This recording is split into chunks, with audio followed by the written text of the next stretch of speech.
Bonjour à tout le monde.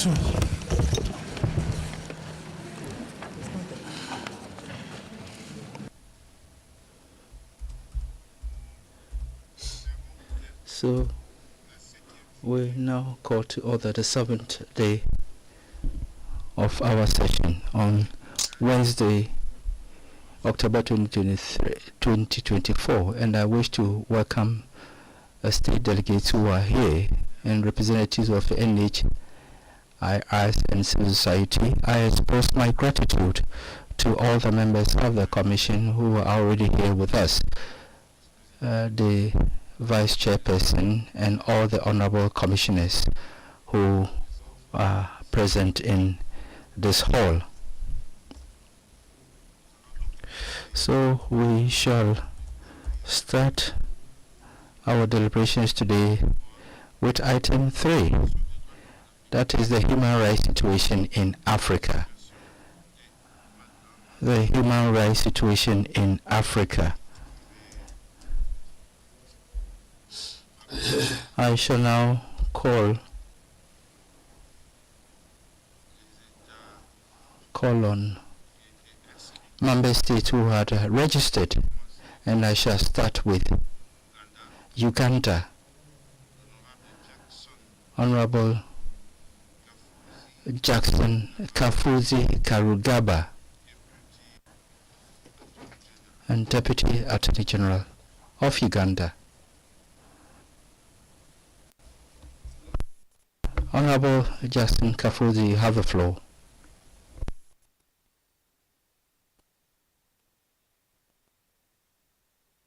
Normally, but you will see.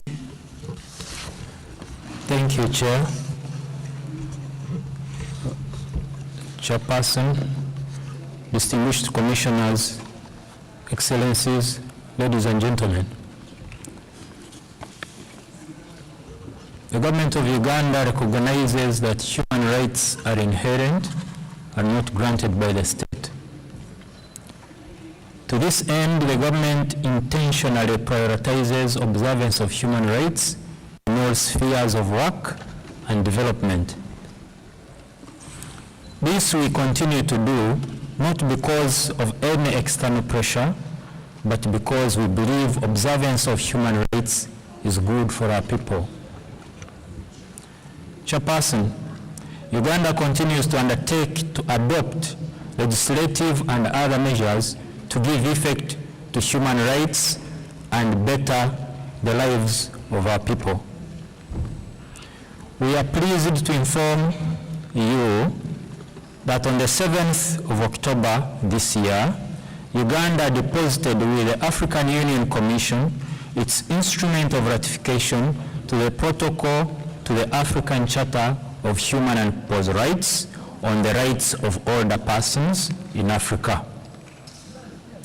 This bolsters existing protection measures for older persons and affirms government's resolve to promote human rights standards and protection of older persons. Chair, the government continues to take other measures necessary to improve human rights standards for older persons. Through the Ministry of Gender, Labor and Social Development, we are implementing the Senior Citizens Grant, known as SAGE, in 146 districts, targeting older persons aged 80 years and above, with an unconditional cash transfer aimed at reducing intergenerational poverty and providing social protection and income security to the elderly. Each beneficiary receives a monthly stipend paid to them quarterly. Further, the government is implementing the Parish Development Model, a flagship program aimed at accelerating the socio-economic empowerment of citizens, from which older persons equally benefit. By September 2023, the government had invested $616 million in the Parish Development Model. Chairperson, Uganda reaffirms its commitment to the realization of the right to education. Government recognizes that education is a fundamental right and a catalyst to economic development and social transformation. To this end, legislative and other measures have been adopted to enhance its realization. The right to education is guaranteed under Article 30 of our 1995 Constitution. In addition, sometime this year, Cabinet adopted the Early Childhood Care and Education Policy, which aims at strengthening and regulating early childhood education and development for children in nursery schools. Chairperson, my delegation is pleased to inform you that the government of Uganda, together with the African Committee of Experts on the Right and Welfare of the Child, hosted the celebrations of the 2024 Day of the African Child on June 16th in Uganda. The celebrations were conducted under the theme Education for Children in Africa.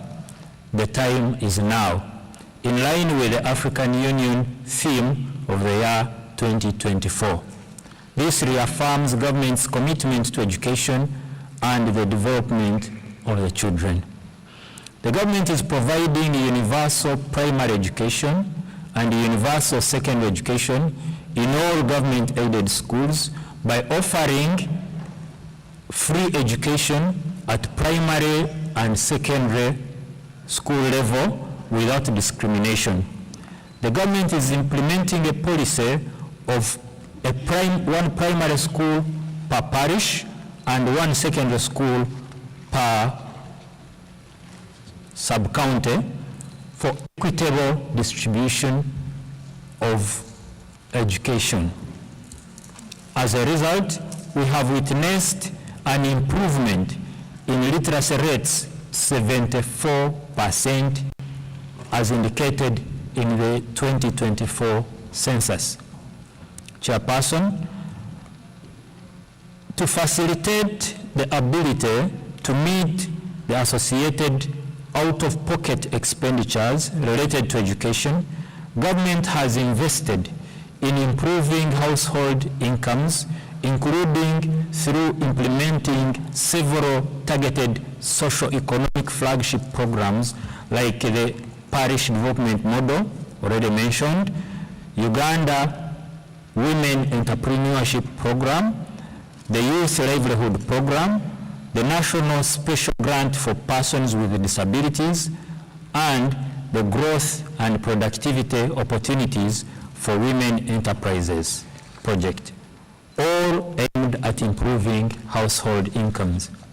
Chairperson, every Ugandan has a right to a safe, clean, and healthy environment guaranteed under Article 39 of the Constitution.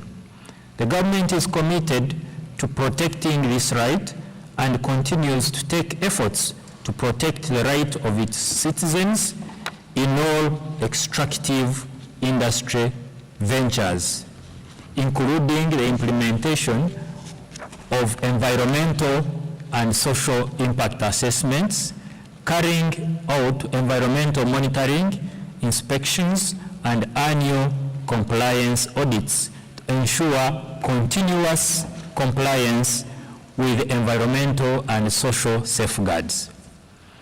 Efforts are made to ensure rights of project-affected persons are protected in line with the national laws and regulations and international standards and best practices. In conclusion, Uganda reiterates its commitment to the protection and promotion of human rights. I beg to submit. Merci beaucoup, Excellence, Monsieur le Vice-Ministre de la Justice. Of Justice and Deputy Attorney General, for your statement on the human rights situation in Uganda. I shall now call on the Democratic Republic of Congo, represented by Mr. Betjen Balemba, Advisor, Cabinet of the Minister of Human Rights. And you have 7 minutes. Thank you, Chairperson, for giving me the floor. On behalf of the Democratic Republic of Congo, Honorable Chairperson of the African Commission on Human and People's Rights, Honorable Commissioners, my name is Betjen Balemba and I represent. I am Betjen Balemba Morona, and I made this. I delivered this statement on behalf of Ms. Chamba, the Minister of Human Rights of the Democratic Republic of Congo, who would like to, first of all, thank the Commission and its chairperson for the sterling manner in which they are carrying out this session. And I also thank the Republic of Gambia for the facilities accorded to our delegation since our arrival in the Republic of the Gambia. The Minister also expressed gratitude and comments all the members and participants' participation in the 81st session of the Commission being held in the Gambia. I also use this opportunity to pay tribute to the various members of the States of the African Commission on Human and People's Rights who approved the Democratic Republic of Congo as a member of the UN Human Rights Council for 2025-2027. The DRC will promote and will ensure the promotion and protection of human rights in all UN member states. We'll take the floor during this meeting of the African Commission on Human and People's Rights in a context blighted by the Rwanda's aggression on our territory, which violates our sovereignty by supporting various armed groups, including M23, which has been causing dissolution and causing terror in the east of the country, with the negative impact on the population, especially women and children. This situation has led to the murder, looting of natural resources, led to massive displacement of the population, compelling them to live far from their towns and cities. The contribution of the DRC to the promotion and protection of human rights, the contribution of the DRC is manifested in measures adopted nationally, sub-regional, regional, and internationally, measures adopted at national level. The Democratic Republic of Congo has promulgated several texts by His Excellency Felix Tshisekedi Chilombo, President of the Republic. These laws have been complemented by regular basic tests to promote and protect human rights throughout our territory. With respect to the laws, the following laws have been adopted: Law 2205 of December 2022, fixing the basic principles for the protection, compensation of victims of conflict-related sexual violence and victims of the law number 301 of 11th March 2013 relating to the creation, powers and the functioning of the National Human Rights Commission. And this commission enjoys the status accorded to national institutions for the promotion and protection of human rights. That is the Paris Principles. Organic Law number 6/019 of 20 July 2016, amending the law of 1959 relating to the Congolese Penal Code. Law 7/08 of 15 July 2016, amending and complementing law of 06 of 1st August 2017 relating to family code, and which provides information on marriage, age of majority, which contributes to make effective the principle of non-discrimination, gender equality, and the responsibility of couples in marriage as enshrined in the Constitution, Law 09/001 of 10 January 2009 relating to the protection of children, and which enhances protection of minors and prioritize their interests in terms of in order to ensure their development and well-being. Law 15/022 of 31st December 2015, amending and complementing the decree of 30 January 1940 related to the Penal Code, and this law criminalizes rape, including marital rape, psychological rape, moral harassment or sexual harassment, and forced marriage. The Organic Law 06/020 of 10th October 2016 relating to magistrates, and as complemented by Law 05/14 of 1st August 2015, which stipulates the rules regarding the protection of judges against stress and attacks of all kinds. Law 22/003 of 3rd May 2022 relating to the protection and promotion of the rights of persons with disability in the DRC. Law 22/030 of 15 July 2022 relating to the protection and promotion of the rights of indigenous people in the DRC. Law 03/009 of 3rd March 2023, which stipulates the conditions for enjoyment of freedom of press, print or electronic media, as well as any means of communication in the DRC. Law 03/10 of 2023, which regulates the digital activities and services. Law 23/27 of 15 June relating to the protection and responsibility of human rights defenders in the Democratic Republic of Congo. Regarding a regulatory area, we want to mention 22/38 of 10 December 2022, which institutes an institutional architecture to protect victims and then also to compensate them from sexual violence and other grave crimes known as funeral. The signing of order relating to the funds or the reparations of the funds to cover serious crimes and sexual violence, and the law relating to institutional law on the compensation of victims, as well as the reform of institutional mechanisms to respond, to enable the Congolese government to respond to sexual crimes. A second, please. Now, regarding the measures relating voluntary measures adopted by the DRC, the Democratic Republic of Congo, can we conclude, because we've already exhausted the 7 minutes, the Democratic Republic of Congo is convinced of the important role of justice in the Democratic Republic of Congo. That's why it has implemented the transitional justice process, which enables the population to have access to justice, especially victims of sexual violence. Furthermore, it remains firm in consolidating the transitional justice mechanism in order to effectively combat impunity and promote a conducive environment. In closing, the Democratic Republic of Congo pledges to give favorable response to the periodic report as well as the promotion mission requested, and reiterates its confidence and readiness to cooperate with the African Commission on Human and People's Rights, and encourage and commend its chairperson ensuring its commitment to the promotion and protection of human rights. Thank you.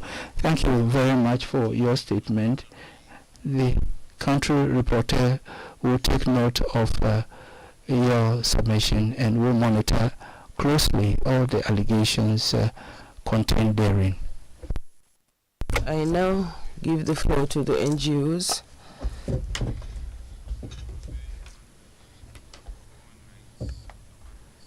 Human Rights Awareness and Promotion Forum. 496, you have 7 minutes.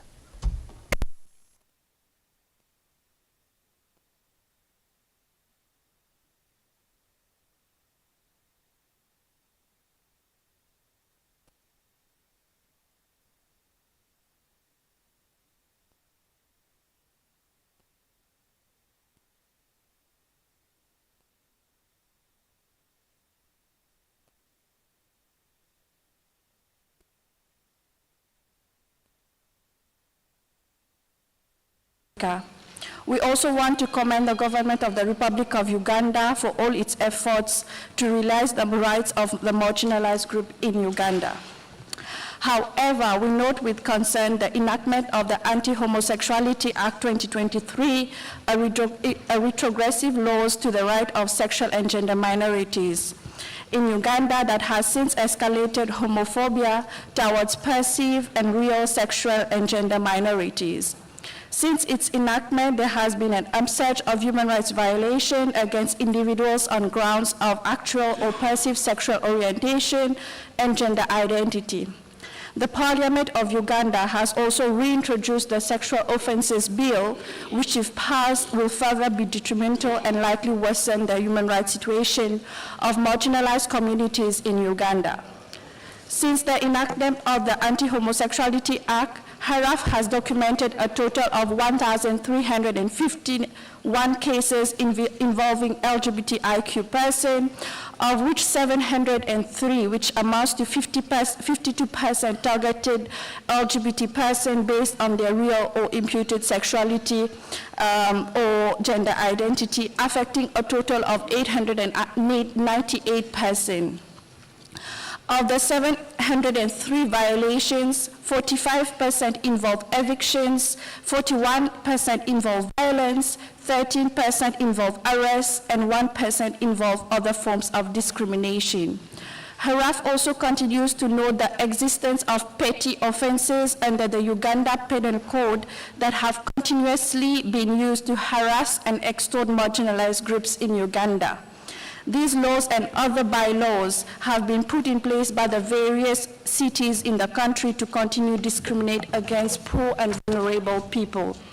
HARAF therefore calls upon the African Commission on Human and People's Rights to urge the government of Uganda to repeal the Anti-Homosexuality Act of 2023, Section 145 of the Penal Code Act 1995, Cap 120, that criminalized consensual adult same-sex relations, to expedite the judgment in the appeal against the decision of the Constitutional Court regarding the Anti-Homosexuality Act of 2023, to implement Resolution 275 of the African Commission on Human and People's Rights, and thus provide protection of LGBTQI persons from violence and include positive legal reform, and continuously and effectively track the progress of implementation of this resolution, to decriminalize and declassify all petty offenses in Uganda.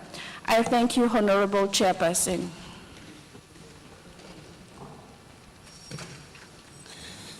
Thank you very much. Thank you very much, Tracy Nyakayenga. J'appelle maintenant Institute for Human Rights and Development in Africa, IHRDA. C'est Lydia Winnie Kembabazi, numéro 231. IHRDA, vous avez 5 minutes. Je demande à la RDC de fermer le micro. Merci. You have the floor. Thank you very much, Honorable Chair. Honorable Chair, esteemed commissioners, esteemed representatives of member states, and esteemed civil society colleagues. It is with a deep sense of urgency and profound concern that I speak to the ongoing and escalating conflict in Sudan, a tragedy that gravely undermines the most basic human rights of millions of people. As we gather here today, Honorable Chair, to protect and promote the rights of human and people's rights across the continent, we must confront the devastating impact of this conflict on the Sudanese people, whose rights are being egregiously violated on a scale that shocks the conscience. The conflict in Sudan has triggered a humanitarian catastrophe of staggering proportions. Civilians, many of them who were already in vulnerable situations, bear the brunt of this violence. They face indiscriminate attacks, widespread displacements, destruction of their livelihoods, and deprivation of essential services. Among the many violations that are currently ongoing, we wish to highlight the following. Honorable Chair, it is with grave concern that we note the displacement of more than 9 million people as a result of the ongoing conflict. upwards of 7 million internally displaced and about 2 million who have become refugees in neighboring countries, exposing them to further human rights violations due to these vulnerable conditions. We note also the use of starvation as a weapon of war due to the blockade of humanitarian aid, the destruction of crops, and the targeting of food supplies of civilian populations across many of the regions of Sudan. Honorable Chair, we also wish to note the reported indiscriminate attack on civilians, which by all accounts is a violation of international humanitarian law. The targeting of schools, hospitals, markets, and other institutions that are protected is one that is deplorable and needs to be condemned. We also wish to note the reported sexual and gender-based violence disproportionately affecting women who belong to minority ethnicities and religions, which is being used as part of this war.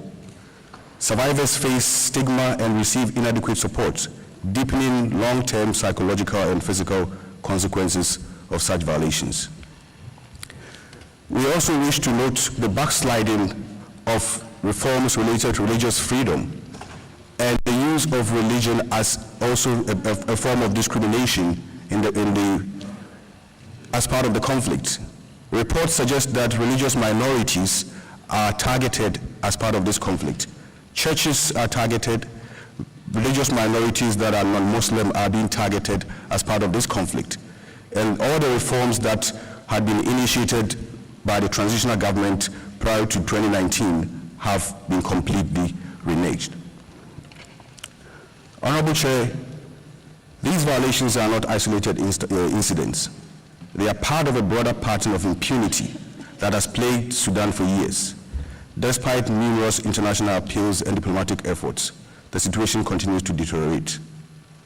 We therefore call on the Commission to condemn in the strongest terms, as we note it is done in many instances, the atrocities and the widespread violations, to urge the African Union and regional bodies to intensify efforts for an immediate ceasefire and to ensure the protection of civilians, to take keen interest in the ongoing 3-member independent fact-finding mission that was established by the Human Rights Council and any other efforts that are being presently put together to ensure that evidence is gathered and that the findings of such missions can be used for advocacy and accountability.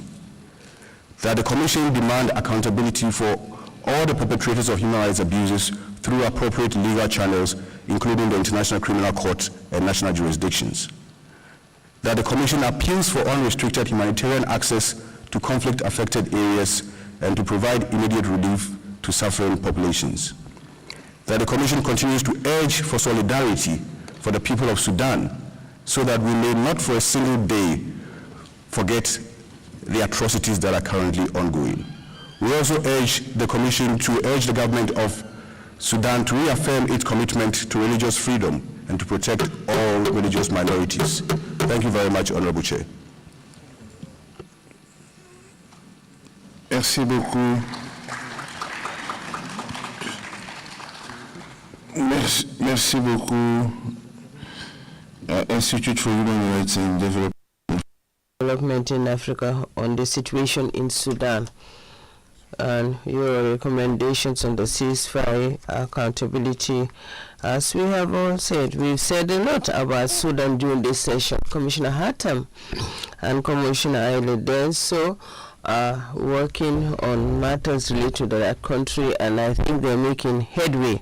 We hope that the Commission will be able to conduct a field visit. Thank you for the reminder. They are supervising matters. Eastern Horn of Africa Human Rights Project, Walda Kidashaka 359. Walda is not in the room. Aki Africa, Vocal Africa, number Africa, Aki Africa 519. Registration number. Aki Africa is not in the room. Afya na haki.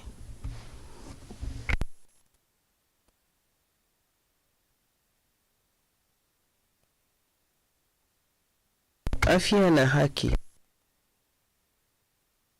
Finally, Tanzania Human Rights Defenders Coalition, Nugumaro number 470, registration number 470. Tanzania Human Rights Defenders Coalition. Tanzania Human Rights Defenders is not in the room. I have concluded with this list of speakers, institutions, national human rights institutions, as well as states that kindly registered for this agenda item 3. Now I move to item 4 of the agenda. We have a panel organized by the African Commission on Human People's Rights on the impact of Article 59(1) of the African Charter on Human and People's Rights, on the practice, the communications procedure within the African Commission on Human and People's Rights. I will now request Mr. Pedro, who is hearing me, to kindly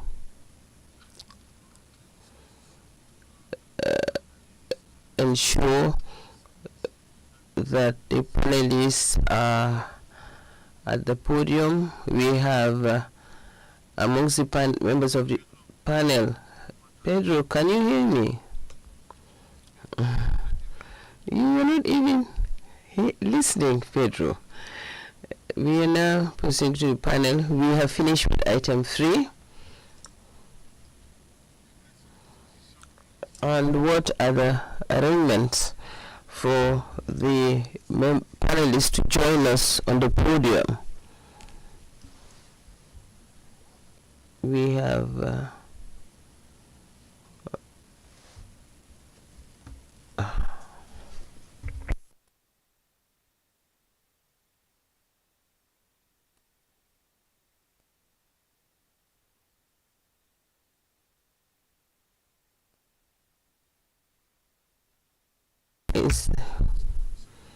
let the commissioner stay.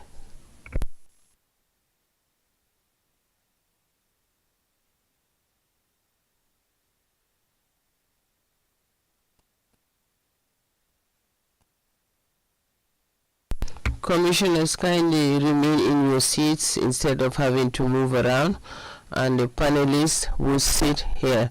My Aman,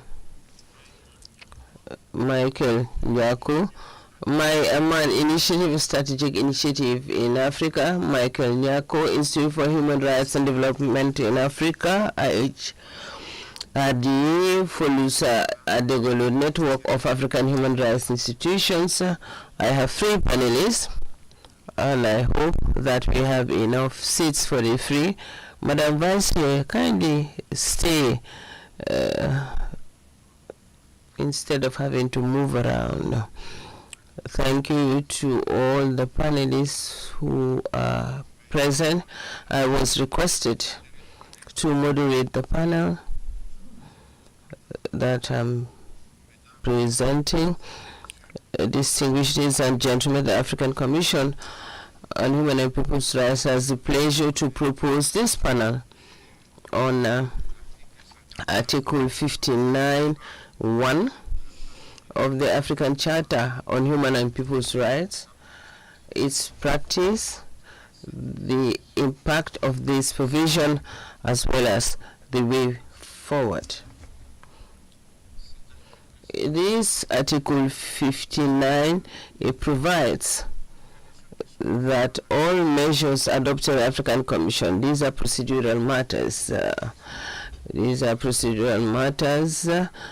For reflection. The Charter is in the state that it is in, but nothing stops people to reflect on the provisions of the Charter. Article 59 provides that all measures taken by the Commission are confidential within the framework of the communications process until the heads of assembly or heads of state and government shall otherwise decide. That means that till the activity report of the African Commission is authorized for publication by the Assembly of Heads of State, and that was in the past, and now by the Executive Council acting by delegation. In practice, the African deals in a confidential manner all the measures relating to communications. You know, our procedure is an written procedure, and it is done through exchange of submissions, and the submissions, the individual papers, and the complainant's documentation, and everything in the procedural files, the identity of parties, the details on communications, the recommendations and decisions of the Commission, be it provisional measures or decisions, or really adopted decision on the merits, all these decisions remain confidential. This is a source of concern for in certain quarters when these measures are adopted. In certain quarters, people wanted to have access to this information, and they do believe that this provision restricts access to information. It restricts also the right, it affects the right to a fair and public trial. There are legal authorities who believe that these courteous advocacy efforts, since these documents contain relevant information which remain veiled, as it were, and we want to lift part of that veil to allow parties within the framework of procedure to have free access to all this information which is linked to the procedure.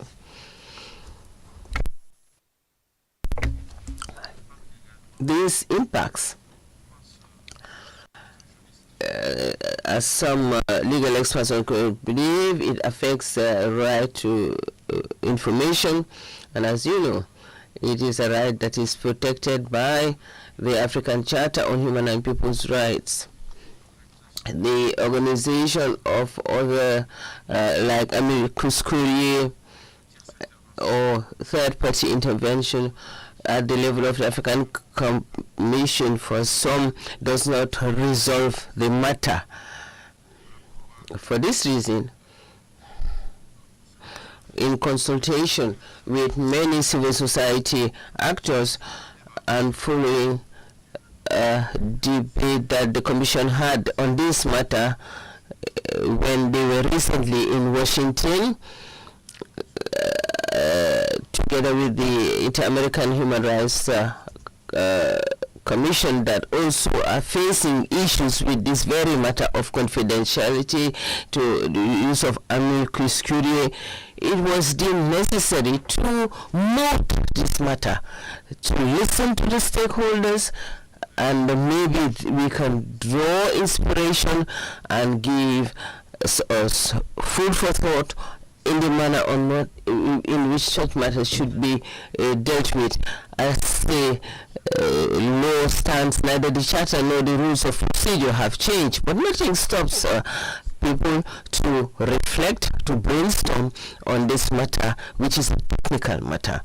Some believe that you need a progressive interpretation of this provision, whilst others maintain that this interpretation should be automatic and literal and in conformity with the thinking of those who wrote the Charter, that the rules of 2020, which is being implemented and is in force as we speak. I will now start with the first speaker, Mai Haman, who would give us the perspective of civil society organizations on this matter, and we'll also give the floor to NHRIS. The sensitivity of this matter is that for states, we'll open the floor so states intervene directly from where the sitting and not to be panelists. And give us the technical opinion on this important and thorny issue for the Commission. My man.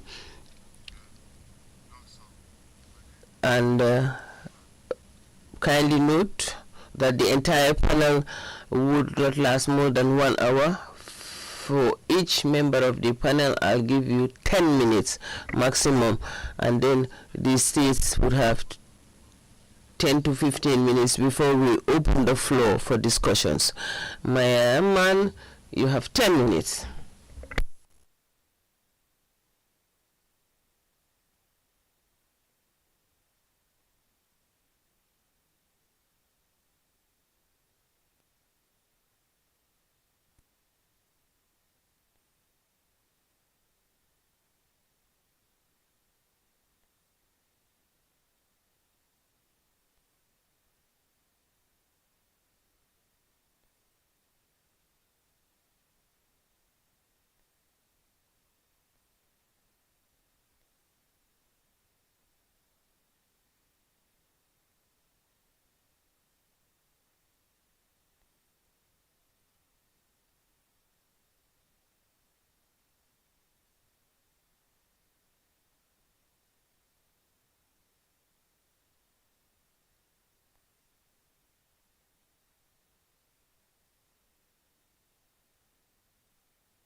Has a primary focus on advocating for a more transparent and progressive interpretation of Article 59(1) of the African Charter, which has imposed a blanket confidentiality on the African Commission's communication procedure.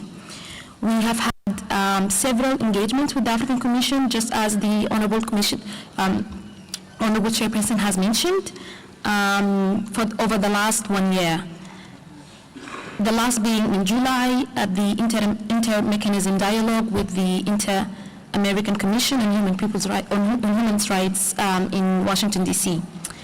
Article 59(1) of the African Charter stipulates that all measures undertaken by the African Commission shall remain confidential until considered and authorized by the Assembly of Heads of States and Governments. Under the current interpretation of the article, not only are the outcomes of the African Commission's decisions and on communications are kept confidential, but all records, leadings, provisional measures, and all other measures are inaccessible to the public. This has implications, particularly in limiting public scrutiny, advocacy, and the ability of civil society to actively engage with human rights violations being considered and addressed by the Commission. The confidentiality measures significantly undermine the ability of the public and human rights defenders to hold governments accountable for their actions. To this end, the Article 59(1) campaign has 3 primary objectives. First, it seeks to promote a progressive interpretation of Article 59(1) to ensure that confidentiality measures outlined in Article 59 are not applied so broadly as to hinder transparency. Our campaign also aims to encourage the African Commission to align its practice with globally accepted best practices in terms of access to information and the right to a fair and public trial. The campaign also strives to create an enabling environment for human rights litigation across the continent, one that encourages public participation and advocacy. The campaign recognizes that by keeping the process overly confidential, it is not only limiting the ability of civil society to engage with its work, but also preventing the public from holding governments accountable for human rights violations. Upon exploring human rights implications, we have found that the current interpretation of Article 59(1) contradicts with international human rights standards that guarantees the right to access to information and ensures fair and public hearings. International treaties such as the ICCPR and the decisions of bodies like the United Nations Human Rights Committee have clearly established the right to seek, receive, and impart information as fundamental to justice. Moreover, the confidentiality contradicts the principles of transparency that are crucial in ensuring that human rights violations are exposed and addressed effectively. We have also conducted and launched a 50-page long comparative analysis document on the issue. When compared to other regional and international human rights mechanisms, the African Commission's approach to confidentiality under Article 59.1 is notably restrictive. For instance, the Inter-American Commission and Inter-American Court on Human Rights, as well as the European Court of Human Rights, maintain a more transparent communications procedure, one that allows greater public access on ongoing cases, publishes judgments and submissions, and enables the participation of third parties, such as amicus briefs, to contribute to the legal process. Additionally, regional African bodies such as the African Court on Human and People's Rights and the Committee of Experts on the Rights and Welfare of the Child at the continental level allow for greater transparency in their communications. We have also found out that the current interpretation hampers the participation of interested experts or NGOs in ongoing communications and the submission of amicus briefs due to the restrictive interpretation and inaccessible information. Rule 104 of the African Commission's Rules of Procedure of 2020 provides that third parties are allowed to intervene in pending communications either by invitation or upon request, serving as amicus curiae, to aid the Commission in determining factual or legal issues. Although Rule 104 permits the invitation of amicus contributions, subsection 3 of the same rule requires the authors to request to indicate the relevant communications and the contributions the proposed amicus they will be submitting will assist the Commission in determining the matter. These information are not accessible to third parties, to experts, and thus the rule itself also fails to rectify the absence of information crucial to experts and stakeholders to formulate informed briefs aligned with pertinent matters. I will stop here. I will circle back to the recommendation section towards the end, but my colleagues on the panel will speak specifically on the practical implications as it relates to litigation implementation of decisions. Thank you so much. Merci beaucoup, Madame Maï Aman. On a écouté votre point de vue. We followed your recommendations. Civil society is promoting a progressive interpretation and access to the proceedings of the Commission. And we're relying on international standards. The practices at the African Court on Human and People's Rights, at the European Court rather, on Human Rights, as you said, and the Inter-American Commission and the Inter-American Court on Human Rights. We have taken due note, and now I give the floor to another speaker, Michael Nyarku. What does he think? He works at the Institute for Human Rights and Development in Africa. And what is the viewpoint of your institution with regards to this confidentiality, which is temporary? It is confidential that is temporary in nature, but there are communications can be at the African Commission on Human and People's Rights, who can be before us for 10, 15 years. So we give at least 3 years of life for our communication, all things being equal, if everybody complies with the prescribed deadlines. But in practice, we go beyond this 3 year. 3 years is not what is provided for in the rules, but when you compile all the time frames prescribed for admissibility, merits, and all that, we would go beyond 3 years. The Deputy Director, Michael Njako, 10 minutes for you to give us your viewpoint.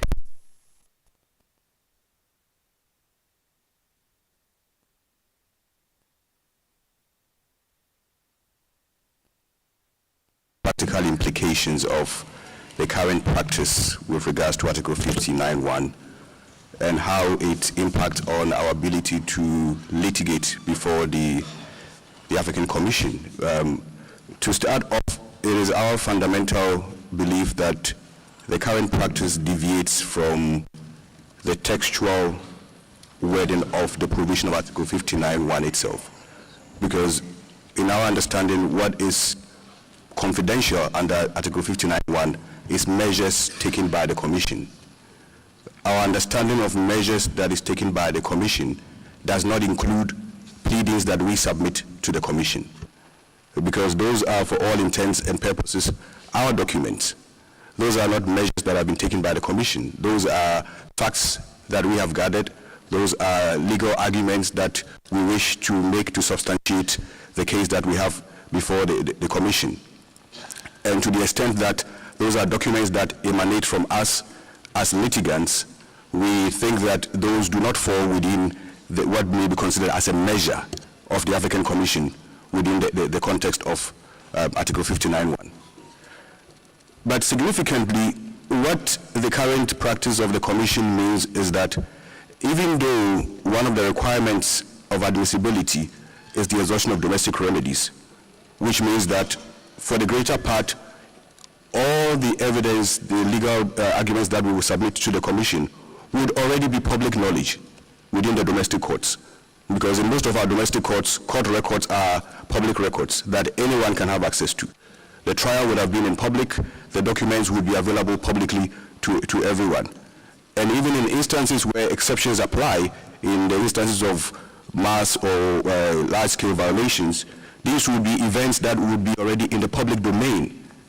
But the practice means that as soon as we gather this evidence that already is in the public domain and put it together in a brief and submit to the African Commission, we cannot even make that brief public, because the Commission considers our submission to form part of measures taken, and therefore the confidentiality starts to apply immediately, which seems a bit incongruous, because if the documents are already in the public domain, there's no practical purpose for keeping something that is already publicly available in the domestic courts or widely known in the media or being reported by other, sometimes even African Union institutions or UN bodies, confidential, when these are already things that are in the public domain. But also, as May had briefly mentioned, when it comes to instances of third-party interventions, where we acknowledge that the Commission has provided some guidance in the new rules of procedure with regards to its willingness to share pleadings with individuals or entities that apply to intervene, either as interested third parties or amicus, the challenge remains what comes first. Because essentially, if I want to intervene as an amicus, I first need to convince the Commission that I have got a valuable contribution to make to the case that is currently ongoing. Otherwise, then my intervention is quite useless to the Commission. But for me to be able to convince the Commission that I have got a valuable input to make, I must first know what the case is about, what arguments the parties have already made, what legal arguments I think are missing or are not being made well, or what other factual circumstances have been either misinterpreted, misapplied, or is insufficient, for which, as a friend of the Commission, I have got information or legal arguments to support the brief that is before the Commission, to enable the Commission to make a more informed decision. But I will not have access to those pleadings, so that it leads to a situation where, as individuals or organizations that are interested in intervening, we have a situation of having to connive with the applicant, because that's the only way we'll have access to the documents. And that seems to defeat the idea of being an independent friend of the Commission, who is supposed to provide independent, untainted, or unbiased information or legal arguments to enable the Commission to make a fair and balanced decision. And that really it places a significant impediment in the way of what would have otherwise been a helpful process of amicus interventions and third-party interventions. When it comes to issues such as economic, social, and cultural rights, we know, for instance, one of the concerns, even at the domestic level, is that courts or tribunals often do not have sufficient information to make decisions on issues that have polycentric, or if you like, widespread consequences. And that the process of amicus interventions and ability of other organizations to provide information could be useful and helpful to provide information that would be necessary for the Commission to make a fair and balanced decision. But we have no access to the information. So we will essentially be walking blind into a litigation that we wish we can contribute to, but for which we have no legitimate means of knowing what the litigation is about, unless we connive with one of the parties to get access to the relevant documents. Then finally, there is the issue of having access to the decision of the Commission as a party to the dispute. The practice has changed recently, where the Commission now does not give the parties to the dispute, or at least the applicant, access to its decision until there is the approval of the Assembly of Heads of States, or if delegated to Executive Council. What essentially that means is that there are instances where the Commission would have actually made a decision that set a precedent. The rule may have changed, but we would still be relying on rules that have been overturned by the Commission whilst we are waiting for the Assembly to approve the decision, for us to actually get to know about these decisions and to start using the current state of the law. So essentially, in instances where you have a significant lag, sometimes it can be up to a year, because the mid-year sessions of the Assembly no longer considers, or as far as we understand, does not consider reports of the organs anymore, so that we would have to wait for another year to get the decision. Meanwhile, within the intervening period, the law would have changed, and we would have no means of actually knowing that the Commission has made a decision that impacts on its previous precedents, and therefore we will be citing laws that may have been overturned. But essentially what that also means is that the equality of arms becomes defeated, because the respondent state would have access to the decision as part of that approval process, because they will have a head of state or a minister of foreign affairs or some other diplomat in the Executive Council or the Assembly or even the PRC, who would have access to that decision for the purposes of approval. But the applicant who submitted the complaint would have no access to it until it is finally approved, and then the Commission grants access. So it creates all these manner of impediments, and our hope is that the Commission will reconsider its current interpretation in line with the kinds of difficulties that it places, if you like, on the path of litigants and other interested parties who would want to intervene in that process. And hopefully, collaboratively, we can find a common ground that allows the Commission to pay attention to the text, but also to be able to substantially do justice to litigants that appear before the Commission. I'll end there and let colleagues supplement.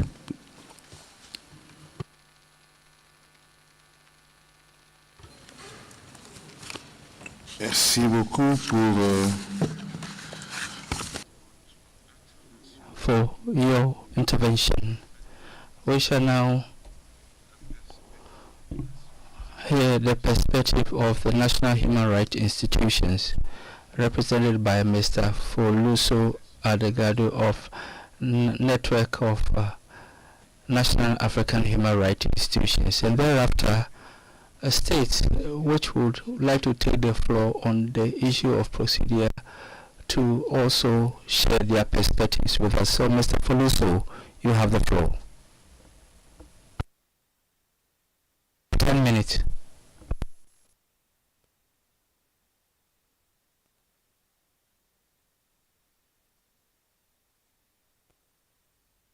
Honorable Chairperson of the African Commission, members of the African Commission, state delegates, representative of National Human Rights Institution, and representative of civil society organization.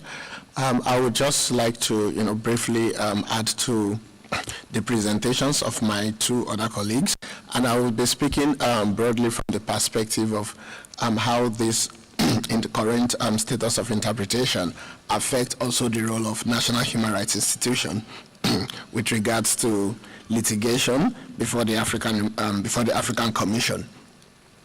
So, of course, without taking anything away from the litigation capacity of National Human Rights Institution, but I think what has come out strongly in the previous efforts in an initiative of the African Commission to address implementation is that there is a crucial role for National Human Rights Institution to play with regards to the implementation of decision. And from the Dakar stakeholder dialogue, from the Zanzibar stakeholder dialogue, and the Pretoria stakeholder dialogue, which the Commission itself actively took part, this was a common consensus about the crucial role of National Human Rights Institution, and maybe also to even broaden it and say, like, adopting a multi-stakeholder approach to implementation of decision.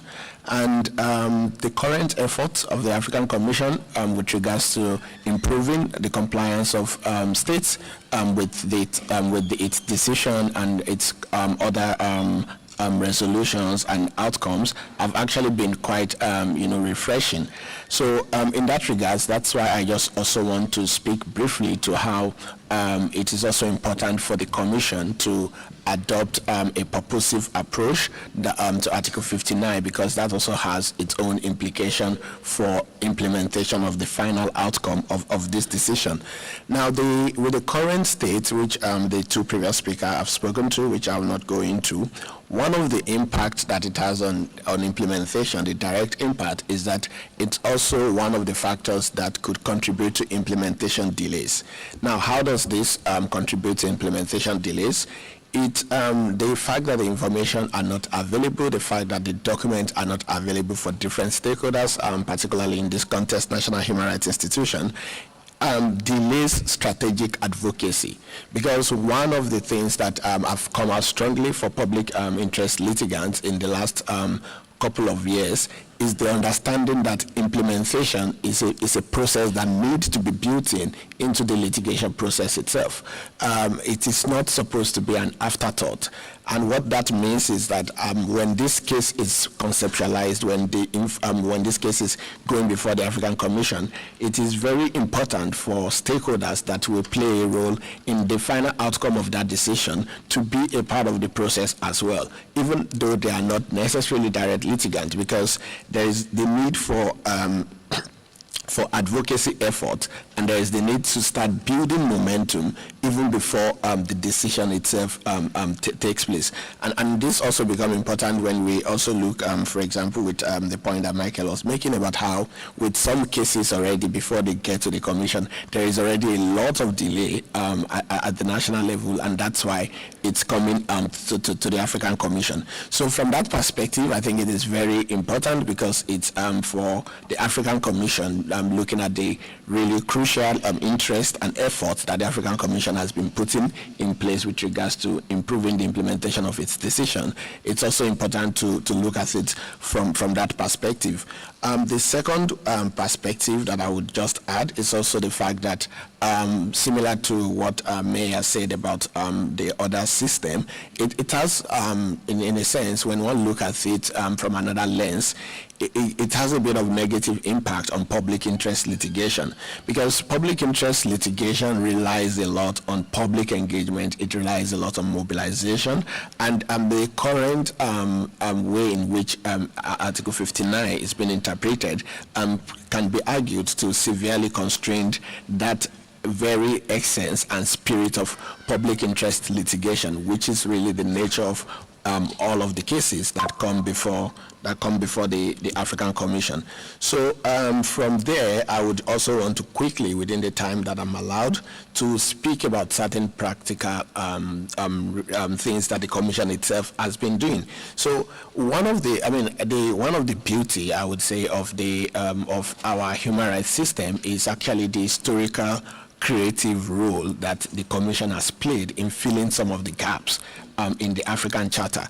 The Charter is clearly not a very perfect document, but the Commission itself has, through different resolutions, through general comments, and even through rules of procedure, they have addressed some of the gaps in the Charter itself. And I would use one specific example for implementation hearing. That was something that the Commission actually realized that it was necessary to have in place in order to improve implementation of decision, and the Commission used its creativity and broad mandate of interpreting the Charter to expand and put that as part of expected obligation for states and this was to ensure that the Commission is able to address the reality of the fact that there is a problem with implementation. And like I said, I'm just keeping it to that because there's quite a lot of other general comment resolutions that the Commission has put in place, which has been used as advocacy tools by national human rights institutions and other actors to fill in the gap for certain rights or provisions that were not expressly provided in the Charter.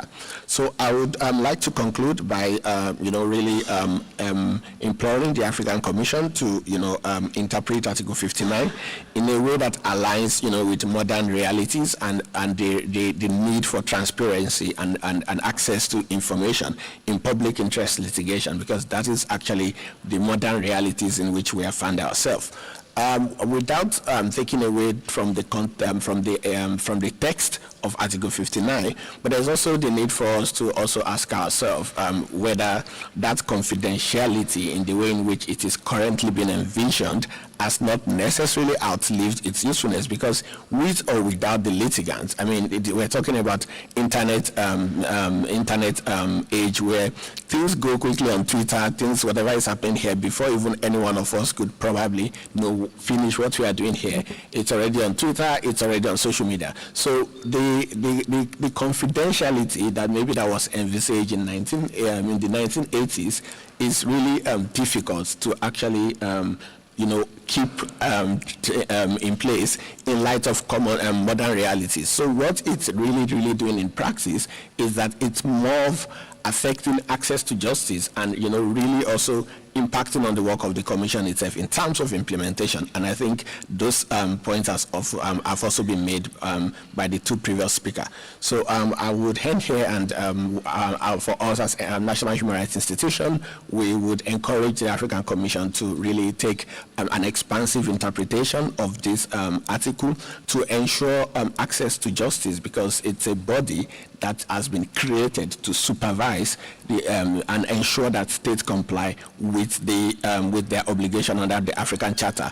And it cannot be the intent of the drafter of the African Commission that having created a body to supervise and ensure compliance with that treaty, that the spirit would then be to limit the capacity to actually conduct the supervisory role. Thank you.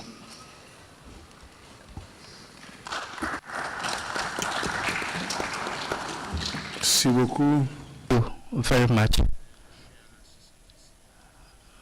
NHRI and civil society for sharing your perspectives on this procedural matter. It is the state that adopted the charter and not the African Commission.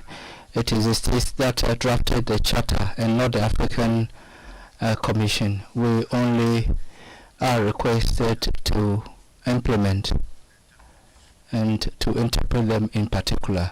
So I would have about 20 minutes if there are states, 2, 3, 4, who would like to share their perspective on this matter. Then we can give them the floor. It's not yet, we are not yet at the debate stage, but we want to have their perspectives, if they can share their perspective with us.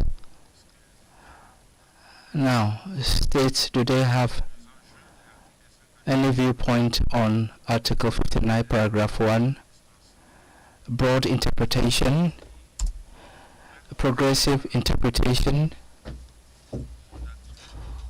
which takes on board the development in current world and which responds to a number of the interpretations by some jurisdictions, or a literal or strict and restrictive interpretation, as we've done over the last 40 years. As states prepare,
thank you very much.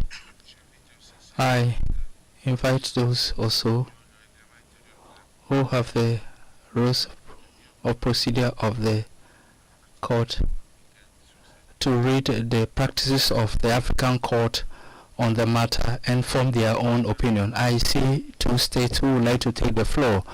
I shall start with Republic of South Africa, Ambassador Vuyo, and thereafter I will give the floor to the Democratic Republic of Congo on this matter.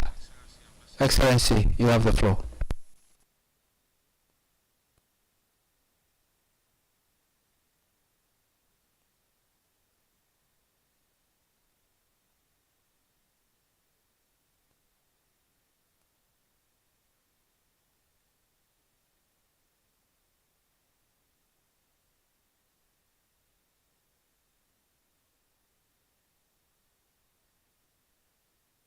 I was involved with the whole process of the reform from the Commission on Human Rights to the Human Rights Council.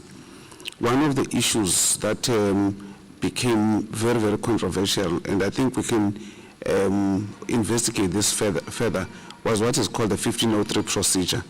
1503 procedure is a closed session procedure, a confidential procedure where we engage as member states on specific cases.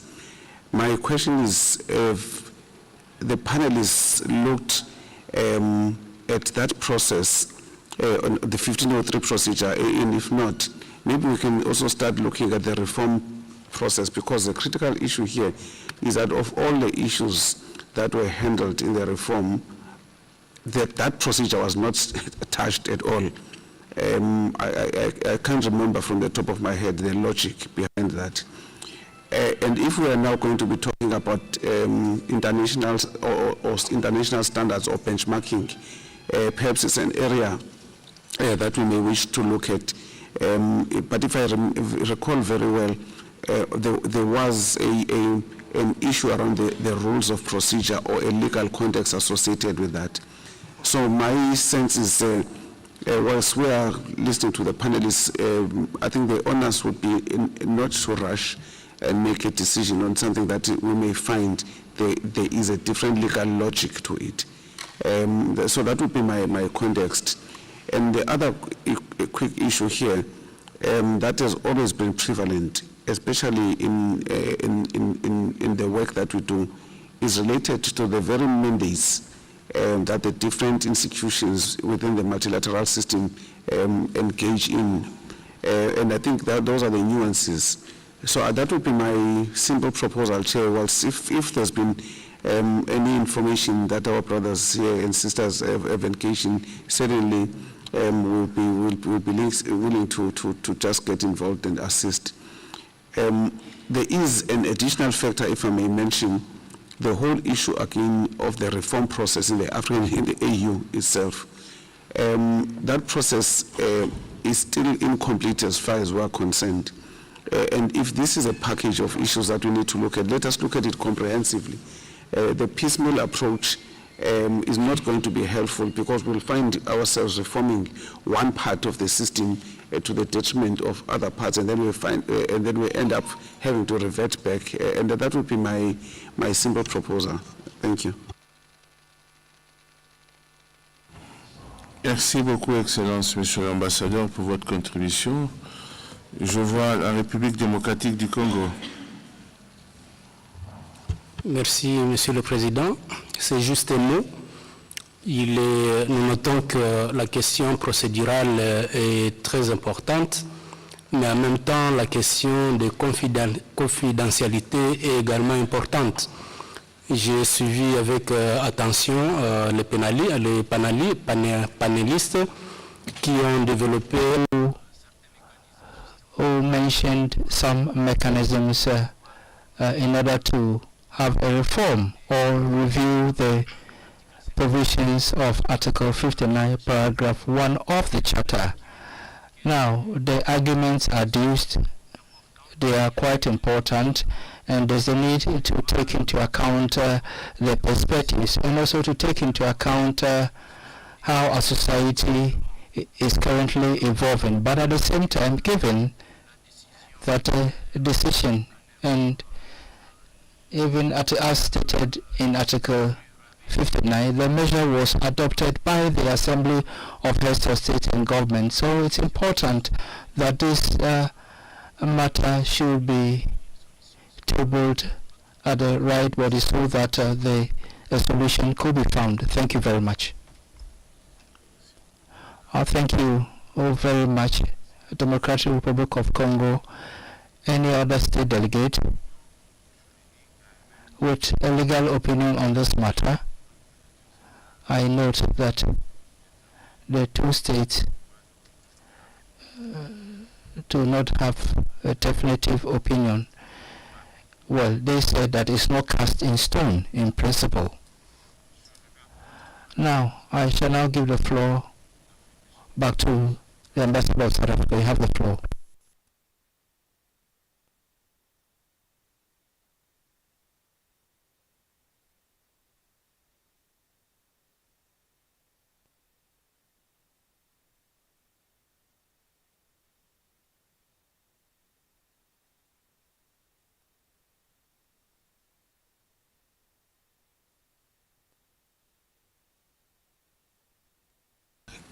I think it's probably a gap that we need to look at, because what we're hearing most of the time is a conversation which we benefit from enormously. But member states do have an opinion on some of these issues. Right behind me, I'm sitting with a very well-experienced advocate who is based in Addis.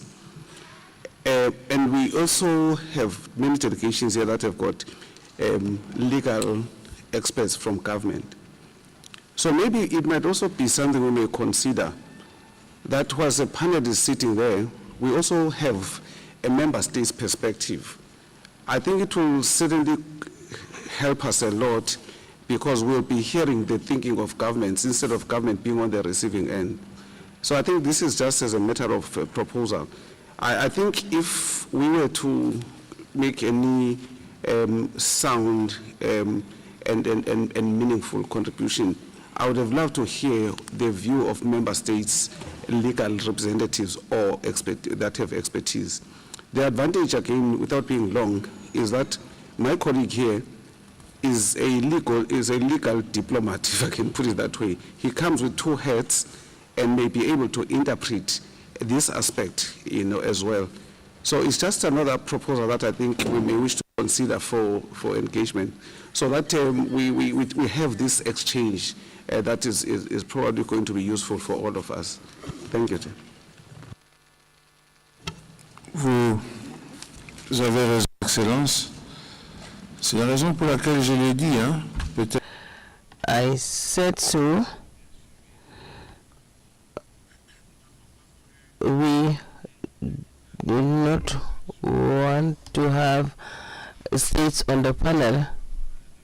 We have not yet started the general debate, but in the framework of the panel, I'll give more time to states, 20, 30 minutes, for each state to give its viewpoint in an autonomous manner. And you took the floor to give this viewpoint, as well as DRC. I am not giving anybody else the floor because I wanted to avail states opportunity to give their viewpoints, and it is taking into account the perspective of states that I proceeded in that manner. This is still the panel. We have not opened the floor for general discussions. Is there any state that wishes to take the floor at this point? Confidentiality is so that even if during this session we analyze communication admissibility, seizure, or on the merits, even in our final communique, that is not reflected. We just state that during this session, the Commission considered 3 communications on the merits. You can check our communiques, and 2 communication admissibility or on seizure. That's it. And we do so in the name of confidentiality. There were attempts to say we could at least inform parties to indicate such communication between state X and this complainant was considered. That never happened. That is the literal interpretation of as per the wishes of the drafters. The other stakeholders, even though the protection is a collective responsibility, such matters are not in the public domain. It's only the parties who were who were dealing with the communication who would know. Are there any other states that wish to take the floor? I say no. I'll open the floor for general discussions on this matter. If there are any, now with the framework of general debate, which has been an opinion that's binding on the government, states can take the floor, or honorable commissioners, if they have their own viewpoints, they're welcome to address this technical matter of interpretation. Commissioner Delso would like to speak to the matter at hand. Commissioner Delso, you have the floor, sir. floor to two civil society organizations that asked for the floor. Commissioner. Thank you, Chair. Very good morning, delegates, distinguished participants. I would like to thank the members of the panel for their presentations. Article 59, 1, and the questions around the requirements of confidentiality has been an issue for quite a long time, at least since I have been in this commission. It has been raised. Now, I have a few questions that I would like to ask. First, this is a treaty, right? And therefore, as a treaty, the question of its implementation would be guided by the rules that govern the application of treaties. To the extent that there is a need for reference to other comparative experiences, it is, and it would be premised on recognition that there are similar or parallel requirements or rules in those jurisdictions from which experience is being gleaned for purpose of giving interpretation or guidance with respect to the same or similar requirements. So part of the question when we talk about other experiences, including that of the court, part of the question would be whether or not there is the same or similar requirement as that of Article 59(1). If there is none, then it would be difficult to now engage in comparative, analysis. So that is one of the questions I have. I would appreciate reflections from the panel on this. Second, Article 59 speaks of all measures taken within the provisions of the present charter. So what do we mean by measures? I think what Michael proposed is maybe we need to disaggregate the entire file of a case and the measures. So if we talk about measures, other reference to what the Commission actually decides on, or what the Commission adopts, then is a decision on seizure a measure? If a decision on provisional measures a measure? If a decision on admissibility a measure? Unless and otherwise we disaggregate these from the pleadings, and therefore we should allow the pleadings, particularly from the side of the applicants, to be public, and therefore we keep the rest, confidential. I don't know if that is what we are saying. I just wanted to understand what exactly we are saying. All right. I'm not sure if the requirement of Article 59, for example, will preclude the applicant from making its application public. It can say, this is what we have filed with the African Commission on Human and People's Rights. So that, I thought, is a very important point. Third and last, Chair, when the African Commission, just for information purposes, so that, whatever analysis that we do would be founded on accurate data. When we submit the activity report of the African Commission on Human and People's Rights, we do not attach the communications decision of the Commission. So it is therefore, was taking note of that. If you look at, the the Commission's activity report that is submitted to the Assembly, it doesn't carry the communications decision. Thank you, Chair, and thank you once again to the members of the panel. You are so philosophical, it's money. All your questions. I object, Chair, I object this qualification.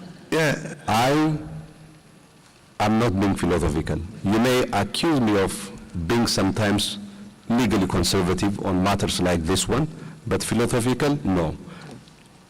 We are dealing with a legal interpretation, as you yourself put it, Chair. It's a legal question that we have before us, and I'm asking legal questions. All right? I'm not being philosophical, Chair. Il s'agissait de philosopher. Il s'agissait de philosopher. Philosophical in terms of questions asked. Philosophy is whenever we ask questions, because the philosophy relates to everything, to law, medicine, and even there's a philosophy of discussion which exists whenever we ask questions. It is in that is the meaning of my statement.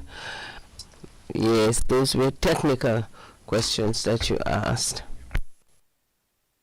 Vice Chair.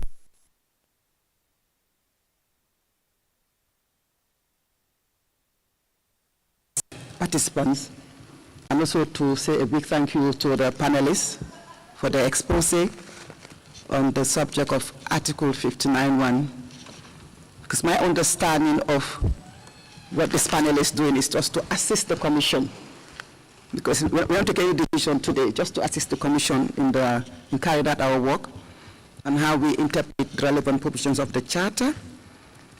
But I've heard a lot of things said about the provision having outlived its purpose.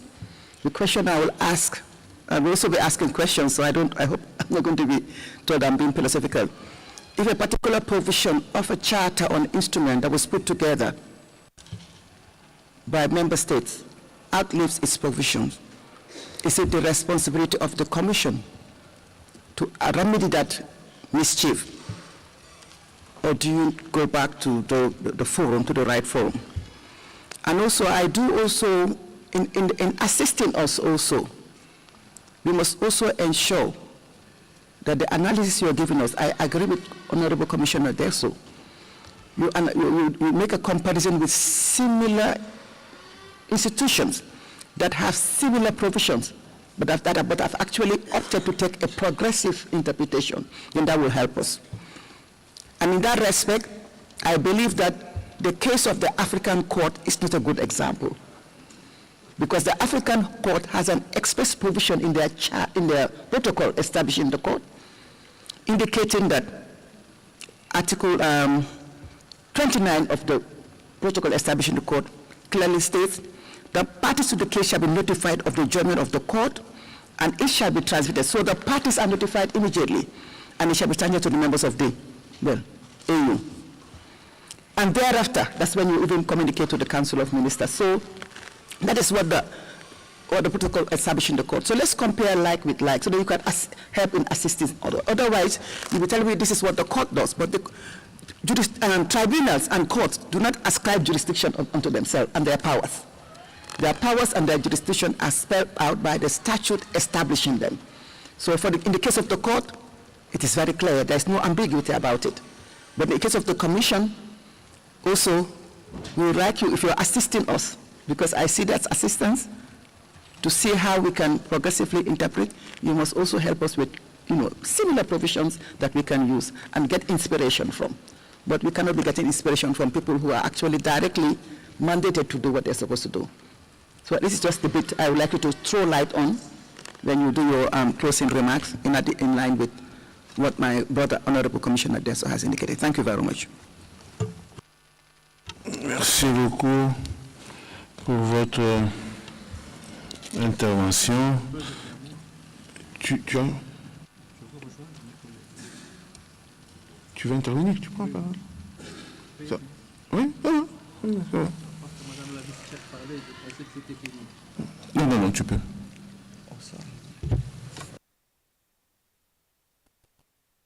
Chair, thank you for giving me the floor.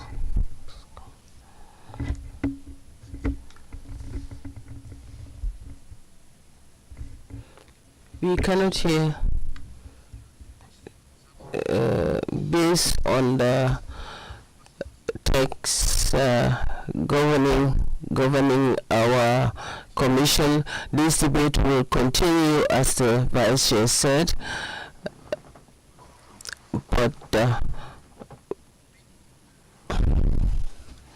as we speak, comparisons were done. We talked about transparency, equity, fair trial. I'd like to recall that this August Assembly is not a court. It is an African Commission on Human and People's Rights. And what is applicable to a normal court would not necessarily be applicable to our commission.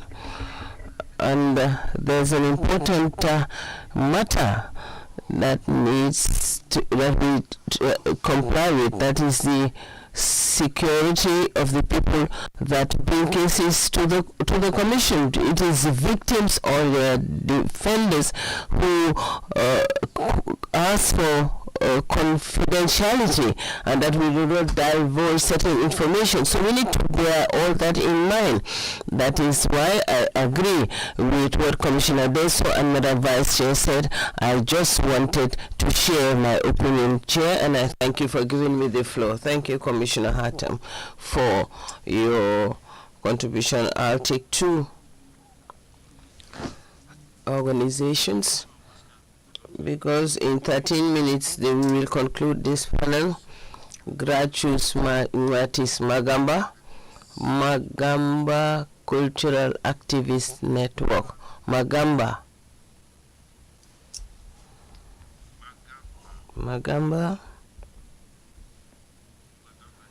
is not here. Tendai Baby,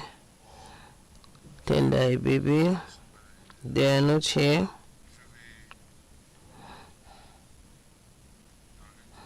In the interest of time, we have 12 minutes.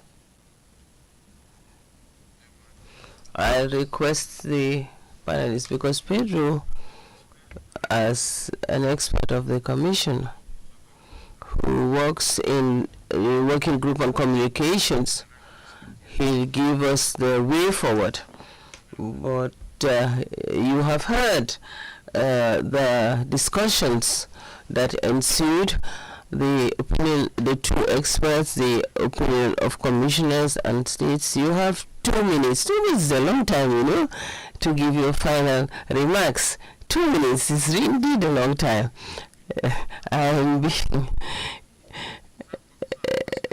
Because you would give your final remarks and then Pedro would give a summary of the discussions at this panel. Madam Maya, you have the floor. Madam Maya, you have the floor. 2 minutes.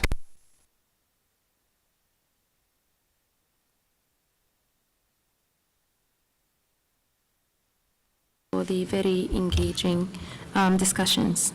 Maybe I would respond to the point that was raised by Ambassador Luvuyo with regards to including the Article 59.1 discussion in the reforms agenda. We are actually working on the AU reforms from a civil society perspective, because civil society has not been engaged in the process. And as we are speaking, we are not sure where the reforms is standing, whether it's being concluded next year or the year after. So including this issue or addressing it as part of the reforms, I would say that from a civil society and stakeholder perspective would not work, because the issue of Article 59.1 is actually urgent as it affects the mandate of the Commission. So starting the conversation here is a really good starting point. We should continue engaging up until the time where we reach an agreement that would work for the benefit of the African citizens of the continent. And I think to that end, I would just want to encourage the African Commission, of course, to reconsider the interpretation, continue the engagement in order to align the interpretation with the globally accepted principles in terms of access to information, and the fact that the African Commission should also consider adopting a default position of openness, wherein restrictions are exceptions and must be narrowly defined and justified in terms of communications. Thank you so much. Thank you very much. Folusu, 2 minutes. Thank you very much, Honorable Chairperson. I think I'll also reiterate the point that our mayor has made about the fact that this is a treaty provision that we are discussing the interpretation, and I think it's really a conversation that could continue from here. And maybe just to answer the question raised by the South African delegate about the 1503 procedure. I think it's not necessarily the same, because that is a procedure of the Human Rights Council, which is not considered as a treaty body, because the equivalent of what we are discussing here would be the individual complaint procedure of the UN treaty bodies, because the African Commission is the creation of a treaty. But nevertheless, that point is taken, and it is also something that we would reflect on. I would just collectively address the point made by Honorable Atem and the Vice Chair, Commissioner Janet, and also Commissioner Dresso, to say that I think one of the key purposes of this panel is really for us to also get clarity and to have this discussion. So, and I will take inspiration from the word of the Vice Chair, that the idea is to assist the Commission as well, and one of the ways to assist is to, have this conversation, also get the insight from the Commission. So the point about comparing, likes for likes, which I think is a common thread between the questions from Commissioner Dresso and also the comment from the Vice Chair and Commissioner Atem, is something that we will also take further to ensure that we get back to the Commission with regards to this like for like comparison, and it is the beginning of a discussion. I think the other point made by Commissioner Dresso about the activity report, the decision has not been attached. I think thank you very much, Commissioner Dresso, for that clarification. Again, like we said, the purpose is also for us to understand how certain things, and also where the thoughts of the Commission is on this issue. With regards to how all measures should be defined under the Charter, I think that is definitely something that, of course, it's in the purview. Of course, we would like to listen to Dr. Pedro on that, but I feel that is really within the purview. Within the purview of the Commission. Thank you, Folusu. Time is over. Michael, 2 minutes. Thank you. Thank you very much, Chair.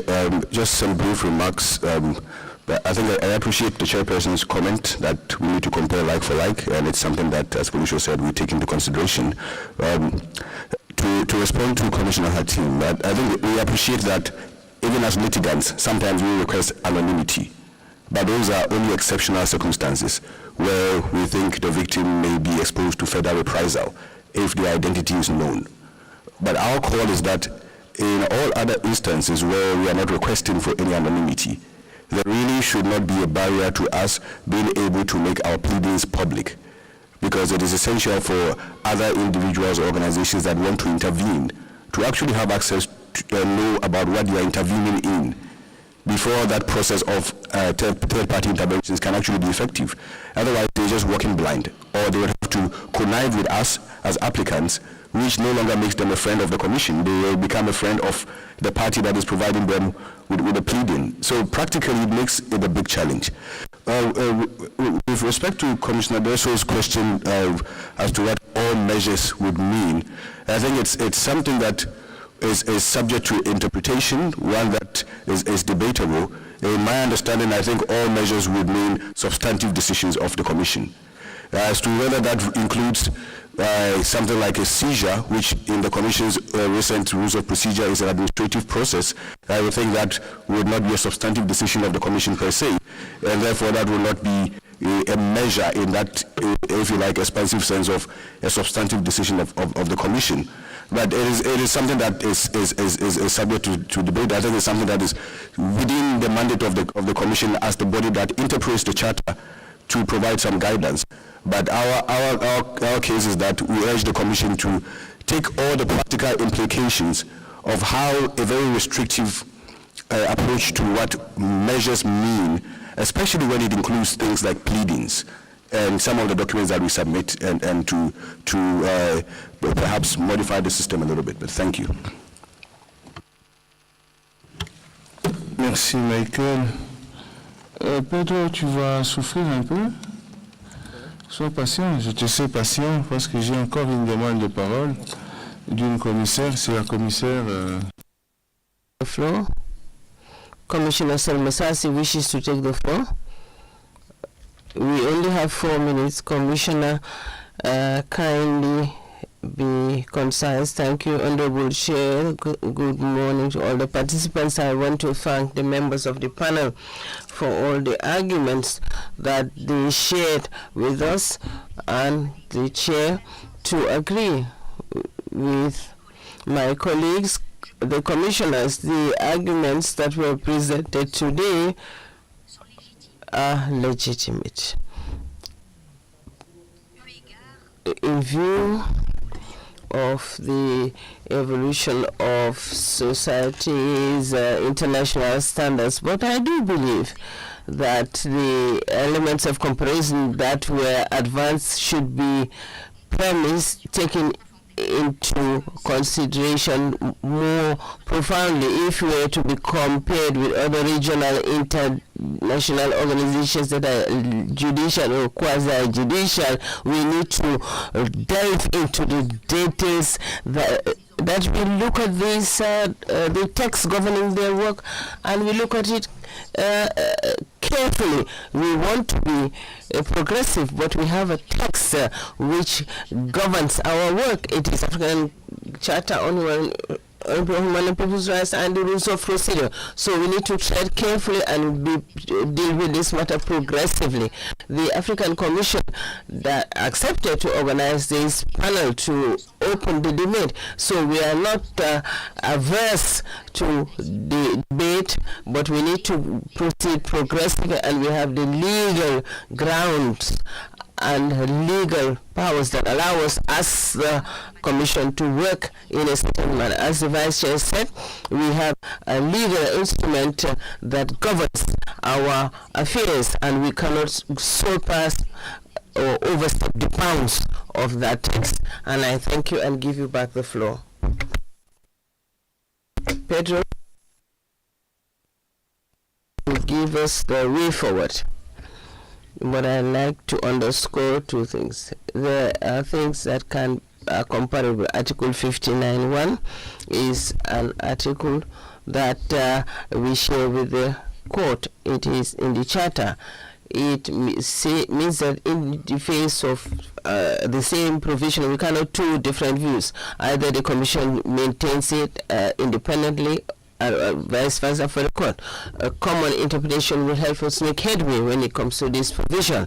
That is one thing that I want to say. Same provision in the same treaty should have a single interpretation.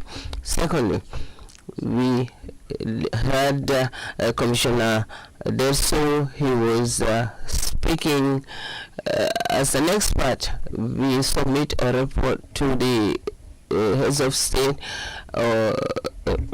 through the council, informs them on matters related to communications and decisions that were taken on the merits. The heads of state are not aware of the facts. They are not provided the facts as it were. They are simply informed that there was a decision on merits or admissibility also. Second, element of comparison with African court. We all have the protection mandate following the same treaty, and we should have an identical view, a view that is identical on this matter. So Pedro, I turn to you so that you can give us the way forward, and then we conclude on this matter just as we have started. That is, we would finish it without reaching a solution.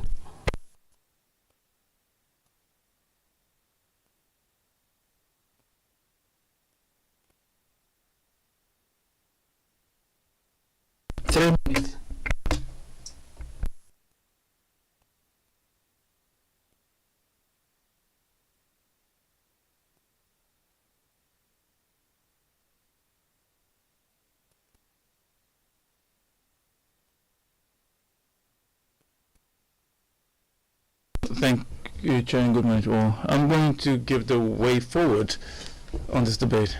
I'd like to say that the Article 59 of the Charter has been a subject of debate since the beginning through academic publications and opinions in the civil society at large.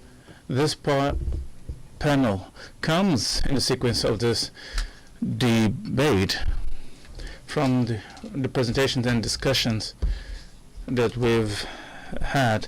The Secretariat has taken note of some challenges that the principle of confidentiality poses.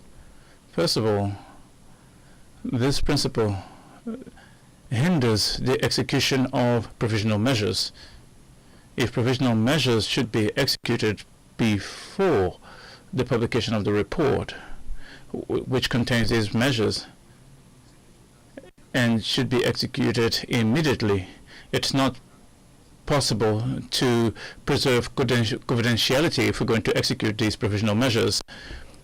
Secondly, confidentiality makes it impossible for the intervention of third parties, because only the parties involved in the case which is not public, we cannot call for the intervention of third parties who are not familiar with the case. Third, amicus curiae, which is an instrument that should be possible on initiative of third parties and also from the Commission.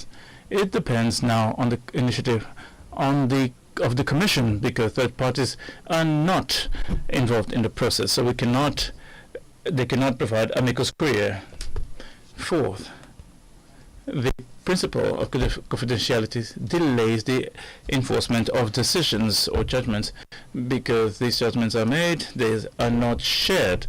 The decisions on merit parties until the report of the Commission is approved by the policy organs and the parties. The confidentiality delays or hinders the execution of decisions. Fifth, confidentiality hinders the litigation of the public interest, because all aspects should be kept confidential. Six, confidentiality limits transparency in justice and access to legal information. The Secretariat has taken note also that some positions point at the possibility that the arguments can be published, especially those from the plaintiffs. The Secretariat has taken note of the need for a comparison of comparables. We cannot make comparisons to institutions that do not have similar provisions to that of Article 59 of the Charter. The Secretariat has always been aware that this panel was not a panel for decision-making, for a final decision-making on the issue of confidentiality. It was rather the continuation of a discussion that has taken form, and this discussion has shown that this process must carry on. The importance of this debate is for the Secretariat to take note of the existing constraints, the pathways for the solution of some of the issues raised, and most certainly in the next debate we will be more focused on finding solutions for the problems that we have identified today. The Secretariat thanks and appreciates the contribution and input from the panelists, in particular the inputs from the member states who are the owners of the instruments. Our expectation was to be able to have the broader participation as possible from the states, but we believe that the next step in discussing this issue will have a better participation from states, and we will be able to inform the states with in advance so that they can prepare for this discussion. Thank you very much. Thank you all very much.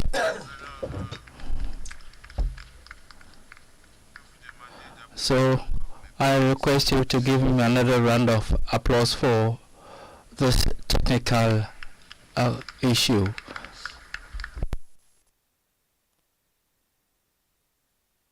And last word is that this institution is 40 years. It has less than 1,000 communications, and this is for information purposes. Less than 1,000 communications with all the legal labyrinth that we have. Are we really serving the interest of Africa? Somebody who leaves planet Mars would arrive on Earth today, and 40 years and less than 1,000 communications, that is not enough, and he will not go to heaven. Thank you very much. Have a great coffee break. So we'll return in 30 minutes.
with lots of issues that we may not be able otherwise to deal with within our normal work in the commission.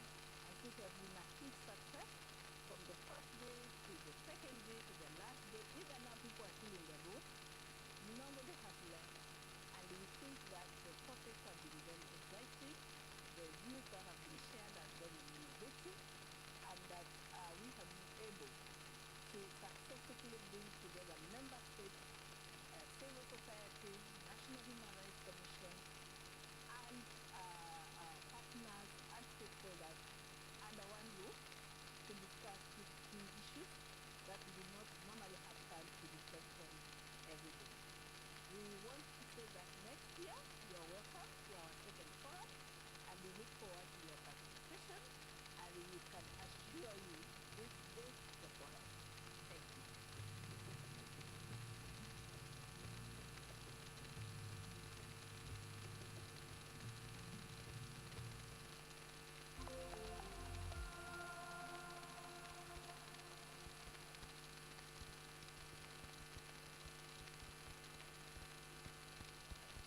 Chers délégués, chers collègues, chers invités, je suis Athéné Sayen, président du comité pour la prévention de la torture depuis l'année 2017. C'est avec une grande émotion que nous commémorons aujourd'hui le 20e anniversaire du comité pour la prévention de la torture en Afrique et le 40e anniversaire de la Convention de la Convention contre la torture et d'autres peines de traitement cruel, inhumain ou dégradant. D'une part, en tant que président du comité pour la prévention de la torture en Afrique, c'est avec humilité que je saisis l'occasion de m'adresser à vous et de réaffirmer notre engagement inébranlable en faveur de la prévention de la torture et du mauvais traitement sur notre continent. Aujourd'hui, je suis fier de souligner l'importance de l'observation générale numéro 4 sur le droit à réparation des victimes de la torture et autres peines et traitements cruels, inhumains et dégradants, adopté en 2017. Ce document historique fournit des orientations cruciales pour garantir la justice et les réparations aux victimes en reconnaissant leur dignité et leur droit à réparation. En outre, je tiens à souligner l'importance des règles d'Abidjan sur l'établissement et le fonctionnement du mécanisme d'alerte et de rapport à la Commission africaine des droits de l'homme et des peuples sur la situation de torture et autres peines ou traitements cruels, inhumains ou dégradants. Ces règles constituent un outil essentiel dans nos efforts sélectifs pour renforcer le mécanisme de responsabilisation et prévenir la torture dans toute l'Afrique. Alors que nous commémorons cet anniversaire, nous devons également redoubler d'efforts pour renforcer l'état de droit et promouvoir les droits de l'homme sur notre continent. Grâce au plaidoyer pour renforcement des capacités et à la collaboration avec le gouvernement et la société civile, nous pouvons œuvrer à l'éradication de la torture sous toutes ses formes. Permettez-moi de partager avec vous une réflexion personnelle. Cette route que nous avons parcourue n'a pas été facile. C'est un honneur pour moi de continuer l'œuvre entamée par mes prédécesseurs qui avaient en charge ce comité. Les défis sont grands, sont multiples, sont difficiles et n'ont jamais été faciles à relever. Je voudrais prendre un moment pour rappeler et saluer la mémoire de feu Jean-Baptiste Niwangeri, un collègue généreux qui a joué un rôle essentiel dans la rédaction des lignes de l'intrigue Global Eye. Son héritage continuera à nous inspirer dans notre quête de justice et de dignité pour tous. Je tiens à exprimer notre profonde gratitude à tous ceux qui ont contribué au succès du comité pour la prévention de la torture en Afrique au cours des 2 dernières décennies. Votre dévouement, votre passion et votre engagement nous inspirent à œuvrer pour un monde meilleur et plus juste. Je vous remercie. Saudações aos estimados delegados, colegas e amigos. O meu nome é Maria Teresa Manuela. Sou relatora especial para as prisões, condições de detenção e policiamento em África. E também Votre attention. Non, c'est comme. Un panel.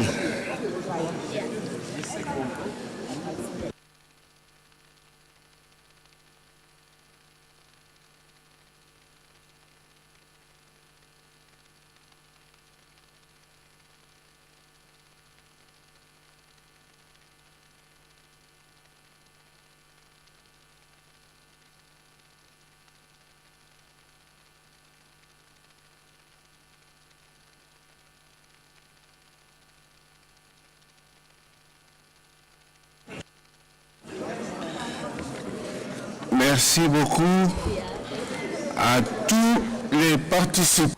To all the participants, we will now resume. The meeting is called to order. Distinguished participants, representatives of states, NHRI, civil society, we are now going to have a panel on critical minerals and artificial intelligence. All the panelists are seated, 1 hour panel.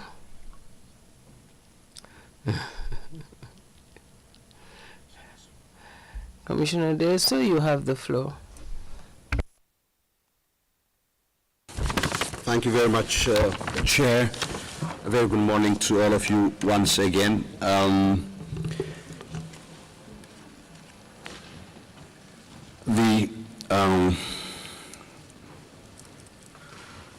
So the Working Group on Extractive Industries, Environment and Human Rights,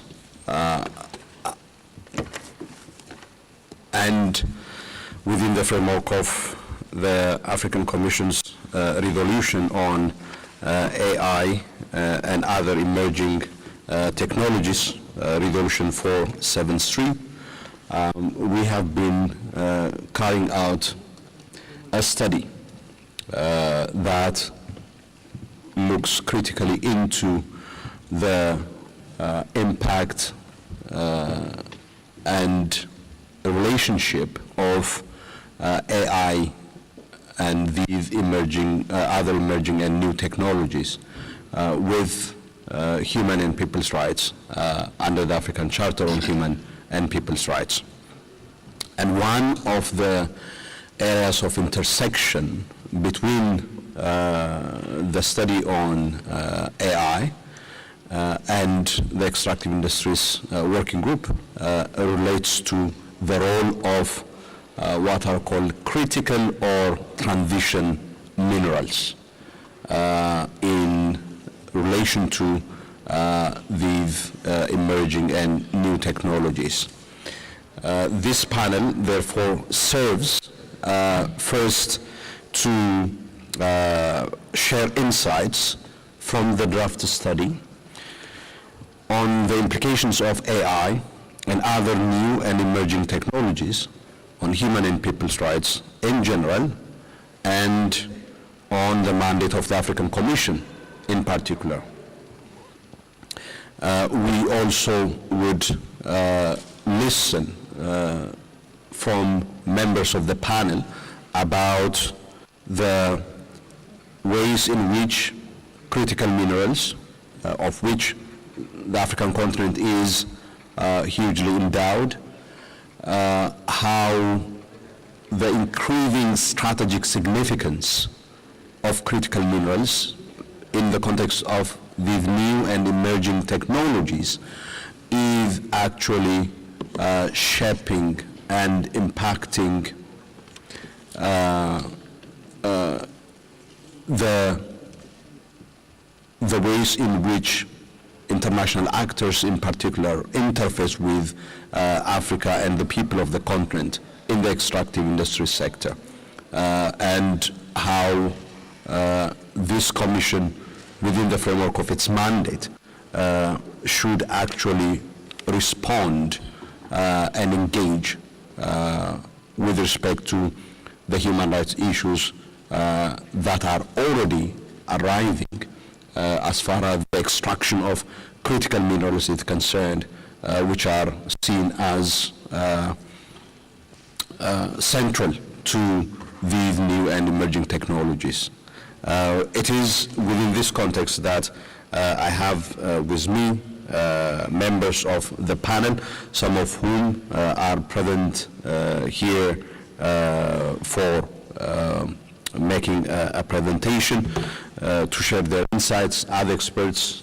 First, we have Tobekile Matimbe, who is a senior manager of partnerships and engagements of Paradigm Initiative.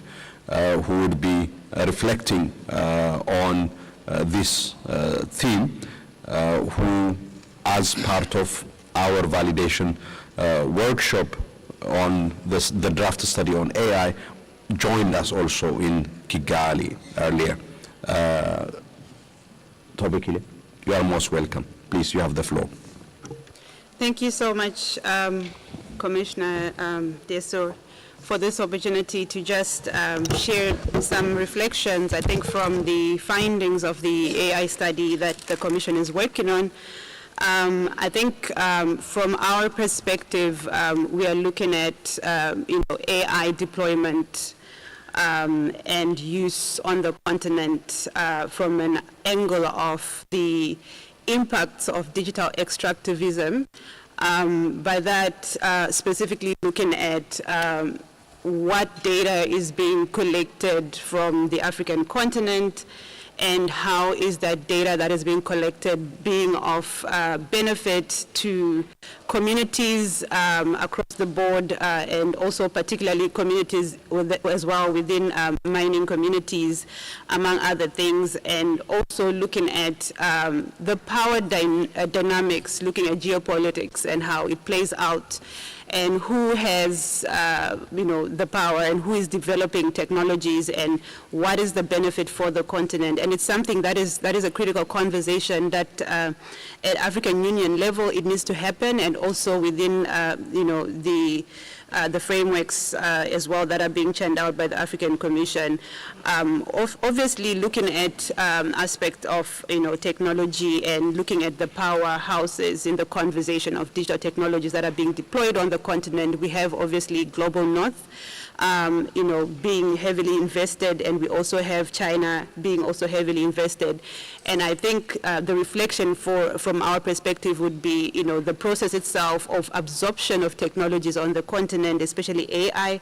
What are what is being put in place in that regards, with regards to ensuring that whatever happens in the way or form of data mining, so to speak, looking at data as a resource itself, it's not being used to train AI models to the detriment of communities on the African continent. And I think what we've also seen happening is that when data is mined without the relevant safeguards and without some form of control, what it results in obviously biases and exclusionary algorithms that obviously are of detriment to communities on the African continent. And also looking at cross-border data flows themselves, they must be trusted and inclusive, promoting a fair data economy as well as a fair digital economy that ensures that the global powers, at least with regards to technology and emerging tech and how it is deployed, however, they don't do that in a way that sort of like violates fundamental rights and freedoms. And looking at the intersectionality of the environment itself and AI, we see that a lot of technologies are being developed using resources or natural resources that are being mined from the African continent. I think with that in mind, looking at frameworks that promote, I think, most importantly, sound business models and also investment screening that ensures that whoever is investing on the continent, they are also complying with, the African Charter on Human and People's Rights, at least the spirit of it with regards to respect for fundamental rights and freedoms, and also people's rights when looking at the framing of the African Charter itself. I think most of these global powers, when you look at it, they are market-driven. And it is important that as well, even within, taxation frameworks, that whatever is happening falls in line with promoting sustainable development on the continent. And it's not just cursory engagement or absorption of investment in relation to AI and emerging technologies, but it's actually something that is being meaningfully looked at to see what are the actual adverse impacts. And I think conducting human rights impact assessments is also something that I would put in there in the context of AI and emerging technologies as well, even when we're looking at how natural resources are being, taken out of the continent, and supporting development of AI tools or AI systems or other emerging technologies in the context of a broader, emerging tech ecosystem. It's actually important to look as well at some of the practices that happen, such as labor exploitation, particularly harmful conduct as well in mining communities, and how it impacts basically the people of the African continent, and how it's important to ensure that there's some form of attention there. And I think at a continental level, the African Union continental AI strategy is sort of like touched, a bit on this without much elaboration in terms of what should happen in the context of the extractives industry. But I think some of the key things that arise from the AI continental strategy include assessment of risks for communities, and also the calling for accountability mechanisms. And I think at UN level, the UN Global Digital Compact has also elaborated the importance of ensuring that even the companies themselves, private sector as well, are also part of the conversation of development of accountability frameworks with regards to what they're doing and how they are even, handling or dealing or processing the data that they are mining wherever else. I think Global South is mostly affected, I think, and bears the brunt the most of some of the adverse impacts that are coming as a result of even the digital extractivism that I mentioned earlier. And also due diligence as well, as I mentioned, I think in the context of, taxation, as well as, I think investment screening that is really proactive. And also, harmonization as well of the relevant AI, strategies that are happening, that are being churned out on the continent, as well as those taxation and other intellectual property frameworks that are being churned out on the continent. And I think as I conclude with my reflections, I will just talk about the importance that again has been echoed by the UN Global Digital Compact, which is a compact I'm referencing because at AU level as well, the African Union made a submission to that Global Compact through the African Union Digital Compact. And one thing that was mentioned is the full and equal representation of all the countries, especially developing countries, in the international governance of artificial intelligence, bearing in mind the geopolitics component that I mentioned earlier in the power dynamics, and the importance of African states being called upon as well to infuse a risk-based approach to assessing impact and potential risk of AI systems, particularly on the Sustainable Development Goals, and also governing artificial intelligence in the public interest, ensuring that the application of AI systems fosters diverse cultures, languages, and supports locally generated data for the benefit of countries and communities on the continent, and as well looking at development. So data is a resource, and I am emphasizing that aspect of the importance of ensuring that we have a fair data economy, so to speak. Thank you. Thank you very much for those useful insights, Tobekile. I think the questions around data extraction, as you rightly put it, data from all of us who are in the digital space are collected. By whom, how, to what end those data are used is one of the issues that I think we need to ask and wrestle with, and what requirements and implications do human rights principles and norms have, including the right to privacy, for example. What implications does it have in terms of also particularly in terms of the kind of technology that governments acquire and deploy, including for purposes of surveillance, right, which is part of the data collection process.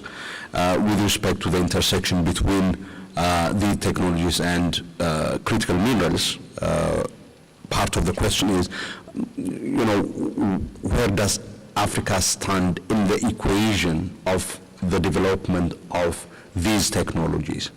And if you look at it from the perspective of supply chain, then Africa as a source of the minerals that are extracted and used for basically building the infrastructure of these new technologies, then part of the question that we need to ask within the framework of Article 21 is how and whether Africa can actually leverage its critical minerals endowment in shaping and informing the development of these technologies.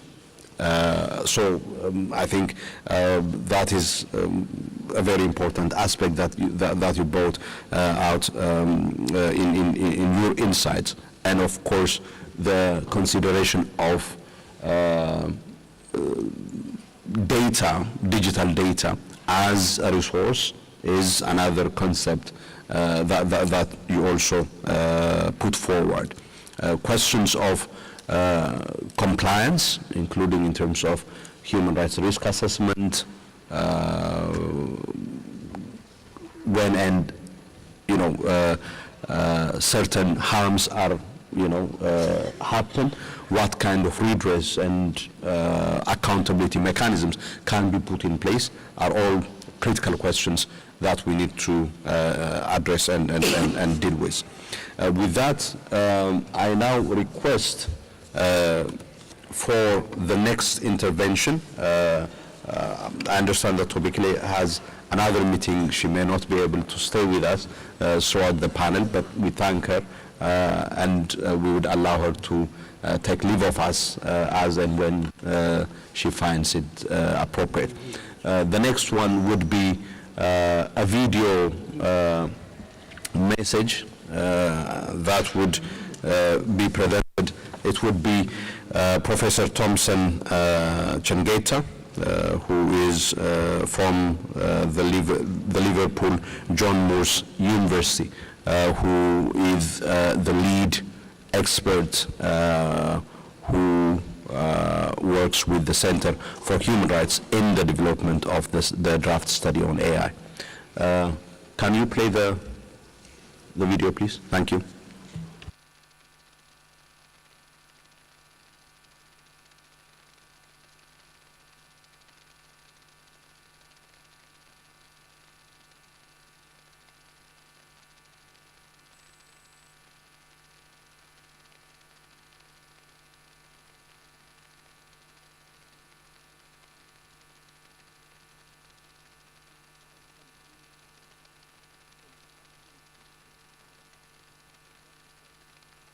On the implications of artificial intelligence and other new and emerging technologies on human and people's rights in Africa. Of course, warm greetings, Your Excellencies. My name is Professor Thompson Chengeta. I am from Zimbabwe. I am a professor of international law and artificial intelligence technologies at Liverpool John Moores University School of Law. It is an honor today to be invited to be part of this panel to share some insights from the African Commission study, the draft study, on the implications of artificial intelligence and other new and emerging technologies on human and people's rights in Africa. Of course, this study was initiated by virtue of Resolution 473 that was adopted by the African Commission in 2021. In the few minutes that I have, I'm going to share 6 perhaps key insights from this draft study, and they relate to the artificial intelligence implications to individual rights in the civil and political rights domain, and in the socio-economic rights domain, and also AI implications on people's rights, and the implications on group rights or vulnerable groups, and also questions surrounding AI governance in Africa, and finally, the implications of artificial intelligence and some of these technologies to the mandate of the African Commission. Of course, in the past, through this study, there have been consultations, there have been validation meetings within which various stakeholders have expressed their views on the question of human rights implications of artificial intelligence and some of these emerging technologies in Africa. Now, in the area of individual rights, particularly in the civil and political rights domain, it is clear, Your Excellencies, ladies and gentlemen, that artificial intelligence and these emerging technologies present both opportunities and challenges. What I have noted in particular is that most of the opportunities that we talk about when we refer to artificial intelligence technologies are usually referred to as potential opportunities, while actually when we're talking about the risks that are posed to these fundamental human rights, they are very real. I've listed some of the key rights in civil and political rights domain that really are challenged with the acute risks that exist as far as those rights are concerned. For example, the right to dignity, which is very, very fundamental or important on the African continent. And of course, this right in many regards have been referred to as the mother of all rights. The idea that as humans, we are worthy, that we should treat each other with in a humane way. The key aspect is that most of the AI technologies that are being developed, be it in the civilian domain or be it in the military domain, center on this question where there is what others will refer to as algorithmic decision making, where we end up having technologies or robots or these applications making fundamental decisions that have got far-reaching implications for human beings, to the extent that questions are being asked: does this respect the right to dignity, the idea that as human we are worthy?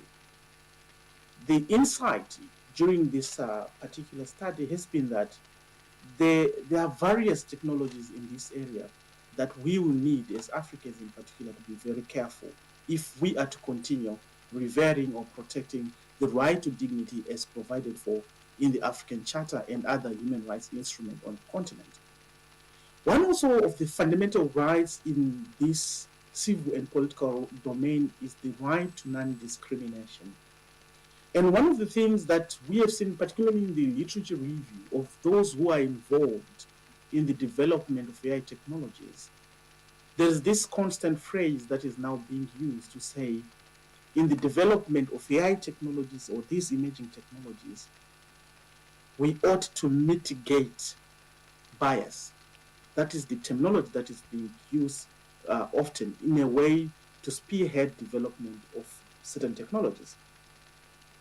Nevertheless, what we've been recognizing and emphasizing, particularly in this particular study, has been the idea that the obligations that arise from the African Charter on Human People's Rights and other regional or African human rights instruments is that the obligation is actually not to mitigate bias. It is the obligation is to eliminate discrimination. And given the history of the African continent, particularly with aspect of being othered or being discriminated, the vast implication, be it in the whole life cycle of artificial intelligence technologies, be it at the developmental stage, be it at the deployment stage, are very far-reaching that some of these fundamental rights are really at stake. And when you look in the area, for example, of the right to life, which is really the fulcrum of all rights, if we are to be honest, with the development of AI technologies, particularly in the military domain, where there is this idea that life and death decisions are now being made by machines or are now being made by algorithms, really pose many challenges or many issues. So in as far as opportunities may arise in this particular domain of civil and political rights, there are really vast challenges that as Africans, Your Excellencies, ladies and gentlemen, will need to be really careful. Equally, when you go to the socio-economic rights domain, this is the area or one of the ideas that we have seen is really pushed in most literature, or those who are involved in the development of AI technologies, is the idea that, which is presented, that AI technologies or some of these technologies will actually result in leapfrogging the continent to achieve SDGs, Sustainable Development Goals, or lead to development. Of course, the question of development, the question of socio-economic rights is particularly important on the African continent, and it links to the discussion of today about questions of minerals. It's really that important. Yet again, as I've noted, is that most of the opportunities that are mentioned in the socio-economic domain, some of them are real, some of them are actually already being realized on the African continent. But a vast number of them remain potential. We talk about it has got a potential to do this, it has got the potential to do this. But there are also, aspects or challenges, risks that also arise in this particular regard, to say, how does, for example, the introduction of AI in the right to education. I remember in one of the consultations or the stakeholder meetings that we had, there was a question where actually some were contributing to say we do not have necessarily a shortage of teachers on the African continent. We don't necessarily be needing an AI or an algorithm to be coming and saying that, okay, it's replacing teachers. Actually, what we need, some of those investment has been to say, perhaps should go into constructing the infrastructure, building, in other words, classrooms or other things that are already lacking or that are what others will refer to as low-hanging fruits. So there's been this point which is emphasized to say, in as much as there are opportunities that are presented in terms of the socio-economic rights, we should also perhaps not clearly just see as if artificial intelligence is a silver bullet to achieve this sustainable development.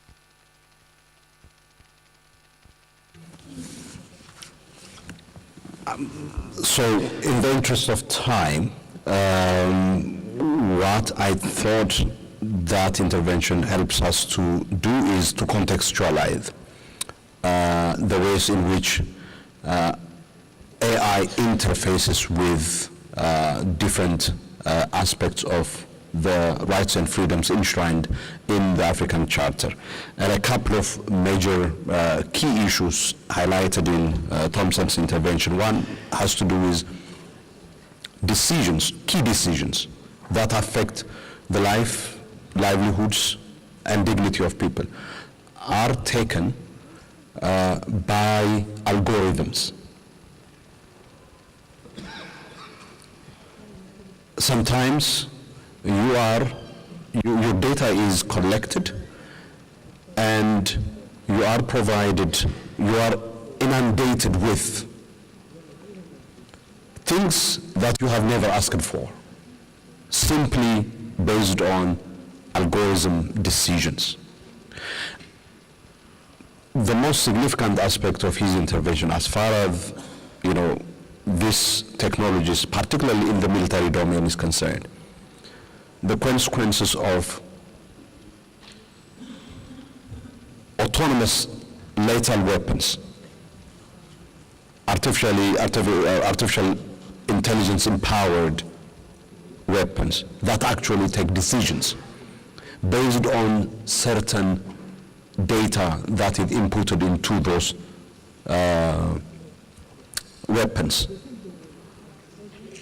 ending up profiling certain categories of people on account of their color, on account of their disposition, their background, whether it is for employment, whether it is for targeting them, profiling them. Those are the kinds of things that we have to be mindful of when artificial intelligence is being deployed in various areas of the public sphere. The implications of that, particularly for members of society who are not well off, okay, those that we call poor, they may end up being profiled and targeted by these technologies. The other one has to do with, for example, in terms of advancing certain rights, such as the right to education. One of the questions and some of the proposals that we hear from some countries is, how about we deploy artificial intelligence in order to advance, quote-unquote shortage of teachers, to deal with shortage of teachers. All right. In the African context, this would be an invitation for disaster. We have to be extremely, extremely careful about, because of the inbuilt bias, the sources of data on the basis of which these machines operate. There are a number of things that we may end up having consequences, from the right to work for having teachers being employed and therefore working, but from the social and cultural dimension of education as well, right? So with that, I now turn to the Leotini, who is the legal officer here in the Commission, who had also been writing about these issues, for sharing with us his reflections in 7 minutes, not more, please. Thank you. Thank you, Chair, and thank you to the Honorable Commission for hosting this important panel. Perhaps maybe, Chair, I'll just take up from where you left off on the question of the African position on critical rare earth and how it interacts with the ongoing AI rush. I want to make 2 points on that critical relationship. Firstly, on the rush for African critical rare earth to advance the growth of the AI technological advancements, but secondly, the use of AI to fast-track the exploration and discovery of critical rare earth to, I guess, expedite the American energy transition, because that's where the conversation really is situated. And maybe let me begin with the first one. But I think Torbs does a very good job in introducing the concept of digital extractivism, which really put simply is the exploitation of African minerals, particularly critical rare earth and data, to advance the digital evolution interests of mostly the global north. And this is really not a new thing. It's merely a continuation of an ongoing exploitative relationship between the continent and the tech industry in the global north. What previously began in the era of mobile with accessing resources such as lithium and cobalt for example, the development of batteries, still continues in this AI age. Only the technology is advancing from the development of phones, for example, to the development of self-driving vehicles, the development of surveillance technology, just like Commissioner Teso is speaking about, and the developments of military technology in the vast majority of cases, which is where the concerns about civil and political rights typically arise. It's also important to recognize the framing of this subject in global discourses. How we interact with AI discourses as Africa is very much framed by the interest of the global north and the interest of the big tech industry. Academia has come up with a concept of AI inevitability, which is what Commissioner Teso was speaking about, that we're often told that our development now is dependent on our ability to harness AI. whilst it's true that we do need AI and that AI does pose a lot of benefits, Professor Thompson shares that there are challenges, and it's important to recognize why we are told that we need AI. It's part of the discourses of using AI as a as the rhetoric of continuing the exploitative relationship and the extractivism for the tech industry. I think it's also important here to reflect then on the second part of the relationship between critical rare earth and AI, which is now the use of AI to enhance exploration and the mining process of accessing rare earth. It's very difficult, by the way, to mine rare earth. The reason why there's a rare earth rush is not because rare earth is finite. It's because it's difficult to access it from a mining perspective. So the other part of this conversation involves the West now trying to come up with ways of enhancing that process using AI to access rare earth that in the vast majority of cases is in the continent to advance their own energy transition. There are a lot of issues that are concerned with that, just like Commissioner Teso highlights. It's the fact that these technologies then come back to our market with exorbitant prices, with human rights concerns in the vast majority of cases, because this is surveillance tech, these are military technologies. These algorithms are trained on African data, which is exploited at no cost to the tech industry. And these technologies now come back to the market with intellectual property restrictions. So rare earth is siphoned at considerably low prices and then comes back into market as inaccessible AI and inaccessible tech. For example, the self-driving vehicles that we know of are not yet in market, but when they do, they'll come at significantly high prices. And it's also critical here to reflect on whether those technologies are development in the first place, or they're simply development in another frame of thinking, which is not necessarily true to the African context. As Commissioner Teso has said, the African Commission has been working towards developing a response to some of these important questions. And part of what is important about the study that is being developed is that it's exclusively rooted in the Charter, which we have always argued is incredibly relevant to the conversation on the AI. I'll reflect maybe on Article 21, which affirms the rights of the rights of states to exploit their natural resources and also to pursue their own development. African resources, therefore, can be protected from exploitative practices in the tech industry and in the rush for critical rare earth in the continent, using, for example, the framework of protection that exists under the Charter with regard to the protection of the continent's resources.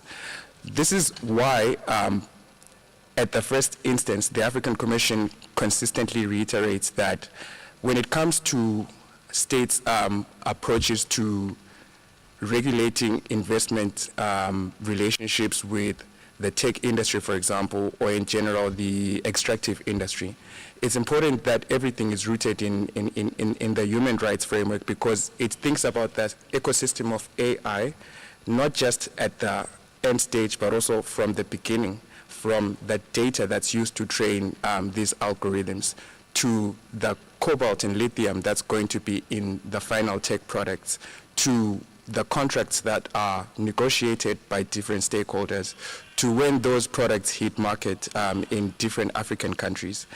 And so it's important then to start from Article 1 of the Charter, which imposes on states the obligation to adopt legislative and other measures. At a minimum, the regulation has to exist.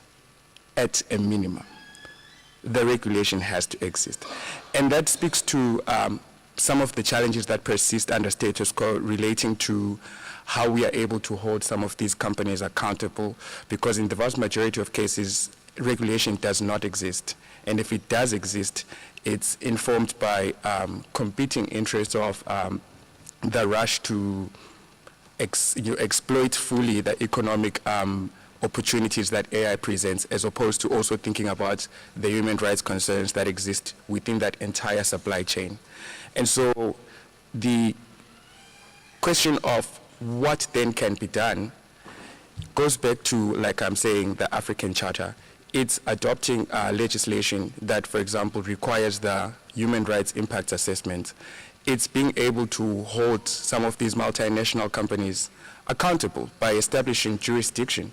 It's adopting public procurement rules for the acquisition of AI technology at government level, because the conversation is not simply rooted in the acquisition of AI tech in the private sector, but also involves now different state parties, including on the continent, purchasing AI technology that really would, would not advance the socio-economic needs and interests of the continent at this point. It's also establishing regimes that do effectively tax these companies, because the exchange of resources is very disproportionate. What the continent gets out of that kind of interaction is very limited. All of the money ultimately goes back to the companies that are developing this tech and the states in the global north that are supporting those interests with subsidies, with tax havens, and with just different ways to make the market more comfortable for that kind of exploitation. It's also critical to strengthen the regulatory capacity of the institutions that we already have in most African governments. So that involves institutions such as the data protection agencies, the information regulators, the investment agencies, the investment regulators, because the supply chain and the AI ecosystem involves the work of almost all of those government agencies, and therefore it's important to increase capacity for those institutions to be able to engage with that relationship between critical rare earth and AI. I think maybe finally, because this is an international equation, it's very critical for the continent to establish a common position for the developments that are taking place at global level. We have multiple initiatives that are ongoing under the Union to ensure that there's a common position on AI for African states. One of them is the recently adopted Continental Strategy on AI. The other one is, of course, the study that Commissioner Teso is developing. There's also the AfCFTA draft protocol on digital trade, which also speaks to the issues of movement of data within the continent. So I think it's important, therefore, to also strengthen those initiatives at continental level to ensure that Africa can advance its own interests at the global level, because currently the conversation is being dominated by the powers at play in the global north. It's framed in universalism, where a lot of what is understood as normal is informed by the economic interest of the people that are at the fore of the AI rush. So at continental level, really, it's to fast track the conclusion of, for example, the annex on the draft protocol on digital trade. It's to amend the Malabo Convention, which establishes the protection for data rights and cybersecurity, and as well as e-commerce on the continent. And finally, it is to take charge of the narrative, to be able to resist misleading notions of development and misleading notions of technological advancement, which are really rooted in expediting the energy transition of some forces in the global north, as well as dumping some tech on the continent. So I think briefly those would be my remarks. Thank you, Commissioner. Thank you very much. So the two dimensions of how, as Zelensky calls it, the rush to critical minerals, particularly rare earths, and AI, basically for the advancement of these technologies and the transition in the economic model, particularly in terms of source of energy.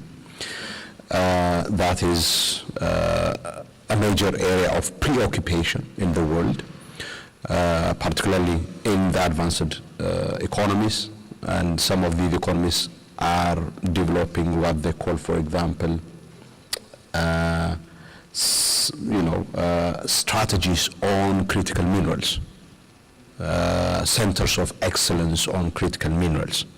And part of the question for us as Africans is, if the target of all of this is the resources in the continent, are we ready institutionally, legally, the issues that the Lutini raised?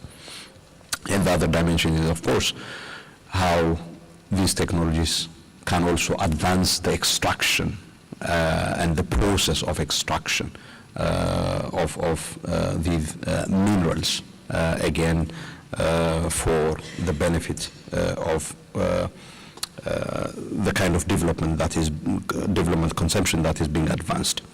We will listen quickly from Cheryl Anikia Odhalambo, Program Manager at Open Society Initiative, briefly, and then we will conclude with another intervention. Thank you.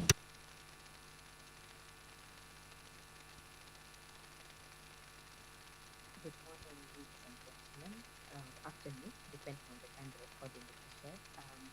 My name is Cheryl Anikia. I'm a lawyer. Volume, audio. Technology and strategy for quite some time on the continent. Based out of my experience. Thank you so much, Commissioner Dasso, for inviting me to this panel to share my insights on the intersection, the nexus between critical minerals, artificial intelligence, and broadly governance and human rights issues that are emerging on the continent. This is quite a timely conversation because the fourth industrial revolution is upon us, and AI is the heart and center of it. And I think deep within that whole framework is the role of critical minerals, the role critical minerals play in powering the fourth industrial revolution and subsequently artificial intelligence. So Africa is very blessed with vast resources of critical minerals. If you're talking about cobalt, if you're talking about lithium, if you're talking about the platinum group of minerals, and then talking about rare earth elements. There's so many critical minerals that have a very central role in powering the fourth industrial revolution. And this is in terms of batteries, whether it's batteries empowering the data centers and just even the green energy transition and conversation around that. So this has presented a whole new geopolitical dynamic and a new just the geopolitical dynamics and geostrategic interests that are playing out. I mean, China emerging as a key player in that entire system, and the US and the EU also just positioning around the 4IR, but also the critical minerals ecosystem. So Africa has about, for example, if you're talking about cobalt, 70% of world deposits sits in the DRC. So you can imagine the role the DRC is supposed to play in the broader scheme of things in terms of the supply chain and just the role it's supposed to, the positioning that DRC, being an African state, is supposed to play in the broader scheme of critical mineral governance and the AI conversation, and just broadly the fourth industrial revolution. That's also in the down south. If we look at, for example, South Africa and the PGM, platinum related metals in down south, lithium in Zimbabwe, and so on and so forth. There are actually deposits on the continent that are really very, very essential in this revolution and in this moment. And one of the challenging bits is the lack of organizing around African states to be propositional in this way, so that it's not one of those that another tech colonialism takes place and we lose our geostrategic advantage that the moment presents. So I think there's lots of opportunities, and for example, in the DRC, I know there's been a lot of conversation around and documentation of human rights abuses in the mines. So that has not been limited to the critical minerals, but has been broadly, framed as the issues around child labor, sexual gender-based violence that have been quite imminent, and they're just extractivist nature of that whole ecosystem. And I think with this race, those challenges are bound to actually increase, if not worsen. And I think it's a moment that I think for example, the African Commission needs to be able to provide guidance to member states to be able to position and provide guardrails against, further human rights violations, but also just protecting the socioeconomic rights and the socio-political interests of the African citizens. And I think in this moment, there's so many actors, and I think one of the key areas in terms of policy provisions that African states need to organize around is around value addition and value-added processing, so that we can be able to at least protect also downstream production, but also just ensure that we're not just raw material suppliers. We are able to have products that at least are processed so that Africa gets the best of the resources. So I think some of these protectionist approaches would be able to give us a comparative advantage in the market, but also just contribute towards the socioeconomic dimensions of improving African lives. So I think that bit is quite important, but also just pushing on policies around transparency and accountability, traceability, and all that. Because if you look at, for example, there's the Dodd-Frank Act that's very, very that's the Dodd-Frank Act in the US, which is around the traceability of certain key minerals, and the cobalt refinery supply chain due diligence standard, as well as many other regulations. I think the EU has another one on, there's one on global reporting initiatives, and so many other frameworks that are very essential towards the traceability of minerals and all that, but they're very north-centric. So how about if as a continent we also emphasize on the fact that, as primary producers and as critical players in the value chain, these are some of the guidelines, these are some of the regulations that we actually put in place. I think this is a very unique moment because we have a chance to negotiate, because, when you know better, you do better.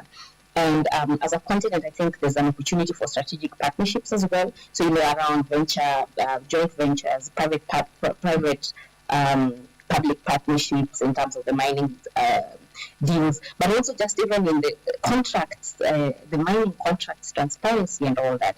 And compliance, even issues around the ESG compliance and environmental safeguards. So there's a whole raft of possibilities for African states to organize around. So whether we're looking at the human rights aspects, because when we normally look at the conversation around artificial intelligence and the fourth industrial revolution, we end up getting into the data protection, data governance ecosystem. But at the value chain level, which is actually the largest point of extraction and the largest point where appropriation takes place, and Africans tend to lose out on a lot. There's very little governance in that space, and I think there's a need to consolidate and have an open African approach towards engaging this, but also even taking advantage of the regional blocks and feeding into, the broader ecosystem around the framework. So I think it's a very unique moment and quite pivotal for organizing, because as a continent, I think this is a moment we cannot afford to lose. It's a moment that we really have to tap into to ensure that African states are able to be key players and at the seat and at the table, the global table, the global AI discussion table, so that we can be able to get revenue out of this conversation, but at the same time ensure that human rights, fundamental, the dignity of the human of African citizens is restored also through the vast resources that the continent has, the wealth of resources that it has. So Different societies take a lot to build, and if we have the mineral deposits that are driving this wave of revolution that's powering economies, because I think even globally, if you look at the top 10 companies globally, they're tech related, and at the heart of it, it's just 4IR, that artificial intelligence, blockchain, and other components of it. So this is very critical, and we are critical players, so we cannot be participated. We have to participate actively, and also have to be able to negotiate so that we have an upper hand.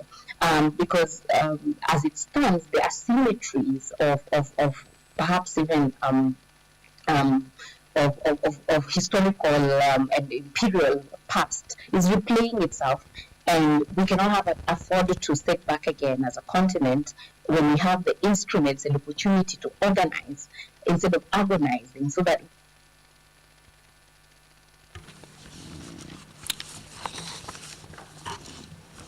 This is, again, a very important dimension that brings out all the three speakers so far. They made reference to geopolitics and how AI, critical minerals, actually manifest that. I think in the earlier conversation, we talked about data extraction and data protection as one area of system of governance, in respect of which the African Charter plays a significant role. And another dimension that the Leontini, as well as Cheryl mentioned, is the value chain dimension of it, where Africa actually has the bargaining power if Africa wishes to leverage that bargaining power. I think with that, perhaps it would be good if we actually proceed to the comments, questions, and answers section. There is a lot of work that expects us as the African Commission on Human and People's Rights, as member states responsible for overseeing the utilization of natural resources on the African continent and the protection of the well-being and welfare and rights of citizens and peoples on the continent. And all of us are citizens who are actually impacted by and unavoidably affected by these developments. And therefore, thank you all for your attention. The floor is open for your interventions. I recognize the Republic of South Africa. Sure, thank you very much. Again, I will not be long. I'm just fascinated by the increasing involvement of the youth on the panels. I think it's a very good indication of the succession planning that we may be inadvertently bringing into the African Commission. I'm part of the youth, by the way, not that it suggests anything, but it's just that the creativity that we are seeing here is I think, works well for the future of the continent. So when we say the Africa we want, we certainly talk about this age generation. And I did just a little bit of calculation yesterday that effectively anybody who will effectively be in the human rights system from the continent at the age of 65 in 2063, by now the person should be roughly 32 years. That tells you something about where we are headed. But having said that, I just wanted to make this quick point here that I think it's up to the chair of the commission and the commissioners. There is a lot of work that is around this issue that is being discussed here. There's also a lot of intersection between the issue of critical mineral resources, the strategies that are being developed at the level of Addis, and also artificial intelligence. And really, what has been said here is actually very, very prevalent. I'm also just leaving it to the discretion of the commissioners in how we package this. We are going to be chairing the G20 in South Africa, as you know, next year. One of the central issues is AI and also the issue of critical mineral resources, and I happen to be in the center of the discussion. And one of the issues that I just wanted to flag is that what is currently happening is the handing over from Brazil to South Africa is extremely critical in terms of timing. I think we need to also look ahead. That handing over, central to it are these elements which we now have to prioritize and bring in. And that's the one point. The second point is that I just wanted to flag that the African Union is going to be a permanent member of the G20. So this kind of discussion is forever going to be there. And from where I wanted to take the issue is that there is no way that you can look at this subject without putting in the context of human rights, as it was said here earlier. I don't want to go into the discussion, it's obvious. Meaning, therefore, that the African Commission on Human and People's Rights is the only organ of the AU that has to bring this issue up. That has to be central. The panelists made the point here that we have to be part of the dialogue. Otherwise, if we are not, we certainly will be remiss. The only offer we can make from our side, certainly as South Africa, is we can host, as per agreement, this conversation, so that by the time the African Union is a permanent member. In fact, it's already a permanent member. Let me just say, it's already a permanent member. We are now engaged in this discussion. Lastly, we hosted Commissioner Muchanga. This was last week before one came over here. And the discussion tended to be on peace and security issues, in other words, the sources of conflict in relation to critical mineral resources. At no stage was that the issue of human rights brought into the picture. So I think it's something that, again, is critical, so that by the time we go to the summit in February, already those issues are brought onto the agenda. Otherwise, we're going to end up with an economic context to this discussion again, and it's in the G20, that is, and it's going to distort the issues. And I really wanted to thank the panel again. This is an excellent panel, and I really wanted to ask for at least a consolidated clip of this, because we want to study it very, very closely so that we make sure that we infuse the human rights dimension here. Thank you. Thank you very much, South Africa, for those important areas that we need to take forward, including the fact that this would be on the agenda of the G20 chairship of South Africa, and in that context, the question of how we bring this conversation within that framework, including in the context of African Union's membership in the G20, and we welcome with appreciation your offer to host this conversation as a way of bringing this critical dimension of the human and people's rights aspect of the equation in the conversation about artificial intelligence, new tech, and critical minerals, not just from a purely economic growth conception of development, but from the human development dimension which the African Charter on Human and People's Rights bring forth with. Eritrea, please.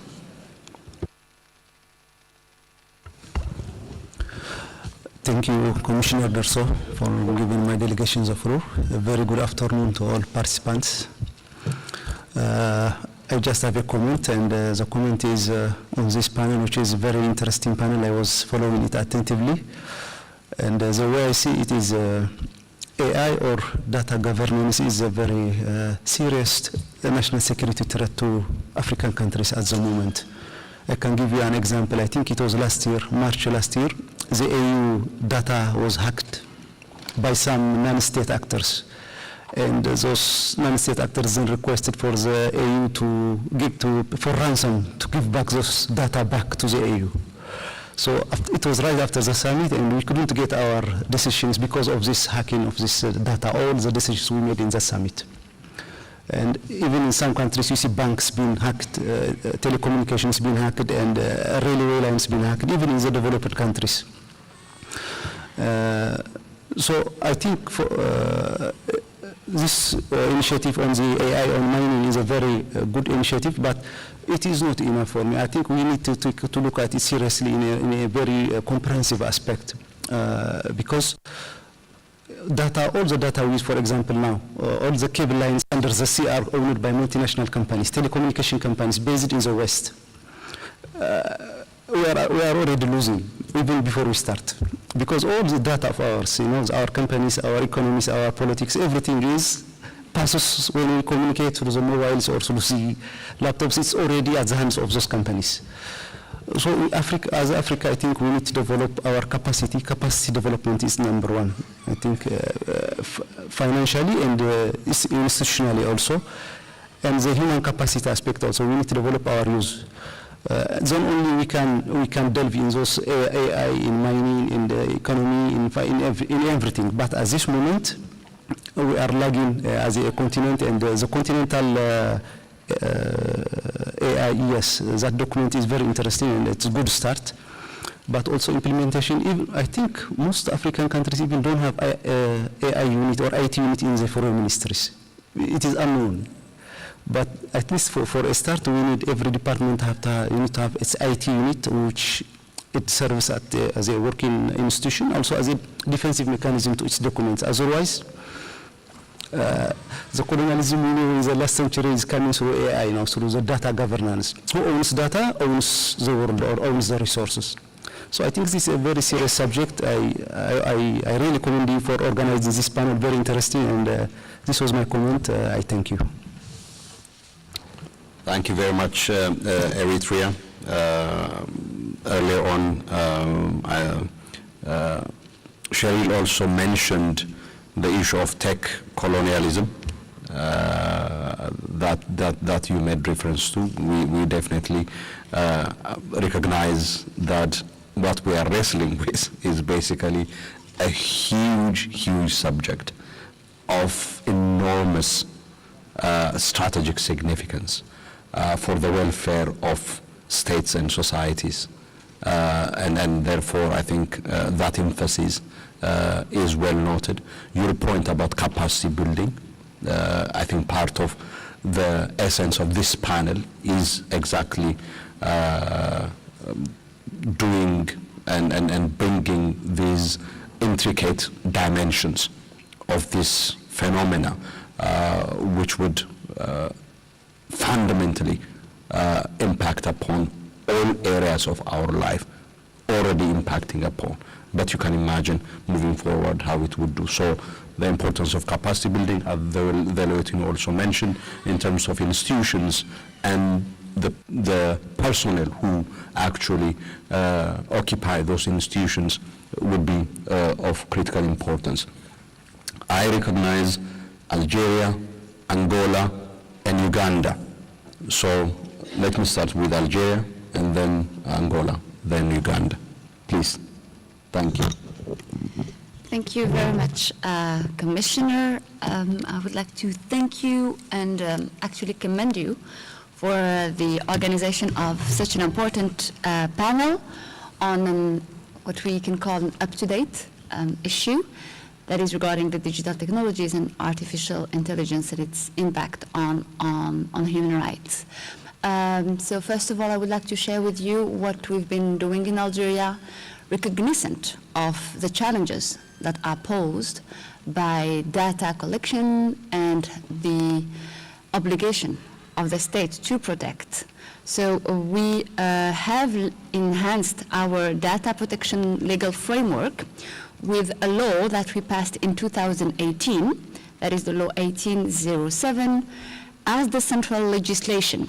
It has been enforced since 2023 through the establishment of the National Authority of Personal Data Protection.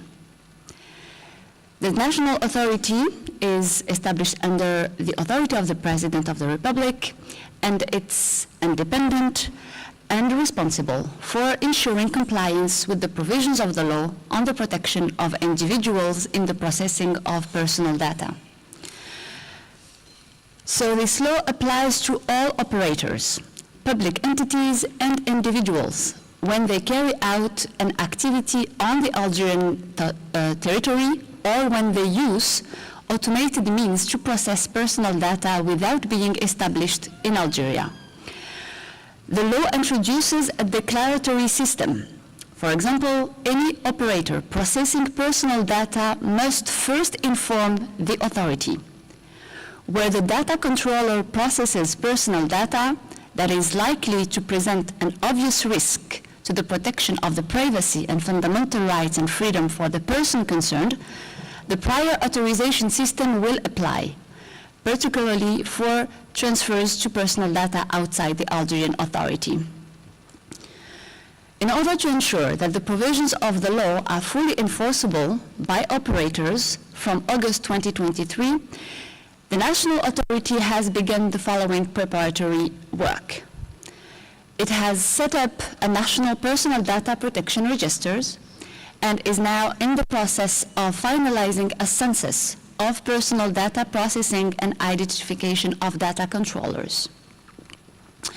On the other hand, the Algerian government has adopted a national digitalization strategy and launched the digital citizenships, which represent a new dimension of civic education aiming at teaching young people and civil society to work, live, and share in a positive way in digital environments and context. Commissioner, on the other note, maybe I would like to share with you the position of Algeria when it comes to the question at hand. So we recognize that the African Human Rights Framework has provided tools to help responding to the challenges posed by digital technologies, artificial intelligence, while noting that gaps still remain. We also recognize the dichotomy between the immense potential of digital technologies to facilitate the enjoyment of human rights, particularly the right to education, the right to work, and on the other hand, the risks of human rights abuses and violation in using these technologies, especially in the military domain, as well as violations relating to spread of hate speech and cross-border surveillance. We are concerned especially by cross-border surveillance and surveillance in occupied territory that still persists. For example, what is happening now currently in Western Sahara.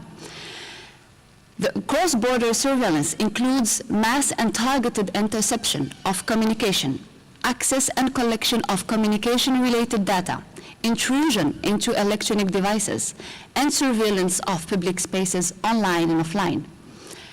In this regard, we suggest that the Commission focus more on surveillance trends, especially in occupied territories, and make recommendations, particularly on mass surveillance, spyware, weakening of encryption, surveillance of public spaces to address the resulting human rights violation.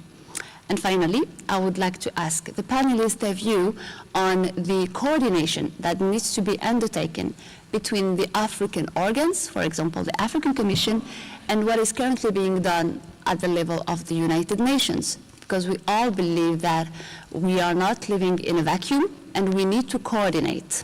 Thank you so much. Thank you very much, Algeria, for sharing with us the legal framework that is in place, actually a very new one in 2023, with respect to data protection, both in terms of the law but also the institution that oversees the implementation of this important legislation. We also take note of the scope of application of the law. We are mindful and appreciative of the position of Algeria that you have shared on the issues and questions at place, particularly risks to human rights in the form of hate speech, cross-border surveillance, and developments in the military domain, and the emphasis that you put on cross-border surveillance, including in occupied territories. So we take note, and we will definitely have these reflected in the work that we are doing at the African Commission. I will come back to the question of coordination later before we conclude. I give the floor now to Angola, please.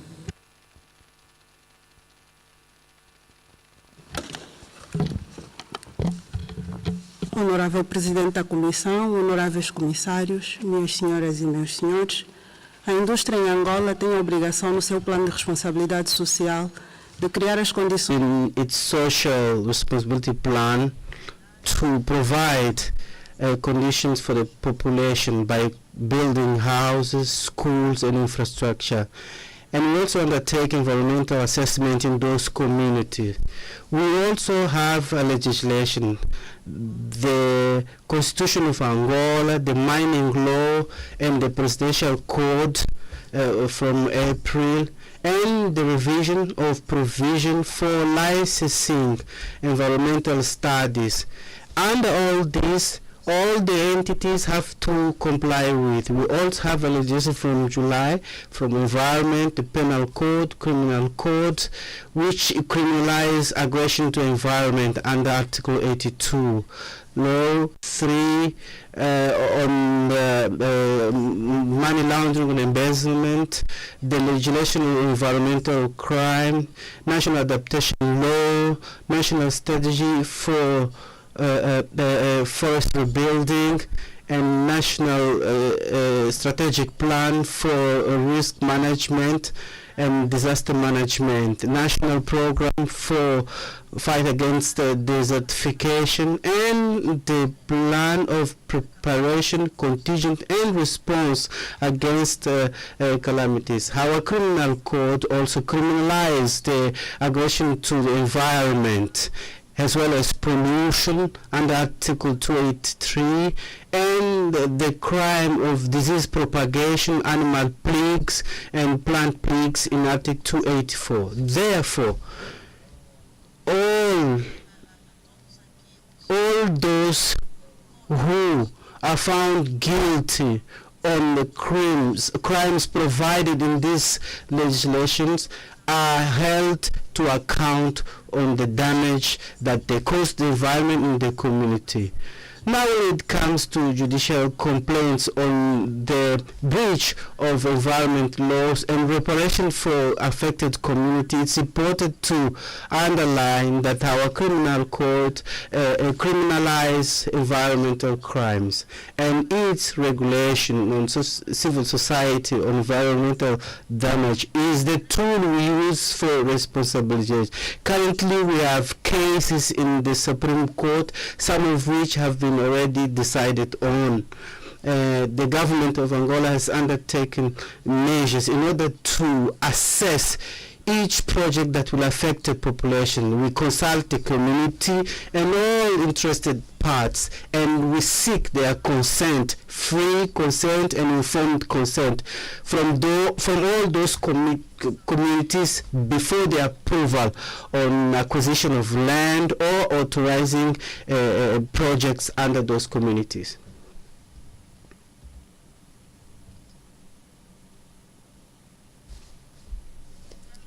Our government applies all these measures, and our mining code also refers to the rights of the communities, in which we have to take into account the beliefs and customs of the communities, and the mining must contribute to their social and economic development.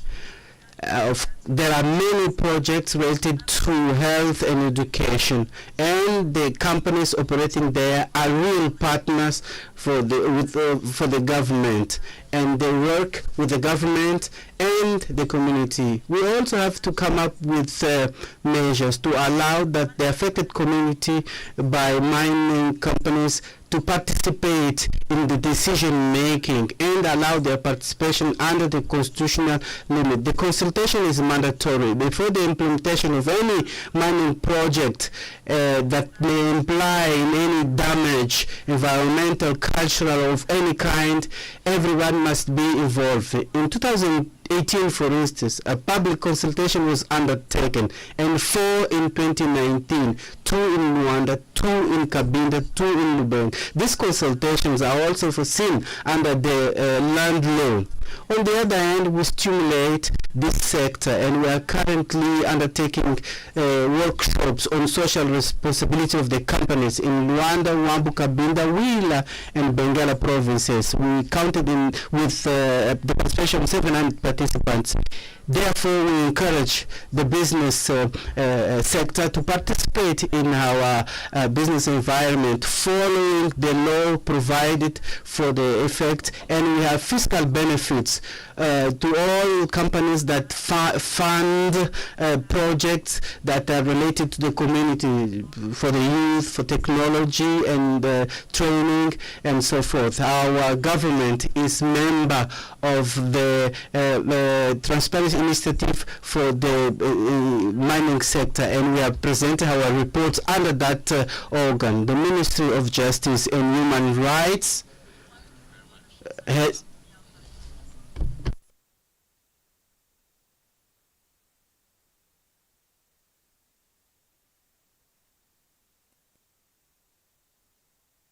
we have been undertaking many activity and reflection meetings on this mechanism in line with UN guidelines on the principles of business and human rights.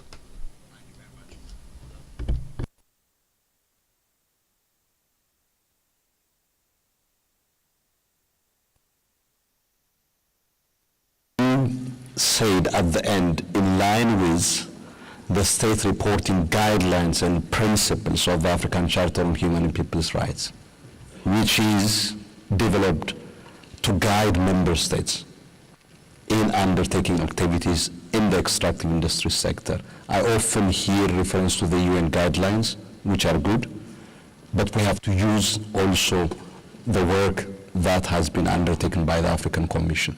I really urge member states to make reference and make use of the state reporting guidelines and principles on Articles 21 and 24 of the Charter.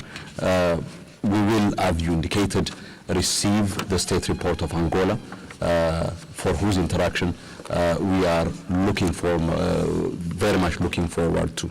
Thank you once again also for indicating that you actually implement free and informed consent as the basis for land-related issues affecting communities. There are registered requests for the floor, apart from the states. First, no? Uganda? You are okay? Okay. So I now give the floor to Kenya Human Rights Commission. Okay, I don't see Kenya Human Rights Commission. From NGOs, Consortium of Ethiopian Human Rights Organizations, Masood. I don't see Masood here. Initiative for Social and Economic Rights. I don't see anyone. Veronica Pereira. Veronica, you have the floor, please. If you can do it quickly, I would really be grateful. Thank you. Obrigada, Comissário Gerson, por esta oportunidade. A inteligência artificial entra também na mesma lógica da exploração colonial dos recursos naturais do norte global e torna ainda mais desafiante garantir os direitos económicos, sociais e culturais nas nossas... The economic, social, cultural rights in Africa, especially in contexts where we have plenty of resources. The association works with communities in the south and east of Angola, regions which are rich in resources. However, these are communities that are very poor, limited by poverty and abandonment by fundamental rights. We report regularly the unruly exploration, expropriation of lands, disputes, occupation of ancestral lands, destruction of ethnic groups, victims of drought, especially women and children in famine waiting for their death, condition of circulation of people, access to rivers and productive land.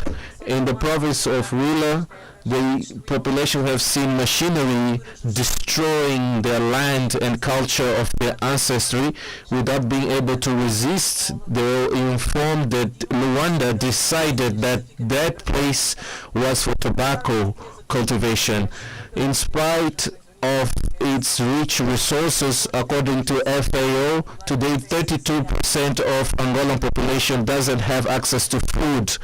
22.5% is malnourished. More than 20% don't have access to water, drinking water. And populations stay months without access to education and other services. Knowing that these are heavily militarized areas. In response to this, ACC in Mosaic described Article 21 of the African Charter is not enough to ensure that communities have a voice and are considered in decision making on the destiny of where they reside. We urge the African Commission to institute a right or a specific mechanism that gives voice to the communities on issues of resource exploitation and promote a real sustainable development through the informed participation of populations in decisions of their present and future. Excellency, countries such as Angola require this type of mechanisms in order to ensure safeguarding its heritage, which current governments don't respect. We request the African Commission to urge the Angola government to include the populations, to inform with transparency the businesses linked to national resources and stop deciding from the capital on the destinies of the local community. Thank you.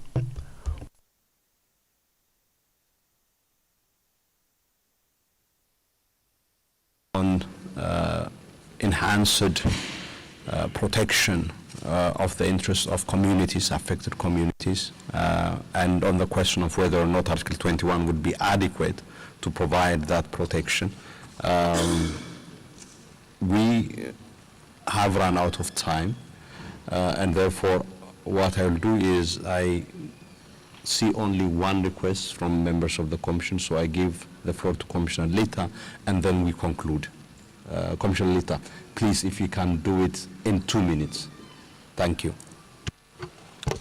Thank you very much, Commissioner, for the floor. As chair of this panel, I too would like to join the other speakers to congratulate you for this timely discussion on artificial intelligence. Chair, I want to say that I'm happy to take the floor after the speaker who has just spoken before me, because of the nexus between extractive industries and the movement or extraction of communities living in those territories. And I think the speaker before me has covered what really is happening and the importance for member states to make sure that while we are using our minerals to improve our revenues and to contribute to our GDP, we are also not creating poverty, displacement, and disinheritance of communities that happen to be in the areas where these minerals are found. Chair, I would like to raise 3 issues. The first one is that we hope that the new critical minerals do not follow the same pattern as the other minerals have followed, where Africa plays a catch-up game. And I think this is a timely moment to lead in terms of putting on the table what Africa really requires. I would like to add my voice to the observation by South Africa that this conversation should end up in the COP discussions. And on this note, I would like to say that I think you, Commissioner, represents the Commission in the COP negotiations. And this conversation should also find its way in the text that comes out of the next COP. Also, yesterday I participated in a panel on financing of education. And we were very happy to learn that at New York level, the Africa Group is currently negotiating a new United Nations tax regime that will help Africa be able to capture issues that the OECD mining regime doesn't. For example, the illicit financial flows, tax evasion, and money laundering. And so I think we should also recommend that this is also escalated to the Africa Group in New York. I thank you. Thank you very much, Commissioner Litha. Just on your last point, I think I thought that it's worth mentioning that this commission actually have issued a statement on that tax convention in support of the Africa Group. Let me come back to the Lieutenant to give his concluding reflections, and then we would be concluding with an answer that was asked by Algeria from my side. Thank you, Chair, and thank you to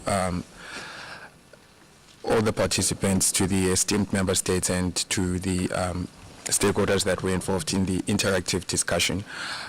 Just to summarize, I think the emphasis is really on the way forward, and just like Honorable Njimeni pointed out, there's room for this conversation to continue in the political organs at the African Union, because there are already ongoing discussions on AI taking place at the level of the AUC as well as at different organs. The priority now is to then introduce that perspective of the relationship with critical rare earth and place it on the top of the agenda.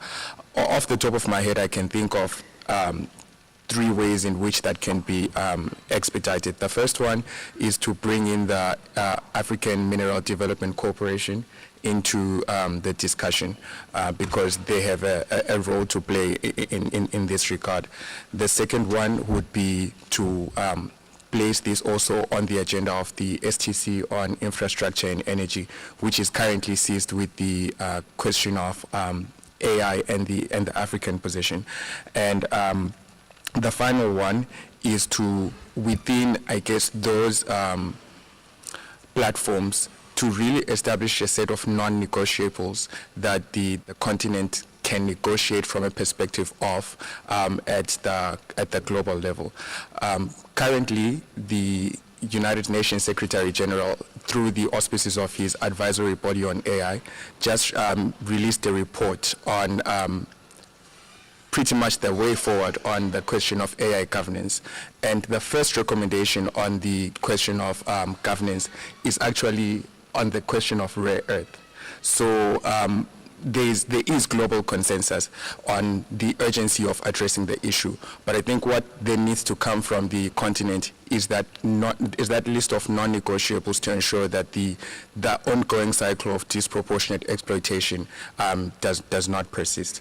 And finally, to say that the African Commission has a reporting guideline on Article 21 and 24, which addresses pretty much all of these issues of fiscal regulation, issues of contractual transparency, issues of consultative engagement with affected communities, such as mining communities, and really it's a reflection of the position of many member states. Off the top of my head, I can think of the Republic of Zimbabwe has always had a strong stance on the urgency of indigenization and the imperative of the community to develop, to be supported as the extraction takes place. So I think the reporting guidelines, as well as the other jurisprudence on Article 21, is a reflection of commonly held views at the level of the continent, but also is comprehensive enough to answer a lot of these questions on how can states have more capacity to negotiate with MNCs, to negotiate with development partners on contracts regarding critical rare earth. So to conclude, I wish to really emphasize the need to consistently revisit what the African Charter already provides for us under the jurisprudence of the Commission, but also to consistently engage because ultimately the working group exists to really advance the capacity of member states to be able to answer these questions when they are negotiating their contracts and when they are adopting legislative and policy measures to address questions such as these. Thank you so much, Chair, and thank you to everyone.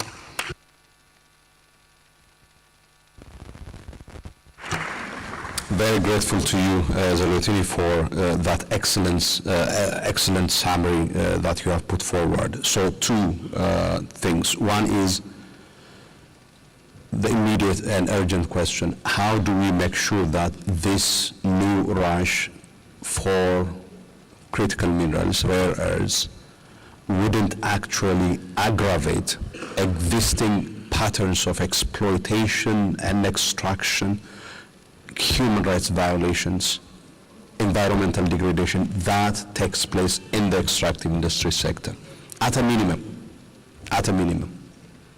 And at a maximum, the question really is how Africa should and needs to leverage its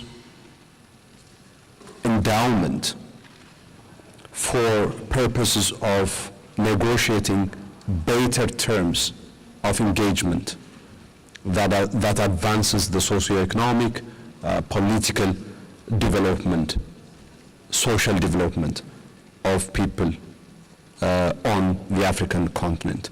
It is these two dimensions that have been put forward in raising the wide range of issues that have been canvassed in the presentations, but also importantly in the reflections from member states. I would like therefore to thank with appreciation South Africa, Eritrea, Algeria, and Angola for the interventions on the subject that was the subject of discussion. I would like to respond to the question from Algeria in terms of coordination. So two things. We at the working group, for example, have submitted an advisory note to the Africa Group in Geneva with respect to the negotiations around the business and human rights treaty process. As part of that engagement at the international level, there was also an opening for submission of inputs to the UN process in New York around the UN Digital Compact. We have also within that framework, as part of this study, provided input at the African Commission, so that the voice of the continent and this institution would be captured as the representative of the interests and needs of the people of the continent. So these are therefore indeed, when it comes to these issues, we do not believe that state or national level measures are adequate. They are enormously adequate, because these technological tech companies are not in the first place based here. Much of the conception and development of these technologies also happen elsewhere in the world, right? Even continental level collective action by the continent is hugely important. So that is the other level. That is where the Common African Position processes that the Zalotini made reference to, including the strategy by the African Union and some of the other processes that South Africa made reference to, become so crucial, because that would help us now to project a collective voice that have a prospect of being heard at the global level in shaping global governance. And one of the first areas, as the Loyalty mentioned in the report of the Secretary General's Advisory Panel on AI, relates to rare earths. It tells you a huge story. And those who drafted the African Charter on Human and People's Rights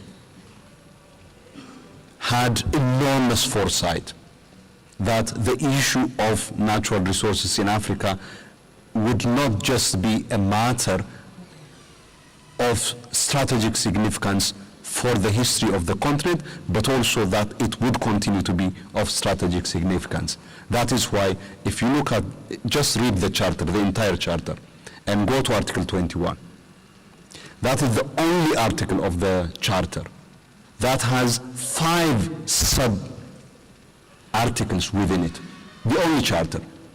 Why did the drafters and member states give this level of attention to Article 21, the right of all peoples to natural resources and wealth? Why? It is exactly because of the historical encounter of the continent and their appreciation of the strategic significance of this for the well-being of the continent, and indeed in terms of our international position, occupation.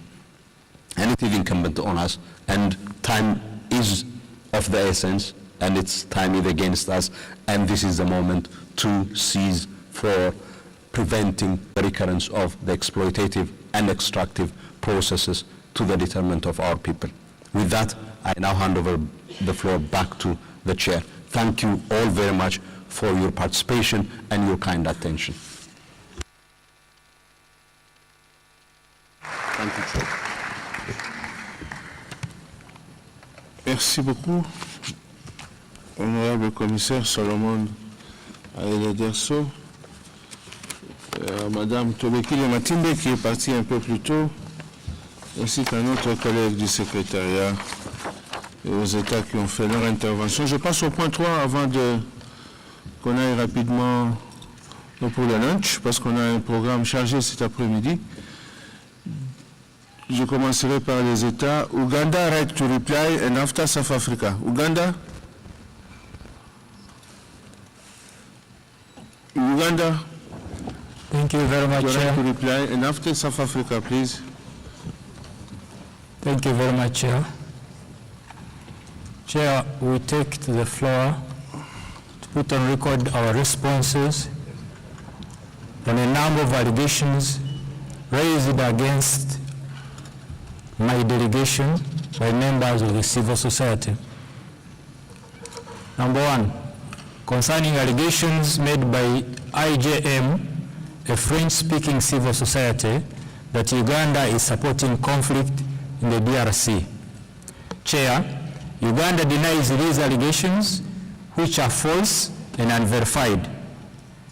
Government of Uganda is not aware of the allegations, and this is not the appropriate forum to address them. The government of Uganda remains committed to peace in the DRC and continues contributing to the various peace initiatives set to resolve the conflict in the DRC. Besides hosting hundreds of thousands of refugees from the DRC, we therefore request for restraint from making such false allegations as they derail our efforts and ongoing peace initiatives.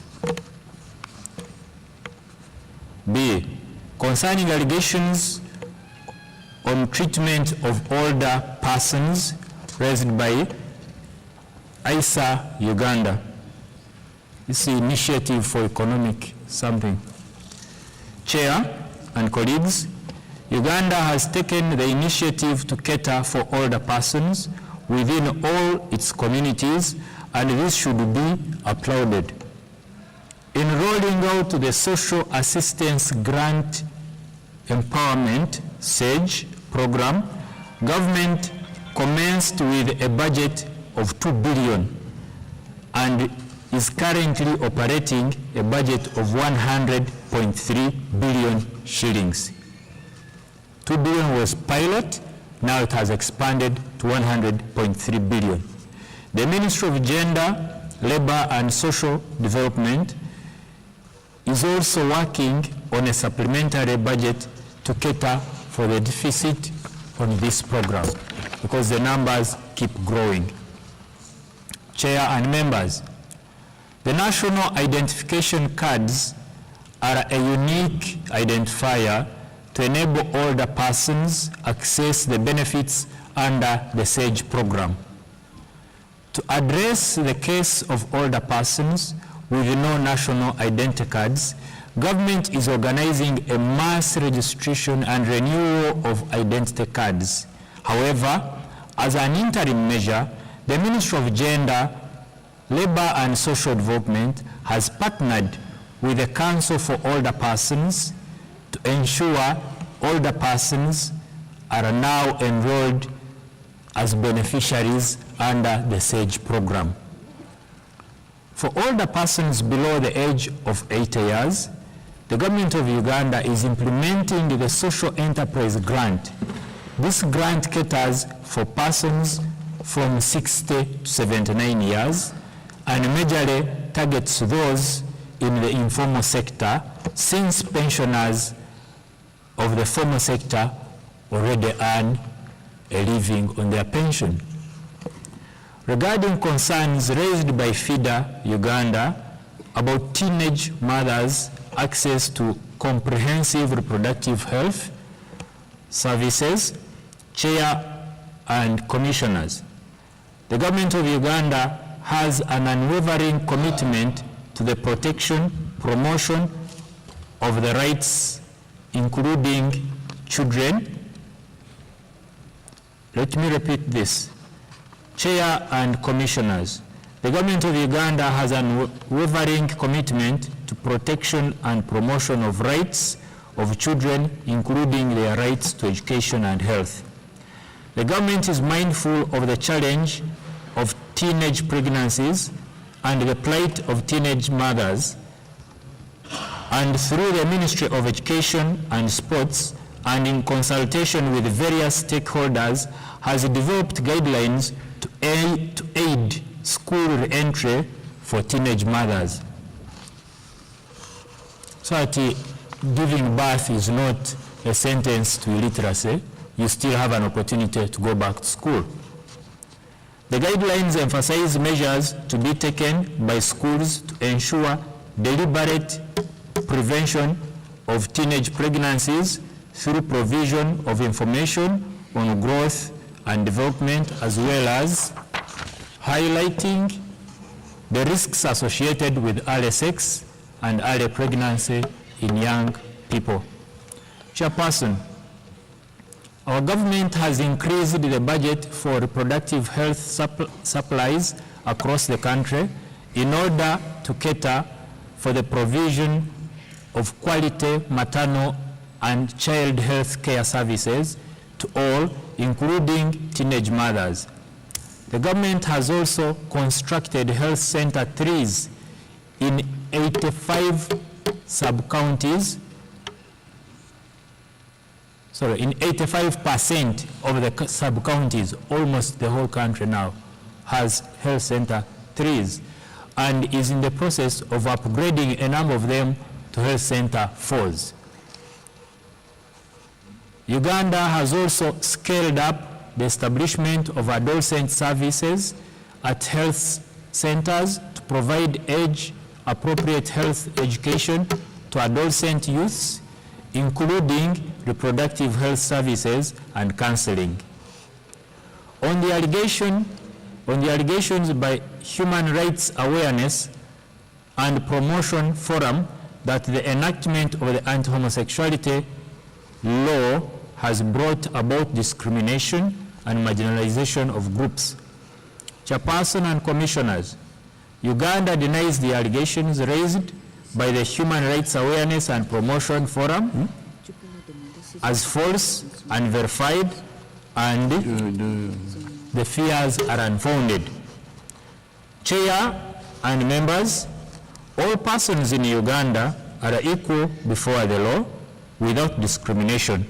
The government does not tolerate discrimination and or harassment of any individual. The government of Uganda upholds the right to non-discrimination as guaranteed under Article 21 of our Constitution. Chair and Commissioners, the human rights concerns raised by the Anti-Homosexuality Act, in the Anti-Homosexuality Act were adjudicated upon and a decision pronounced on the same. In April this year, 2024, the Constitutional Court, in a case known as Fox Odoi Oyuelo and 21 others versus the Attorney General, the Constitutional Court expunged the sections within the Anti-Homosexuality Act that violated the right to health, privacy, and freedom of religion enshrined under the Constitution.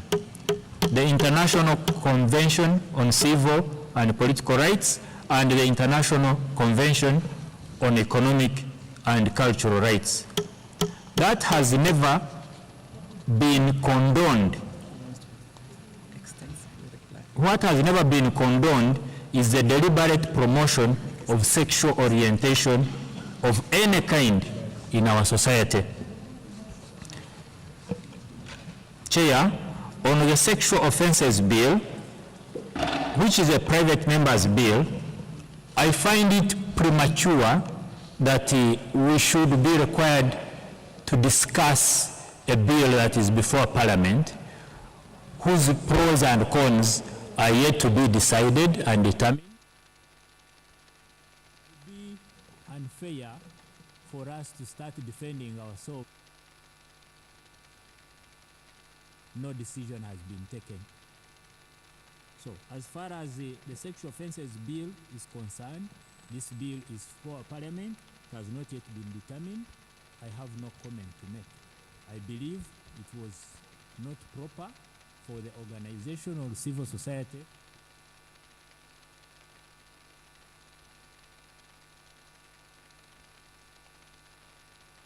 we protect our cultures. We are not comfortable with any organization that seeks to enforce or force upon us its own way of doing things. We take decisions as a nation, we cater for our people, we are mindful of the rights as being universal. So the issue of homosexuality was legislated upon and adjudicated upon. You let us see how we shall deal with it. Thank you very much.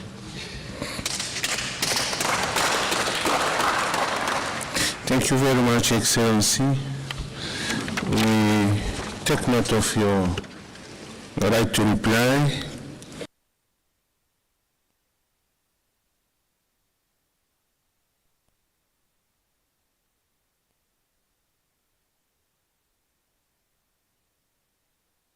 In this context, Commissioner Marie-Louise Waboma would also like to know, maybe you can speak to her privately, if you have deposited the instruments of ratification for the protocol on older persons, because you also said that you have ratified.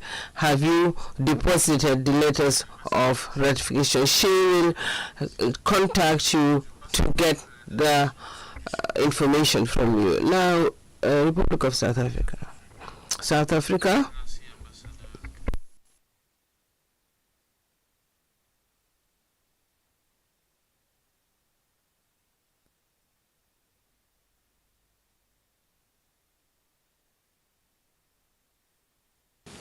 That is 7 minutes. 7 minutes. That's perfect. No, food is ready for you. I will. No, I've got a timer here, just so that I do not go over. But what I've done is I've consolidated two statements. Let me start here by saying that, and this is not on my official statement here, I just want to commend. Oh, they can't hear me. Let me just start by commending you, Chair, and the commissioners. Just to commend you, in essence, in the manner in which this African Commission, since I started coming here, has evolved and been very productive. I think one needs to say this. I don't think it's being said enough. And that is just one point. Chair, I'm under instruction here to issue the statement from my political principals. And I'm not going to be reading anything that is coming from anywhere else other than my principals. The one statement is our national statement, and then the second statement is on Gaza. Honorable Chair, Honorable Commissioners, distinguished state delegates, representatives of national human rights institutions and civil society organizations, ladies and gentlemen, the South African delegation is honored to be part of this 81st ordinary session of the African Commission on Human and People's Rights, and is pleased to be given this opportunity to present this statement under the agenda item Human Rights Situation in Africa. This session convenes at a critical time for the world, and more so for our continent, as we are witnessing the decline in respect to the promotion and protection of human rights. We are witnessing a trend towards politics of division and destruction, as more and more countries are adopting narrow policies that are weakening the multilateral institutions. The socio-political trends witnessed internationally have led to a growth in poverty and social inequalities within and among societies. We have witnessed the continuous perpetration of war crimes and crimes against humanity, with widespread and systematic attacks against civilians. Unilateral coercive measures are applied rampantly, hindering ordinary citizens from accessing crucial medicines and humanitarian aid. The scourge of gender-based violence continues, with women living in insecurity and other scourges. Increased racism, racial discrimination, and related intolerances, as well as the stifling of political dissent and religious freedoms, are among some of the concerns that we have. Therefore, we believe that this commission remains fundamental to our multilateral engagements to advance human rights as a continent. Hence, there is an imperative need to remain true to our mandate to promote and protect human rights and people's rights, consolidate democratic institutions and culture, and also to ensure good governance and the rule of law. Honorable Chairperson and Commissioners, the South African government's foreign policy objectives have always been and will always be predicated on contributing to a better Africa and a better world. For this reason, the country has always shown a stern commitment towards the promotion and the protection of human rights, and we do not take this position lightly. We take pride in knowing that all who live in South Africa enjoy the protection of the Bill of Rights, which is enshrined in our Constitution. Therefore, we celebrate the great progress we have made as a nation in building a democracy founded on equal human rights for all people.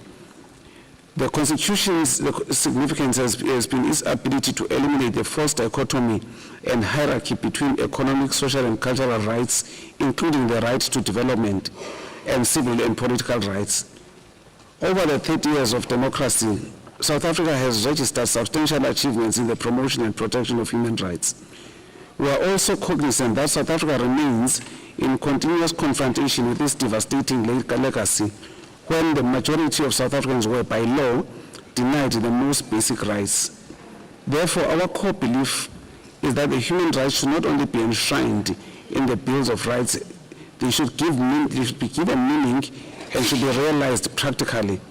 They should equally be promoted and protected effectively for all to be enjoyed in a tangible way. We continue to ensure that human rights and human rights education are met through various programs and initiatives. The right to clean and affordable water and sanitation, access to basic education, healthcare services, including reproductive and healthcare, housing, investment in housing settlements to ensure adequate housing, projects by the public sector in promotion, in collaboration with private entities, and laws to protect women from all forms of abuse and to advance their rights, amongst others. To ensure the progressive and realization of all these rights, we continue to focus on growing our economy and achieving far greater levels of investment. South Africa is committed to human rights and freedoms, not only in our country, but also in the rest of the continent. There is no denying that the promotion, protection, and practical enjoyment of all human rights and fundamental freedoms are intrinsically linked to achieving Agenda 2063, the Africa we want. The politics of division and destruction can only thwart our collective efforts and be of disservice to the victims of human rights violations. We count on the support of the national human rights institutions, non-governmental organizations, and civil society organizations whose work remains commendable. We urge the African Commission on Human and People's Rights to continue encouraging member states of the African Union to ratify all the African Union human rights treaties. We are also happy to inform this session that South Africa is in the process of ratifying the protocol to the Charter on Human and People's Rights on the rights of older persons, which recognizes older persons' rights to freedom from violence, abuse, and neglect. This dedication fully pledges its continued support for constructive, fruitful deliberations during this session. I thank you. Merci beaucoup, Excellence, Monsieur l'Ambassadeur. Ambassador, I think that we can adjourn the session and we'll resume in 1 hour. The meeting stands adjourned.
May we have your attention, please? Thank you. The African Commission on Human and People's Rights would therefore resume their deliberations this afternoon. We have before us here the delegation from Burkina Faso. Before welcoming them to our meeting officially,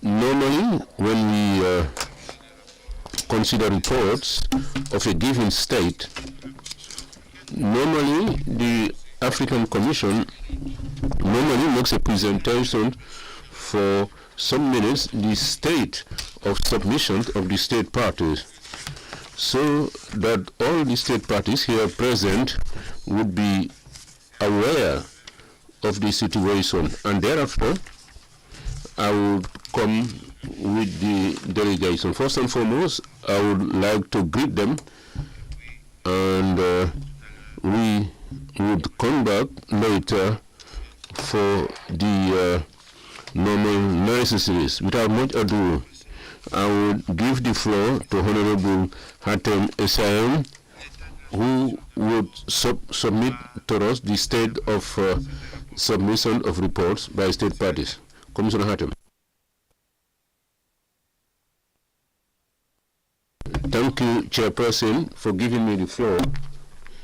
First and foremost, I would like to greet all my colleagues, their commissioners, and the representatives of these states, and most especially our brothers who are here from Burkina Faso. With respect to this report that we are presenting here, as you know, state parties to the African Charter on Human and People's Rights, the protocol on the Maputo Protocol, and the African Charter on the Rights of Persons with Disabilities, and the AU Convention of Protection Assistance or Internally Displaced Persons, Kampala Convention, all these states have the obligation to submit periodic reports on the implementations of the provisions contained in the above mentioned instruments. So let me very briefly indicate the relevant articles which provide for the presentation of this report. For the Charter, it is 62 of the Protocol to the African Charter on the Rights of Women. That is 26. The AU Convention is 34.1, and for the Convention for the Protection and Assistance to IDPs is Article 14.4.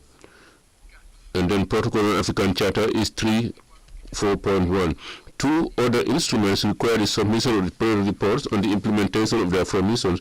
When reporting on the implementation of the Charter, they have not yet entered into force, namely the Protocol to the African Charter on the Rights of Older Persons, Article 22.1, and the Protocol to the African Charter on the Rights of Citizens for Social Protection and Social Security, Article 28.1. Now, let me start with the new developments. Since the presentation of the last report on the status of submission of the periodic reports by the status parties to the African Charter during our 79th ordinary session, which was convened in June 2024, the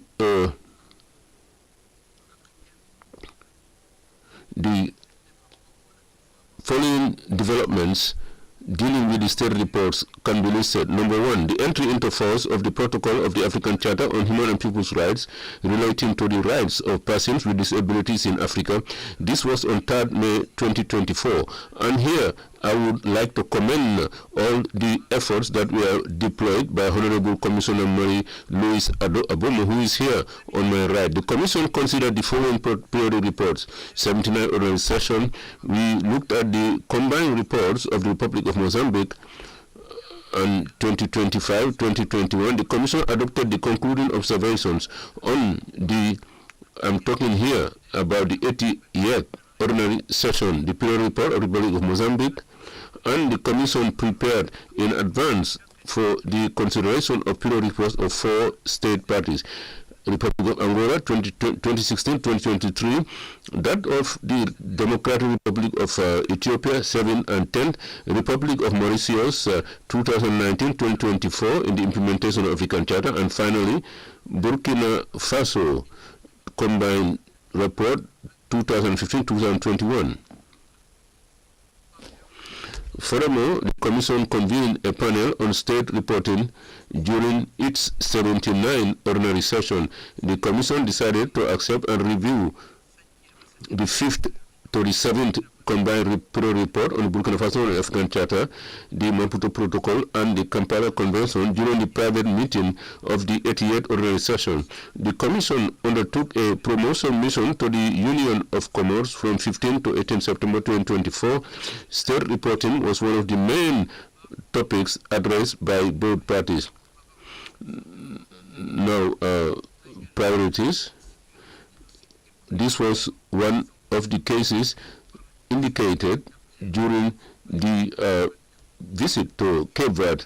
Now, let me come back to the current priorities of the Commission with regard to periodic reports. In the short term, the Commission will focus on strengthening the commitment of state parties to comply with these reporting observations, ensuring greater compliance with the guidelines as set out in Commission to Rules of Procedure regarding the consideration of Arab report, adoption and transmission of these concrete observations, maintaining collaboration with NHRIs and civil society organizations in gathering first-hand information as part of the process of reviewing the state periodic report, and also to communicate on the entry into force of the protocol to the African Charter on the rights of persons with disabilities, inter alia the need to include in periodic reports a part D on the implementation of its provisions in accordance with its Article 34(1).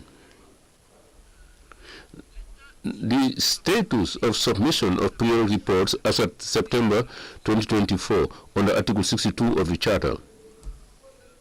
Here, I would kindly request you to look at the table under the screen, which stipulates that 10 African states are up to date in their report.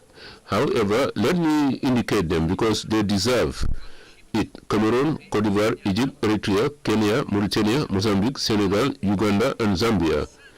5 countries, their report is under review, namely Angola, Burkina Faso, Ethiopia, Mauritius, and Zimbabwe, and this is 9.25%. 10 countries are behind by 1 report overdue. As you can see on the screen, 3 countries have 2 reports overdue, and they account for 5.5%. 1 country is behind by 3 reports, and 19 countries have accumulated more than 3 reports, and they account for 35.18% of our states, namely the majority. We urge them to alleviate the situation. And finally, 6 countries never submitted a report, and they account for 11%. Now, if you look on the screen, you will see 19%. The best students are 18%. They are in green in the pie chart. Now, let me go to the presentations on account of the Maputo Protocol and the Kampala Convention. For the Maputo Protocol, 45 state parties to the Charter have ratified this, and they are required to submit periodic reports on its implementations of the provisions of the 2 aforementioned instruments in accordance with Article 62 of the Charter and Article 26 of the Protocol. With the recent submissions of the periodic report by the Federal Republic of Ethiopia, 22 and 45 states concerned have already submitted periodic reports covering the Charter and the Protocol. With respect to the Kampala Convention, 33 state parties to the Charter that is to say 61.11%, have also ratified the Kampala Convention for the Protection of Internally Displaced Persons in Africa. In addition to Cameroon, Angola and Burkina Faso are second and third parties respectively to submit a periodic report on the implementation of 3 instruments. Protocol to the African Charter on the Rights of People with Disabilities. 15 state parties to the African Charter have ratified the protocol to the African Charter on the Rights of Persons with Disability. So far, no state party to the African Charter has reported on the implementation of the protocol's provisions. Now, conclusions and recommendations. The Commission considered it of paramount importance to encourage state parties to commit to submitting periodic reports. To date, 3 state parties to the Charter, the Mobutu Protocol and the Kampala Convention, namely Angola, Burkina and Cameroon, have fulfilled their obligation to submit reports on the 3 instruments.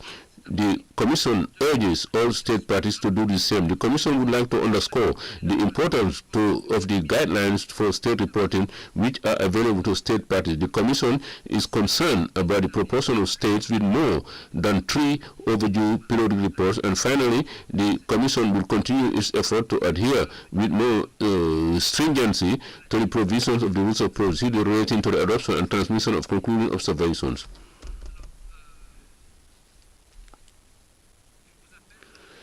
So I will draw your attention to the annexes, which in detail indicate what I have just said. Chairperson, thank you. I would not like to monopolize the floor, and I will hand over the mic to you, Chairperson. Thank you, Commissioner Hattem, for updating us with respect to the state of submissions of the state party report, not only for the Charter, the Mobutu Protocol, but also the Kampala Protocol. We do not have anything on the protocol of elderly persons and people with disabilities. That being said, once again, we would like to welcome the delegation from Burkina Faso. This delegation arrived this afternoon. All the commissions would like to, all members of the commission would like to welcome you, and we hope that this afternoon we will be able to have constructive discussions when it comes to your obligation to present periodic reports. We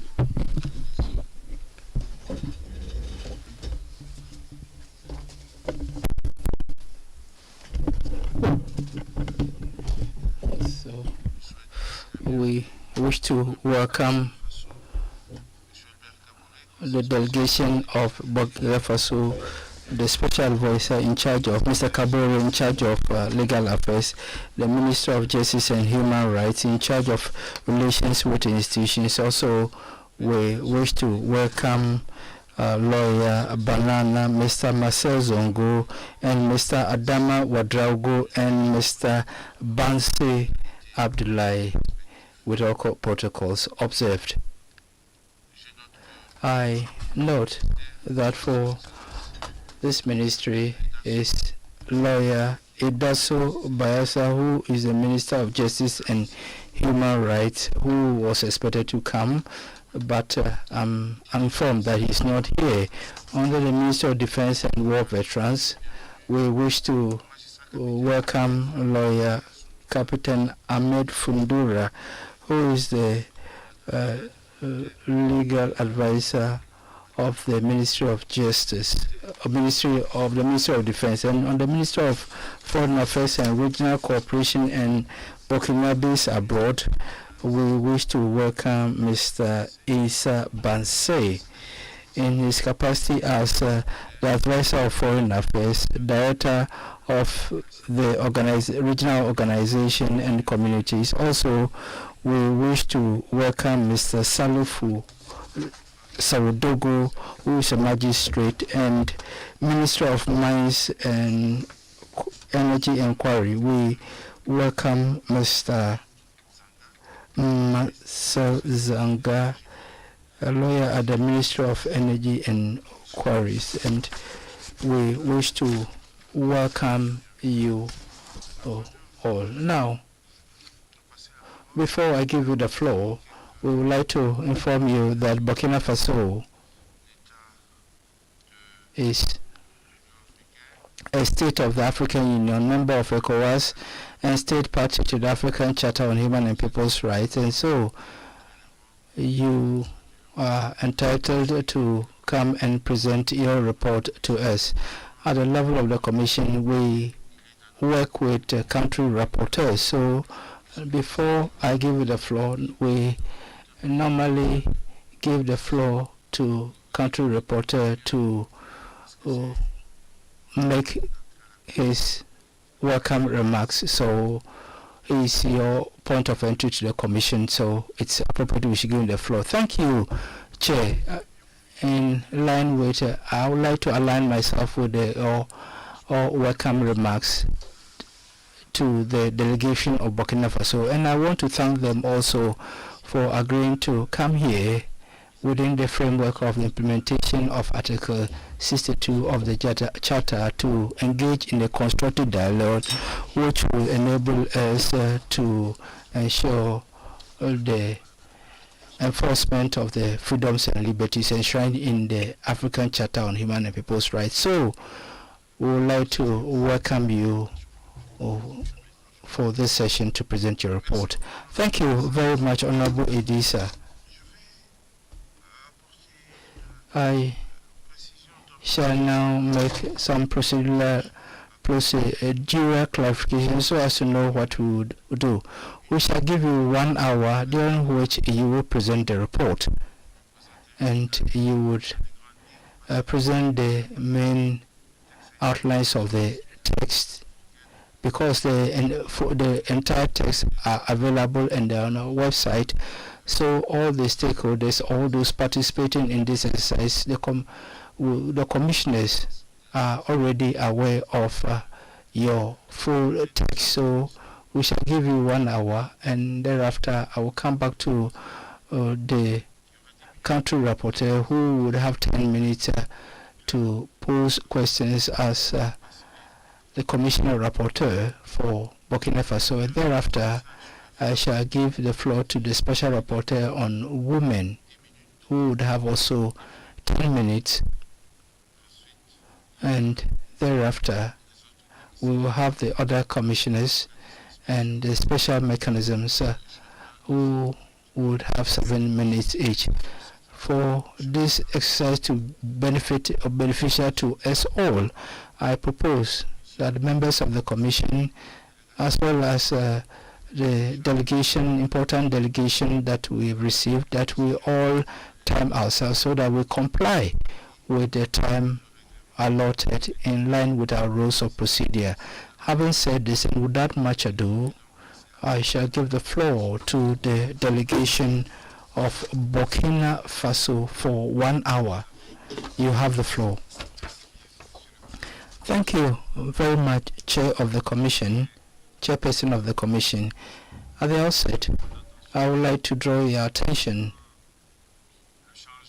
to the change in the composition of the delegation of Burkina Faso, and I would have also opportunity when we start with the consideration of the report. So I want to also inform you that Burkina Faso is no longer a member of ECOWAS. So thank you very much. Now, Chairperson of the African Commission, Deputy Chairperson of the African Commission, ladies and gentlemen commissioners, ladies and gentlemen ambassadors, distinguished delegates of member states. It's a real pleasure and a great honor for Burkina Faso to submit its 5th, 6th, and 7th periodic reports for the evaluation by the African Commission on Human and People's Rights. At the outset, I would like to convey to you the warm greetings and of His Excellency President of Faso, Captain Ibrahim Traoré, as well as the members of the government and people of Burkina Faso for the engagement and the remarkable work you've been doing to promote, protect, and help develop human rights in Africa. I would also like to acknowledge the governmental representatives, national institutions in charge of the defense of human rights, civil society organizations who, by virtue of their presence, attest to the protection of and the promotion of human rights in my country. The delegation that I lead, I've the honor lead, is made up of Mr. Sawarogo, Magistrate, Technical Advisor at the Ministry of Environment, Water and Sanitation, Mr. Marcel Zongo, Human Rights Advisor, Director General of Human Rights at the Ministry of Justice and Human Rights in charge of relations with institutions, Mr. Adama Wedrogo, Advisor on Human Rights, Director of Partnership and the Follow-up of International Agreements, Ministry of Justice and Human Rights, charged with relations with institutions, Mr. Issa Banse, Advisor of Foreign Affairs, Director of African Regional Organizations and communities at the Ministry of Foreign Affairs and Regional Cooperation and Burkinabe Diaspora, Mr. Tusa Dozanga, Lawyer, Director at the Ministry of Energy and Mines and Quarry, Mr. Abulai Bansi, Human Rights Advisor, Head of the Monitoring of International Agreements relating to civic and political rights at the Ministry of Justice and Human Rights, charged with institutions. And this delegation with people from wide background would, I hope, lead to sincere and fruitful engagement. Chairperson, Honorable Commissioners, now, before I go straight in, delve into my presentation, I want to shed light on the legal qualification of my country and the use of the term armed conflict, armed groups, as well as the alleged violation of international humanitarian law in the narrative of some actors intervening in the promotion and protection of human rights. It's important to point out that since 2015, Burkina Faso has been facing a rise in violent extremism and a surge in terrorist attacks in some parts of the country. I would also like to reiterate once again that as things stand, the analysis of the facts relating to the violent situation in the country in the light of the relevant criteria defined by international humanitarian law, it is very difficult to affirm the existence of non-international armed conflict in Burkina Faso. The existence of a non-international armed conflict requires, in the broad sense of international law, the presence of armed group identified incapable of implementing obligations on the IHL. The use of the term armed conflict by some actors does not apply to the Burkina context, which it has been facing a security crisis characterized by terrorist attacks and which constitute a violation of our national laws, hence the establishment of a unit to tackle the problem. Chairperson of the Commission, Honorable Commissioners, the report submitted to you for consideration comprises a 5th, 6th, and 7th periodic report under the African Charter on Human and People's Rights, the 2nd periodic report due under the Maputo Protocol, and the initial report due on the Convention on the Protection of Protection and Assistance to Displaced Persons in Africa. It's been prepared in line with the guidelines for preparation of initial and periodic reports. The report is structured in 4 parts. The first part relates to the normative framework and the implementation recommendations.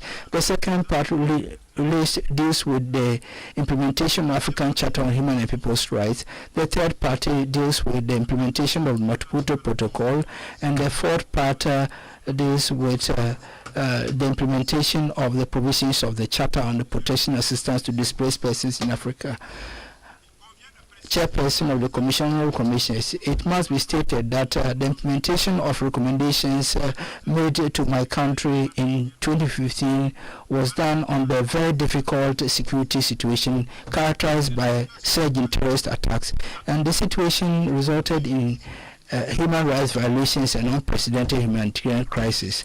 The security and humanitarian, complex humanitarian and security crisis facing my country for the past decade has seriously impacted the implementation of several programs in the area of human rights and the implementation of actions to give full effect to the recommendations. The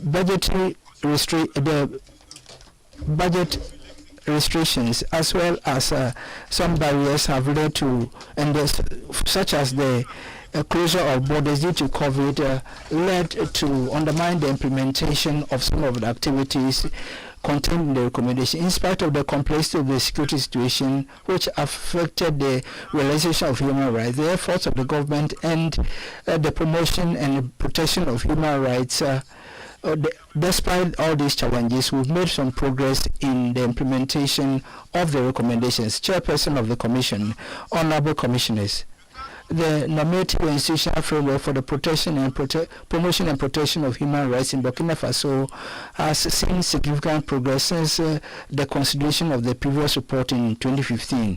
Regarding normative framework, important legislative text which ensures the protection of various categories, the independence of the judiciary, and the crackdown of violation of human rights have been adopted as mentioned in paragraph 5 of the report. These include, in particular, Law 001/2021 AN of 30th March 2021 relating to the protection of persons relating to the protection of data of persons, and Law 002/2021 30th March relating to the amendment of the law or 001/2016 relating to the creation of National Human Rights Commission, Law 040/2019 of May 2019 relating to the introduction of numerous legal safeguards for prisoners in Burkina Faso, Law number 025/2018 of 31st March relating to the criminal code in Burkina Faso. On the institutional level, we would like to point out the creation and the reinforcement of several institutions and structures contributing to the promotion of human rights. These include the establishment of National Human Rights Commission and the operationalization of the National Mechanism for the Prevention of Torture, the creation of volunteers for the defense of the country, the creation of a special brigade to investigate anti-terrorism and combat organized crime in Burkina Faso, the creation of a central brigade to combat cyber crimes, and the operationalization of a police unit charged with cracking down on acts of terrorism and financial crimes, and then the framework for investigating human rights abuses, a framework which involves the government and the country office of the UN High Commission for Human Rights, then the ministerial group on follow-up on the violations of human rights reported within the fight against terrorism. A chairperson of the Commission, Honorable Commissioners, in order to reinforce the effectiveness of human rights nationally, Burkina Faso carried out a reinforcement of its legal arsenal through the adoption of Law 025/2018 AN of 31st May 2018 relating to the criminal code in Burkina Faso, which affirms the abolition of death penalty, was prescribing the provisions of death penalty. At the Article 901 thereof states that those charged for those condemned to death penalty have had their sentence commuted into prison for life. Concerning the legal code adopted in 2019 introduced numerous legal guarantees for those deep in prison. At the same time, the law relating to prison regime in Burkina Faso, adopted in 10 April 2017, presents major innovations relating to the promotion of custodial sentences, the prohibition of arbitrary arrest, the obligation of health personnel to examine new prisoners, and then monthly visit by judges to the prisons and correction centers. To reduce overcrowding in prison, the sector policies has defined the reduction of prison sentence through several mechanisms, and this include the reduction of prison terms, the increase in those in charge of prisons, as well as the administrative and judicial transfers. Also, the Criminal Penal Code has imposed a period beyond which prisoners or those prisoners are set free, and the Criminal Code also provides for remand for custodial sentence for first-time offenders. Due to the construction of a prison in Bubo-Djulasso and 2 other prisons in Kupela and Po, and the implementation of custodial sentences provided for under Law 01/2017 relating to the prison regime and the criminal procedure, the national rate of population of prisons decreased from 89.6 in 2018 to 68% in 2024. In the same vein, the Council of Ministers during the session of 19 September 2024 adopted a law on community service, and this decision aims at decongesting the prisons through innovative measures such as community service, which is automatically and systematically pronounced by judges for some crimes. Chairperson of the Commission, Honorable Commissioners, with respect to education and human rights, Burkina Faso has adopted the global program in favor of education on human rights and has undertaken actions in order to inculcate human rights culture among its citizens. Thus, the teaching of human rights is effective at the primary school, and the process of making it widespread in the primary school started in 2016. And was extended to other schools in 2022. In order to consolidate against, a plan of action for implementation was adopted in 2022-2024 in order to ensure the effectiveness of teaching of human rights in schools, and then professional vocational training centers and groups targeted groups and other professional groups.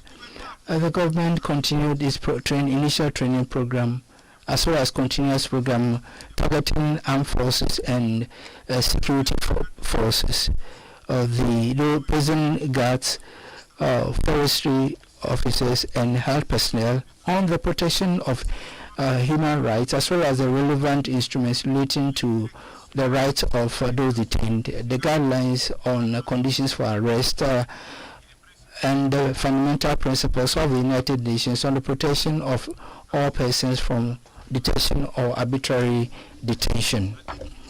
By way of example, from 2015 to 2024, 6,294 members of the security forces and 10,000 police were trained, and 10,000 others were trained in human rights and on international humanitarian law.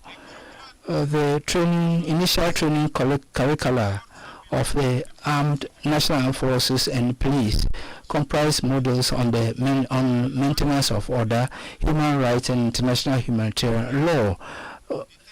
And these modules determine the conditions for the use of force and firearms in line with human rights prescriptions.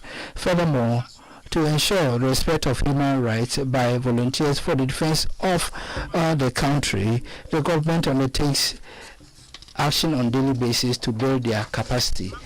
Therefore, a concerted capacity building plan of the volunteers for the country, VPD, was prepared in 2023 in a participative manner with the involvement of the High Commission for Human Rights, UNICEF, UNFPA, the Danish Human Rights Institute, the Geneva Appeal, and the National Council of CSOs.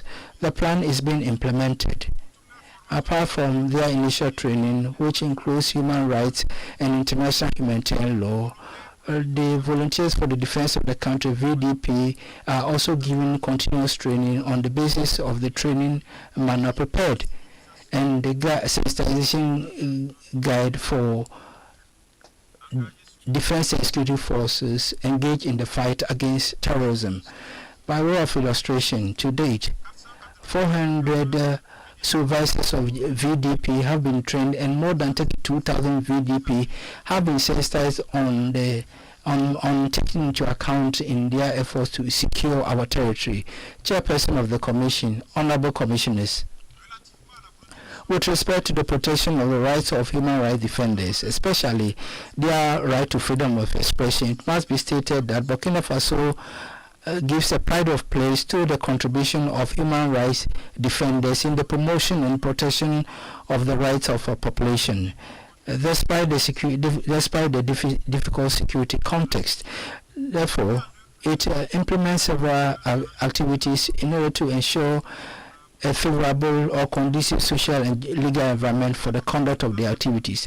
The adoption of Law 39 of 27 June 2017 relating to the protection of human rights defenders forms part of these efforts. Based on this law, any person has right individually or collectively to promote and to defend human rights and fundamental freedoms. This law enjoins the state to respect and to protect the safety and security of persons and properties of human rights defenders, witnesses, and members of their family. The protection mechanism put in place by this law is operational and is triggered automatically once a human rights defender feels threatened and the relevant structures are informed. Chairperson of the Commission, Honorable Commissioners, the second part of the report deals with training on human and people's rights through the activities of the government to promote and protect civic, economic, social and cultural rights and the principle of non-discrimination, as well as specific measures for the implementation of the rights of the various categories of the population. This section provides information on the institutional and normative framework for the implementation of Articles 21 and 24 of the ACHR Charter on Extractive Industries and Environment. It also provides guarantees to population to access natural resources, use and ownership of land, and mechanisms for complaint and fiscal regulation. Chairperson, the economic and social rights are recognized by the fundamental law of my country. Therefore, several measures have been undertaken to implement them. To promote full self-sufficiency and guarantee full security, several measures have been adopted, and these include, among others, the adoption of Law 07 of CNT of 22nd October 2015 relating to the agro-pastoral water, which defines the guidelines for the sustainable development of agro-pastoral activities in order to ensure the full self-sufficiency and nutrition of the country. The implementation of 2018-2019 National Food Security and Nutritional Law and its plan of action adopted in 2018 with a view to ensuring food and nutritional security on a sustainable basis by 2027. The adoption in June 2020 of the National Multisectoral Policy on Nutrition 2020-2029 and the Nutritional Strategy Plan 2020-2024, which seeks to improve the nutrition of the population, especially women, children, and vulnerable groups through multisectoral nutrition interventions.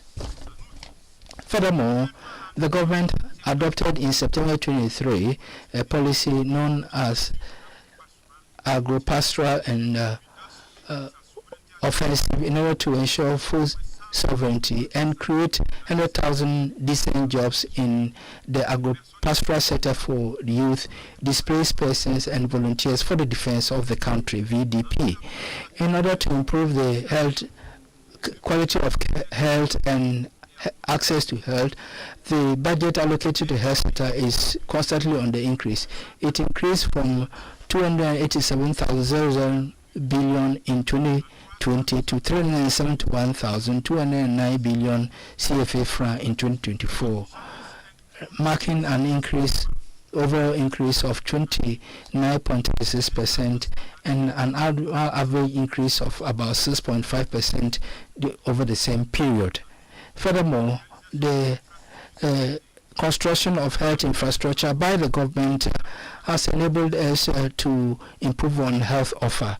Thus, 206 new health centers and social protection centers and a medical center with a unit for surgery were built and equipped from 2018 to 2022. Furthermore, 34 community health care centers were transformed into health centers, and all these efforts enabled us to increase access to healthcare from area of 6.4 kilometers in 2018 to 6.1 kilometers in 2021. The government has also started the construction of an equipment of 240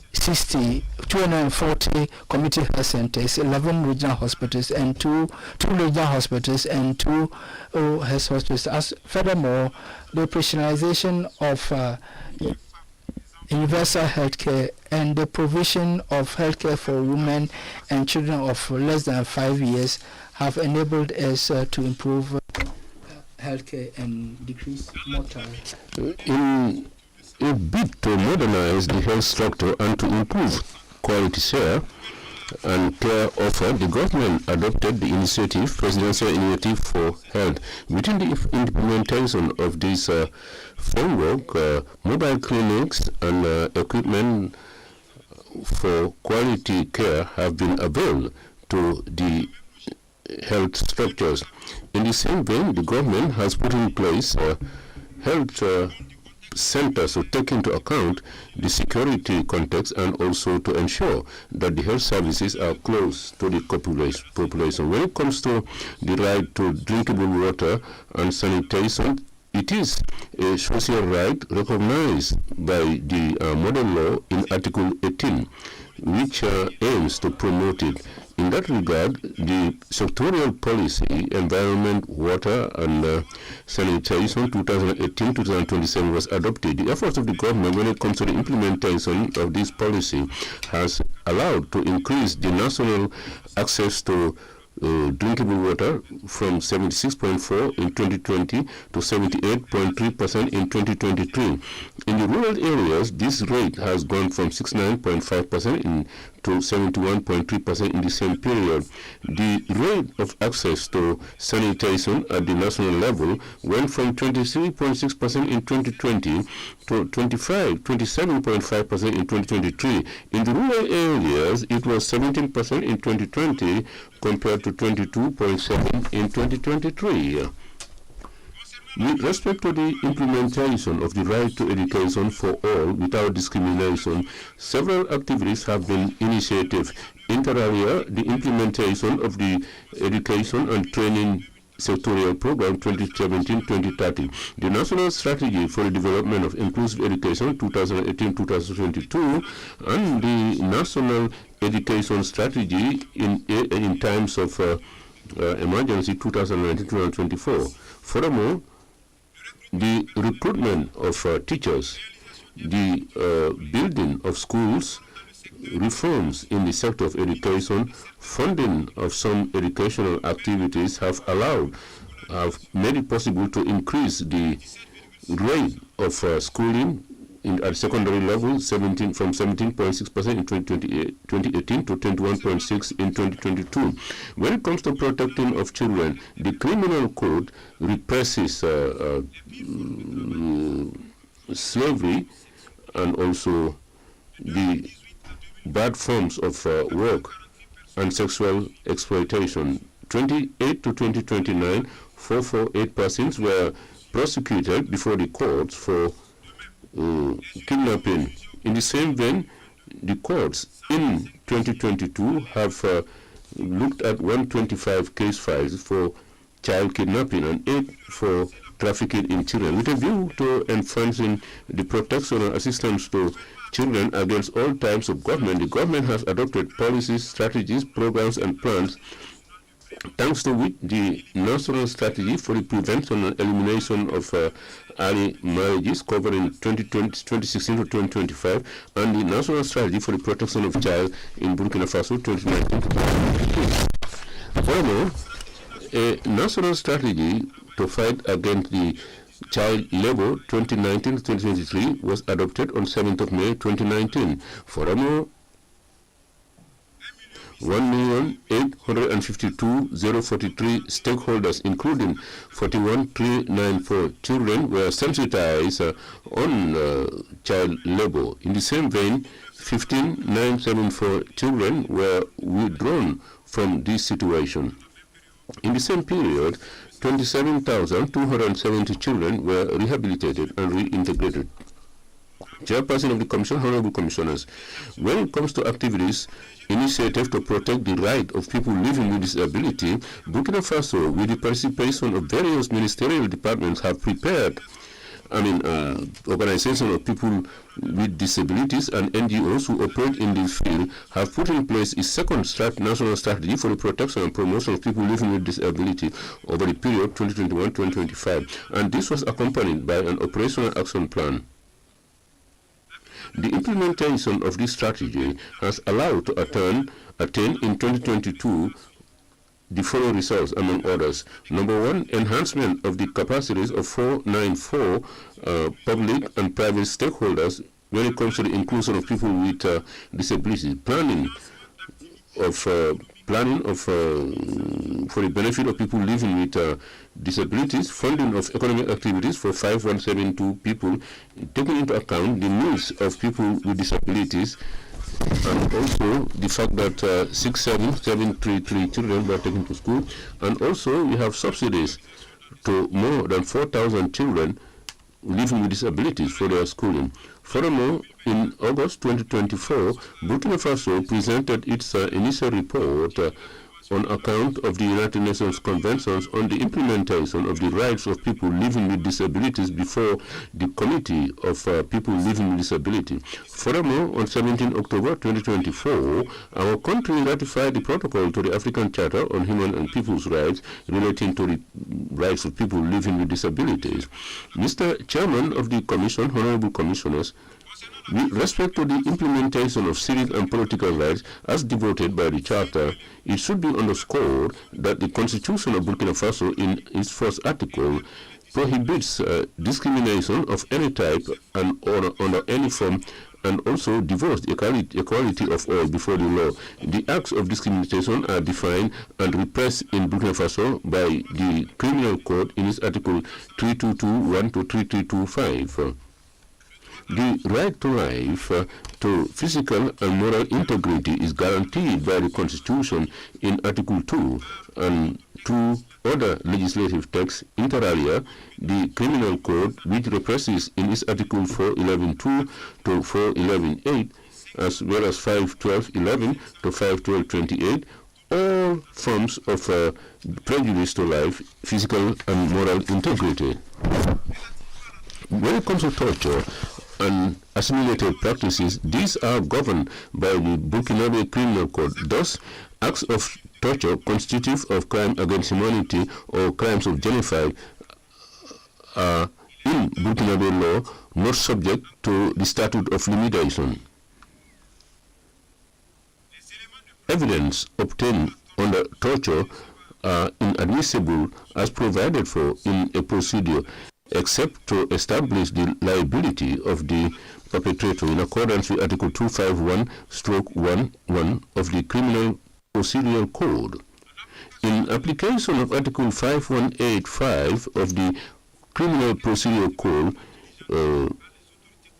investigations are systematically undertaken by the relevant authorities on allegation of acts of torture or bad treatment with a view to designating the responsibilities and penalizing the perpetrators. Honorable Commissioner, Burkina Faso has a favorable legal framework to the exercises of rights and public liberties. The Constitution, Article 7 and 21, guarantee the exercise of trade union freedom, freedom of expression, peaceful meetings and demonstrations, subject to respect of the law, public order, and good behavior.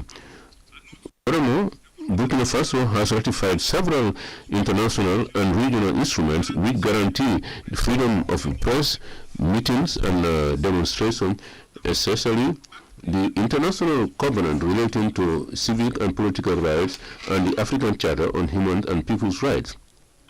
With a view to promoting and protecting the right to the freedom of opinion and expression, the laws respectively on the written press, internet press, and the radio diffusion was adopted. This law consecrates the freedom of establishing press organs and the abrogation of privative sentence. However, these liberties are exercised freely in line with the text. Furthermore, restrictions can be operated by the government in the exercise of its freedoms in accordance with its international commitment.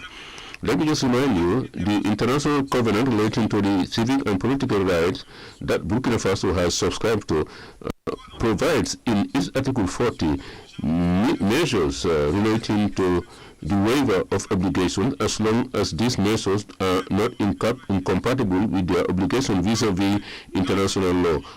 In the case where exceptional public danger is threatening the existence of the nation, with a view to ensuring integral security of the national territory and to guarantee the protection of populations and their properties against the threat and terrorist actions, the government, after favorable opinion from the Constitutional Council through Decree number 2023-04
protocol.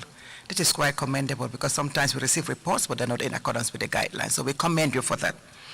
However, I would like to know whether your delegation is aware of the Maputo Protocol Scorecard Index, commonly known as the MPSI, which was published in 2002 by the African Union Director for Women, Gender and Youth. If you are aware of this, to what extent is it being used to monitor progress at the national level in the implementation of the Maputo Protocol? This scorecard is not the guidelines for reporting, but it is used to monitor progress, even before the time is due for reporting, so that when it's time to report, it will be easy to report. With regard to Article 2 of the Maputo Protocol dealing with equality and non-discrimination, the Commission takes note of the various legislative provisions aimed at combating discrimination, particularly against women in Burkina Faso, as elaborated in your report. But we'd like you to elaborate and highlight the specific strategies that are identified in these instruments to address discrimination against women. Furthermore, since the adoption of the 2017-2026 National Strategy for the Promotion and Protection of Girls and the 2020-2024 National Strategy for Gender Equality, has any evaluation been carried out to highlight progress made in achieving the objectives set out therein? Kindly provide information on concrete measures taken as well as statistical data and evidence so as to help us have an overview of the progress made to date. Can the delegation give concrete examples of substantial measures to change the social and cultural practice of women and men? These are customary practices based on inferiority and superiority of one sex or the other, or stereotype roles for women and men. What measures do you have in place? What efforts are being made to raise awareness about women's rights, particularly in rural areas? Because this is the area where awareness rates sometimes tend to be very low and women are greatly discriminated. So what are the steps you're taking at in the rural communities? With regard to Article 8, access to justice and equal protection before the law, the Commission takes note of Decree number 2016-185/PRES/PM, it goes on, of 11th April 2016, on the organization of legal aid in Burkina Faso, which creates the legal aid fund for people with no means. This we find in page 5 to 5 of the report. However, sources report that the complexity of legal procedures, among other considerations, has affected women's access to justice in Burkina Faso. Are there any specific targeted measures provided for in this decree, or any other program or policy aimed at improving women's access to justice in Burkina Faso? What is the government doing to address women's lack of access to high-quality, gender-sensitive legal advice? With regard to Article 9, right to participate in the political and decision-making process. The report refers to the second operational action plan, 27-2019 of the National Gender Equality Policy, which provides for the drafting of legal texts promoting equal representation of men and women in decision-making bodies at all levels. This we find in page 526. Have the aforementioned legal texts been adopted? Because this is a policy, what you're supposed to adopt a legal text. Has this been done? If not, what are the obstacles to their adoption?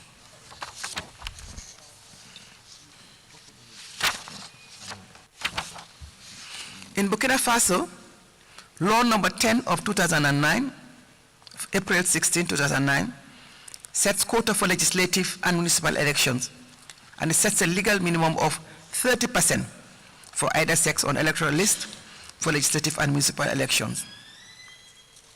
Is the above law still in force?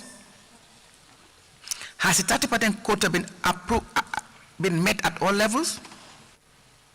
Please provide detailed statistics on this. And can the delegation confirm what measures have been taken to increase the quota to the desired 50%? because the 30% is progressive. You start with 30% and you move on to 50%. Can you give us information on that? What is the current representation of women in the national parliament and other decision-making institutions, both in elected and appointed posts? That is the judiciary, the police, armed forces, police services, in fact, the public sector, and in some cases, the private sector. We'd like to have statistics on that. Articles 3 and 4, dealing with protection of women from violence. These articles relate to right to dignity and right to life, integrity, and security.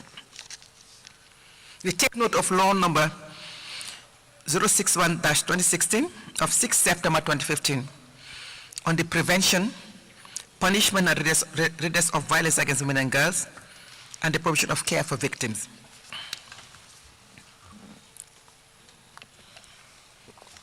The delegation is requested to provide statistics on care and protection centers for women and girls who are victims of violence, as provided for in paragraph 516 of the report. Is there a decentralized structure for these centers to ensure full and effective operation in each of the country's 351 municipalities? The report also mentions support fund for provision of care to women and girls who are victims of violence, set up to ensure financial viability of measures, and facilities that provide support to women and girls who are victims of violence. This we find in paragraph 516. The delegation is humbly requested to provide details on the budget provided for this fund and the actions it has financed since its establishment. What forms of rehabilitation and reparations are available for victims of sexual violence? Can you provide details? Is marital rape a criminal offense under the criminal code in Burkina Faso in line with the Maputo Protocol? Or what measures are being taken to deal with that? Are these measures or policies in place? Are there measures and policies in place to prevent cyberbullying against women and to prosecute reported cases? This is very relevant in the era of digital violence against women. We now move on to Article 5, elimination of harmful practices. Burkina Faso's criminal code provides for stiffer penalties for female genital mutilation. We know that, and this is quite commendable. The Commission takes note of the rulings and convictions handed down between 2015 and 2019 concerning female genital mutilation. And I repeat again, this is quite commendable because it's not only do you have the law, we know that the law is being enforced. The delegation is required, however, to provide updated statistics on rulings and convictions related to female genital mutilation, because these are very important in terms of peer learning as we deal with this issue. What are the key recommendations of the International Conference on Female Genital Mutilation that was held in Ouagadougou in October 2018? Can you share this with us? How is Burkina Faso developing strategies and implementing campaigns to raise awareness on harmful practices such as female genital mutilation, domestic violence, targeted in particular rural communities where these practices may be very widespread and prevalent? What are we doing in the rural communities? What education programs or initiatives has Burkina Faso put in place to combat patriarchal norms and gender inequality and promote gender equality and women's empowerment, particularly in rural communities? We repeat, we know that there is a lot of progress being done. We want to know what is happening because we want to make sure that all women, irrespective of location, benefit from development and the innovative laws and policies. Can the delegation provide information on any local initiatives or community projects that have been successful in raising awareness on patriarchy, gender discrimination, and harmful traditional practices in Burkina Faso? Again, particularly in the rural communities. There are so many questions on harmful traditional practices, but I'm trying to summarize in the interest of time. But you will have the full questions which will be given to you. In several parts of the continent, we have cases of female genital mutilation, domestic violence, and other harmful practices that have increased in the wake of COVID-19. What was the experience in Burkina Faso with regard to COVID-19, in regard to women's rights violation? Rights relating to marriage, Articles 6 and 7. Under Section 238 of the Individual and Family Act, marriage may be contracted between a man over the age of 20 and a woman over the age of 17, unless this age is waived on serious grounds by a civil court. And it goes on. These are exceptions that we have provided. However, African and international standards define a child as any human being under the age of 18. What are the serious grounds under which the civil court may grant a waiver in respect of age of marriage? Because that is an exception there where a waiver can be granted. The delegation is humbly requested to provide an update on the draft revision of the Individual and Family Act of Burkina Faso. Does Burkina Faso have a national plan or strategy to prevent and combat child marriage? What are the current prevalence rates of child marriage in Burkina Faso, particularly in rural communities? And how have these rates changed over the last decade?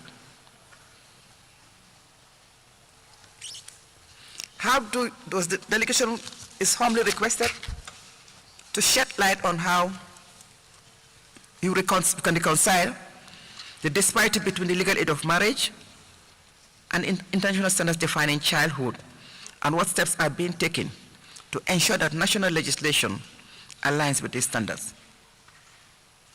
In cases where exceptions to the age of marriage are granted on serious grounds, as you have in the law, by the civil court, what safeguards are in place to ensure the protection of rights and welfare of the minors concerned? Because once you are under 18, you are a minor, irrespective of what the decree of the court is. So what safeguards do we have in place? We have so many other questions relating to marriage. We will give that to you in writing. I'm just giving you a highlight of some of them. Otherwise, I will not exhaust the questions. So move on to Article 12, economic, social, and cultural rights. Are you helping me? Right to education and training.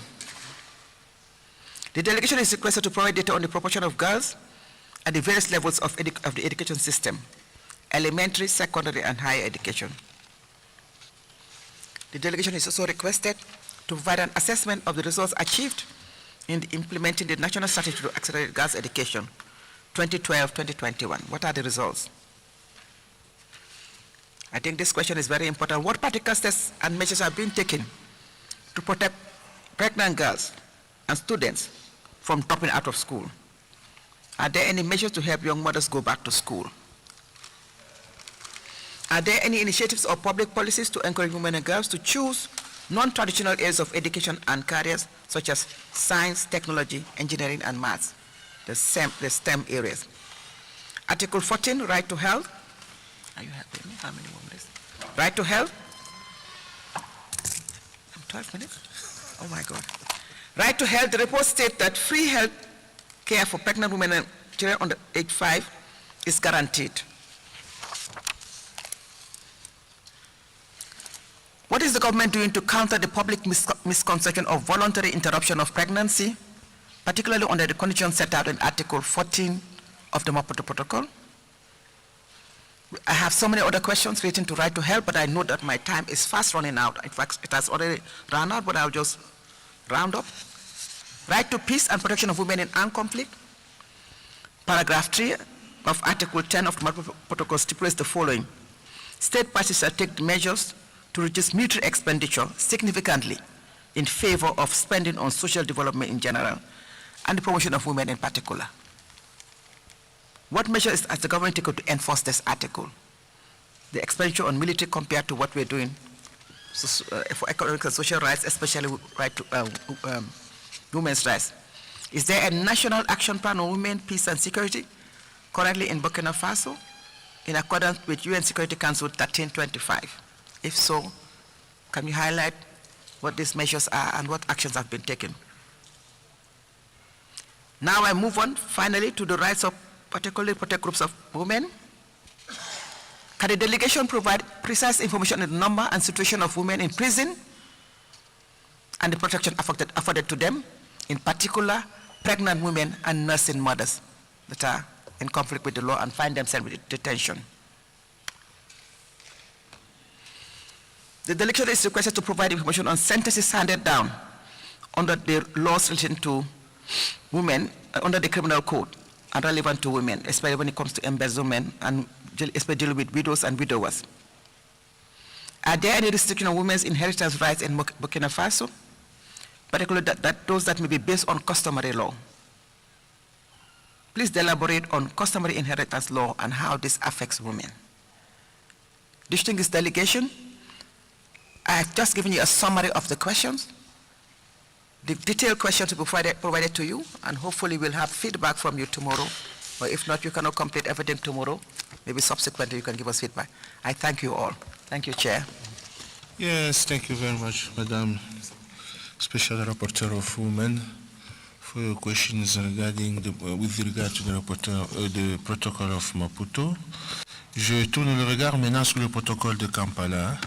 La technique, c'est que nous pouvons adresser à la délégation du Burkina Faso les questions les plus importantes. D'autres questions, parce qu'on en a beaucoup, d'autres questions, on leur transmettra le document, ils regarderont là-dedans. S'ils ne répondent pas sur le banc, ils répondront par la suite. Donc j'invite mes collègues à regarder aux questions saillantes, les plus importantes. 10 minutes pour la commissaire Selma Sassi en ce qui concerne le protocole de Kampala, la convention de Kampala plutôt. Je vous remercie, Monsieur le Président, de m'accorder la parole. Je souhaiterais à mon tour to welcome the delegation of Burkina Faso and to congratulate them for the presentation of their combined report. I would also like to congratulate them for the initial report on the Kampala Convention, which was submitted to the African Commission on the basis of Article 14 of the said convention, and making the Burkina Faso the third country to do so. Chair, if you allow me, let me start by asking my questions in two parts. The first one would be on general observations from my mechanism as Special Rapporteur on refugees, asylum seeker, IDPs, and migrants in Africa.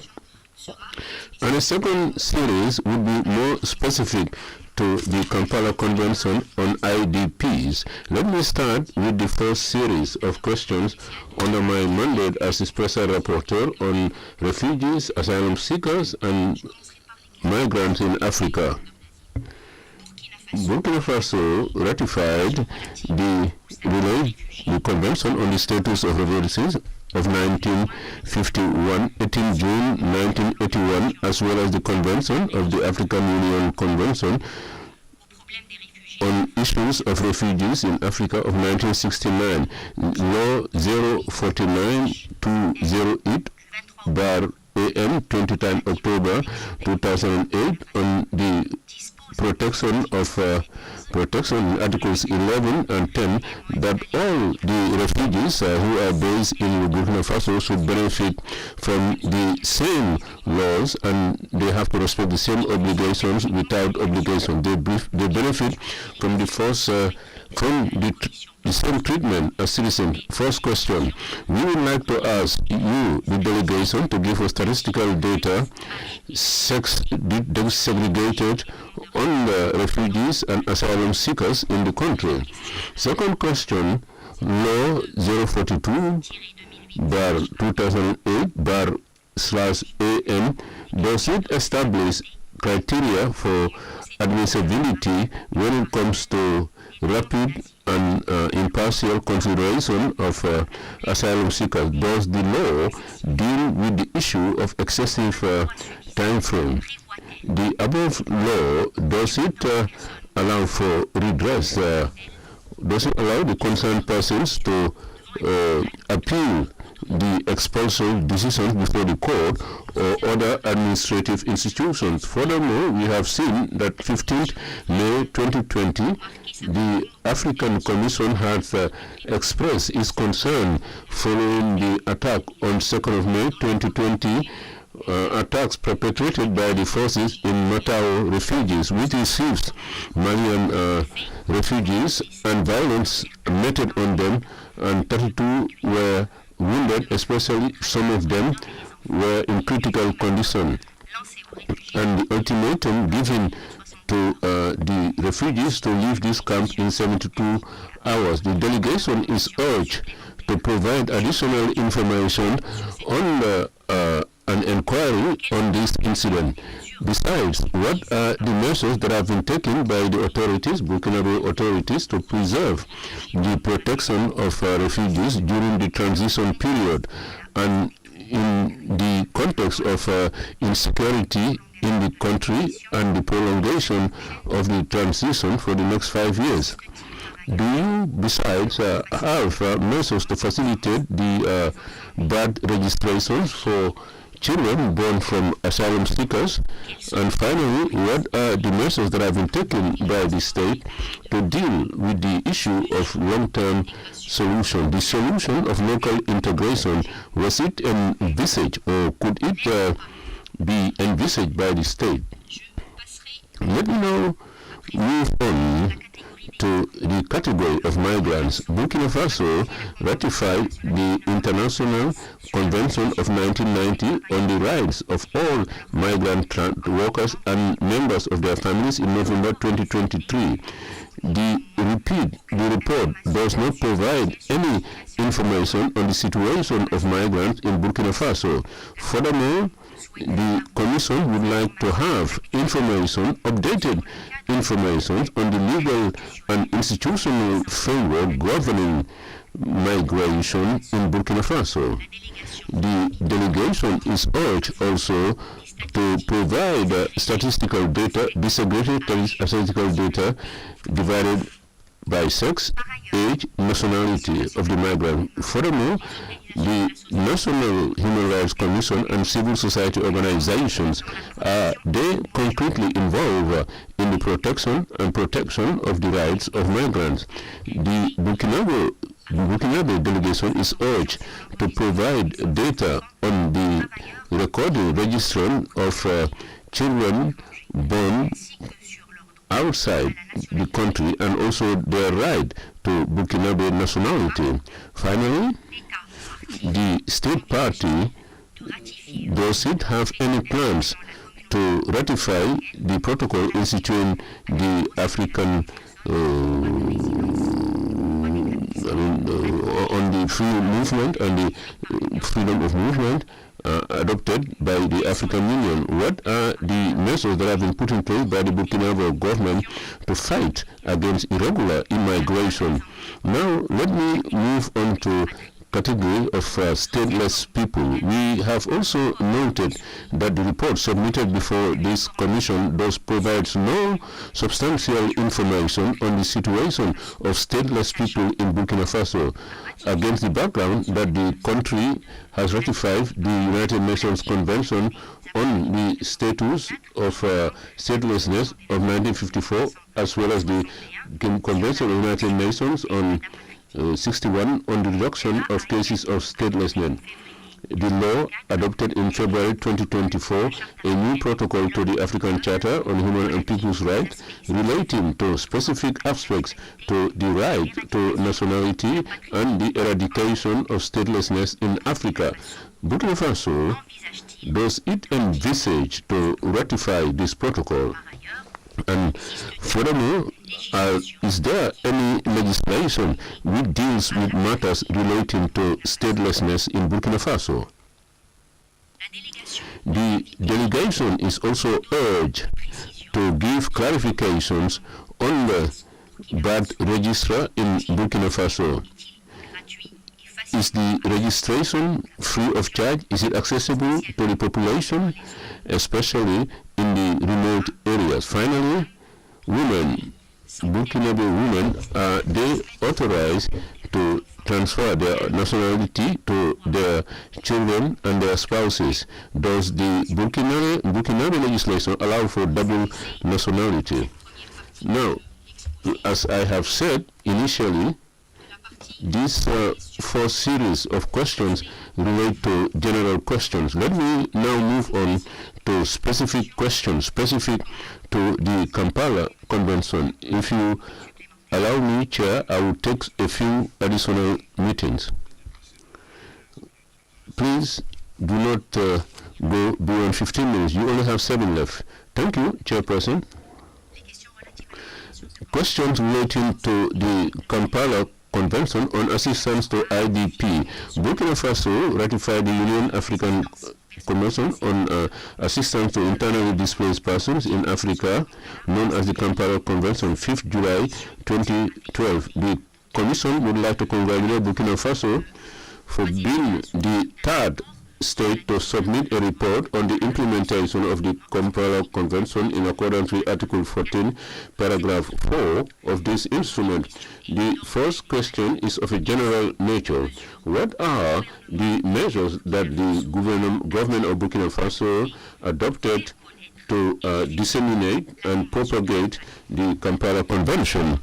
According to the data from the United Nations High Commissioner on Refugees, Burkina Faso has more than 2 million internally displaced persons, which is a significant increase given the security situation in the country.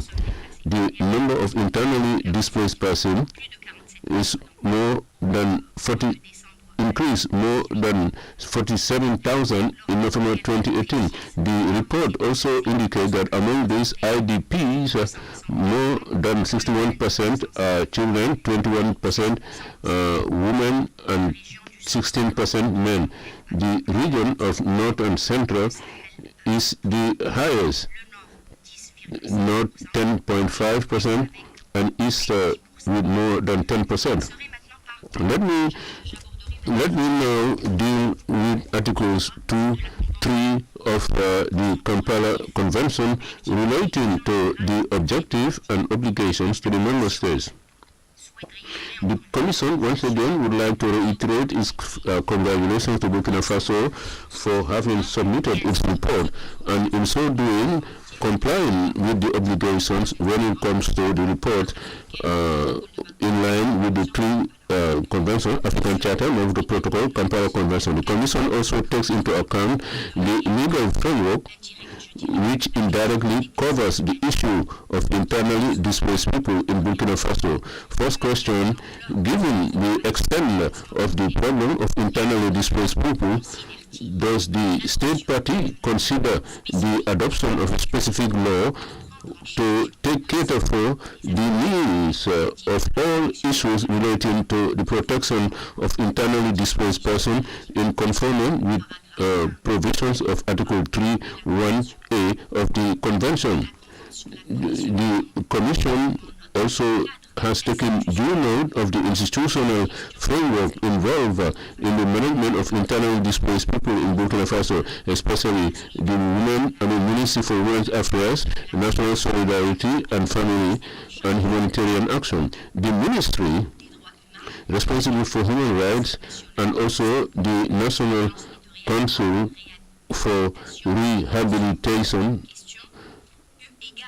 My question is, given the extent of the problem of internally displaced people, does the Burkina Faso government consider the putting in place of an authority, an institution, or an organ, a specific organ dedicated to cater for all aspects relating to issues relating to IDPs? Furthermore, is there any policy, national strategy or action plan exclusively dedicated to the issue of internally displaced persons? Now, let me move on to Article 4, obligation relating to the protection of internally displaced persons. First question, have sentences been handed down by virtue of Article 413, Paragraph 2 of the Burkinabe Criminal Code, which represses arbitrary displacements of the population? Burkina Faso, which had adopted Law 012/2014/AN of 2014 on the guidelines relating to the prevention and risk management of humanitarian crises and catastrophes. There, in this regard, a early warning system for this law, and if the answer is in the affirmative, the delegation is urged to provide more detail before the Commission. With respect to Articles 5 and 9, let me fast track here relating to the obligation of state parties when it comes to protection and assistance. The reports indicate that within the framework of the governmental policy, to cater for the needs of the IDPs, assistance moves are only deployed at the camps and the sites recognized by the government through the Humanitarian Affairs Ministry. The delegation is urged in that regard to provide information on the seats chosen by the ministry, namely the assistance provided, and what are the legal frameworks, institutional and operational frameworks, if they exist with respect to the process of registering the displaced people in Burkina Faso. Are there any provisions aimed at guaranteeing protection and special assistance to internally displaced persons who have specific needs? And finally, freedom of movement and the choice of president. These are guaranteed for internally displaced persons in Burkina Faso? Let me move on to Article 6, governing the obligations relating to international organizations and humanitarian agencies, whilst recalling that Burkina Faso is incumbent in terms of providing assistance to internally displaced persons. What are the regional, international, governmental or non-governmental institutions that are involved in the humanitarian response for the benefit of internally displaced persons in Burkina Faso? Are there any intervention plans, emergency intervention plans prepared jointly with the various organizations? Finally, the delegation of Burkina Faso is urged, if examples exist, to provide examples of collaboration with this agency with a view to assisting the internally displaced person. Article 7 relates to the protection and assistance to internally displaced persons within the framework of armed conflict. I'll conclude soon, Mr. Chairman. To remain topical, on Sunday, 4th of August 2024, around 6 o'clock, armed groups raided the Nimina village, Anotos. This incident led to displacement of the population through the city of Toma, and we have noted that the village was villages which were not victim. 9 August talk about 400 households, 2,000 internally displaced persons, 462 men, and more than 1,500 children. The delegation is called upon to provide information on the sentences of members of the armed group responsible for the internally displaced. Let me conclude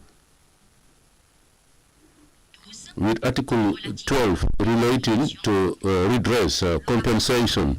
The report refers to Law 012/2014 AN on the prevention and risk management and management of humanitarian crisis. And in Article 3, it stipulates the mechanism for the compensation to victims of humanitarian catastrophes. The delegation is called upon to provide concrete examples on the compensation given in the past. For all the other questions, this will be communicated to you by our Secretariat. I thank you, and I would now give the floor to Chairperson, and I thank you for the time allocated to me. Thank you, Commissioner. Let me give the floor to Honorable Commissioner Delso. Now let us go to the essential issues, because the other questions will be sent to them in writing.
their continued engagement with the African Commission despite the circumstances. I would like to start, Chair, and distinguished delegation of Burkina Faso. I would like to recognize first and foremost that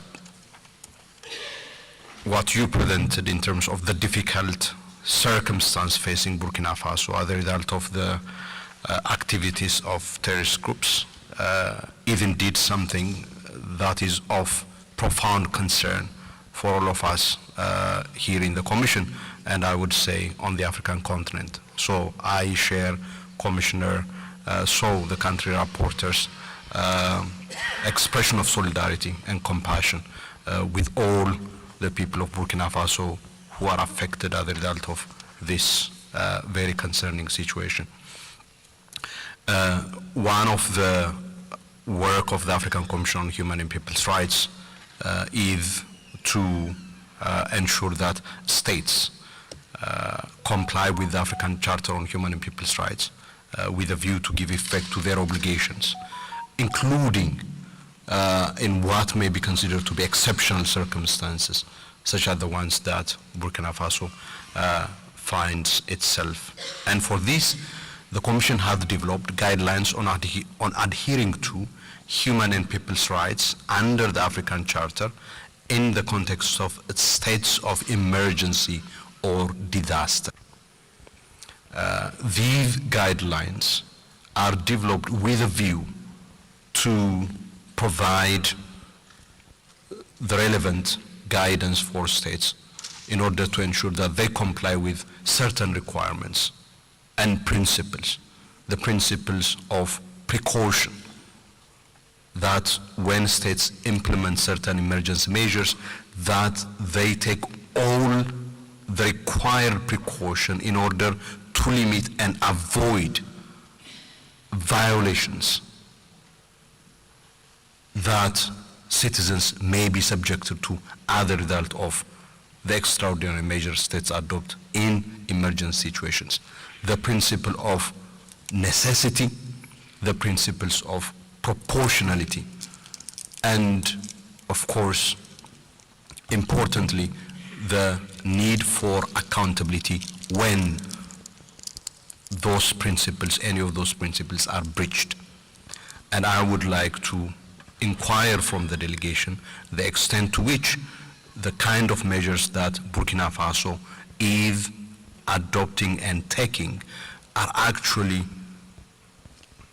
being implemented within these parameters. And I would like to invite you to actually consult these guidelines on adhering to human and people's rights under the African Charter in the context of states of emergency or disaster, and review and update all security measures that you are adopting, that you are pursuing, according to the guidelines. With that, I now quickly move, Chair, to a few observations and questions. I take note of the submission that you have made during your presentation. I didn't, unfortunately, have a chance to read the report since we didn't get an English translation of the report. But from your presentation, I learned about the Mining Development Fund that has been established, the fact that there are criminal actions for violations of the mining law, and also the requirement for opening of equity for local investors in the mining sector. I would like to learn, with respect to criminal action, civil and other administrative action for breach by mining companies. Is there any mining company in Burkina Faso that has been sanctioned for violations of the mining code or sanctioned for violation of environmental standards that are required under Article 21 and 24 of the African Charter?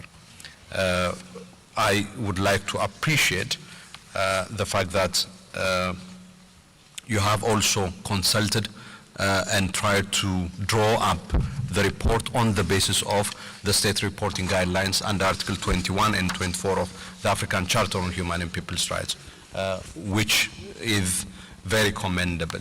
In terms of specific questions, again, with respect to the extractive industries sector, what kind of legal requirement does your mining law provide in terms of obligations on the entire mining chain from start to completion, in terms of safeguarding the rights and interests of communities, whether that is in terms of participation at the initial stages and during the negotiation on licensing, during the implementation of the mining operations, and when mining operations are closed.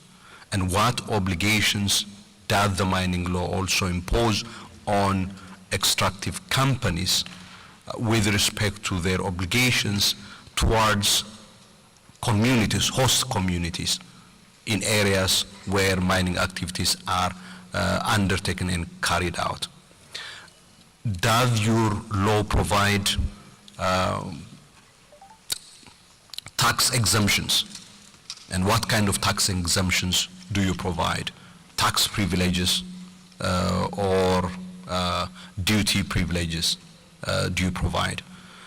Does your law also require that a percentage of the royalties and the revenue that you get from extractive industries is allocated to the benefit of local communities in areas affected by extractive industries?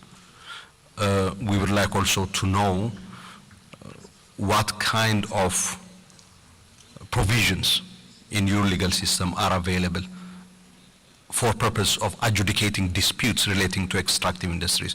Do Burkinabe courts have jurisdiction over disputes involving extractive industries?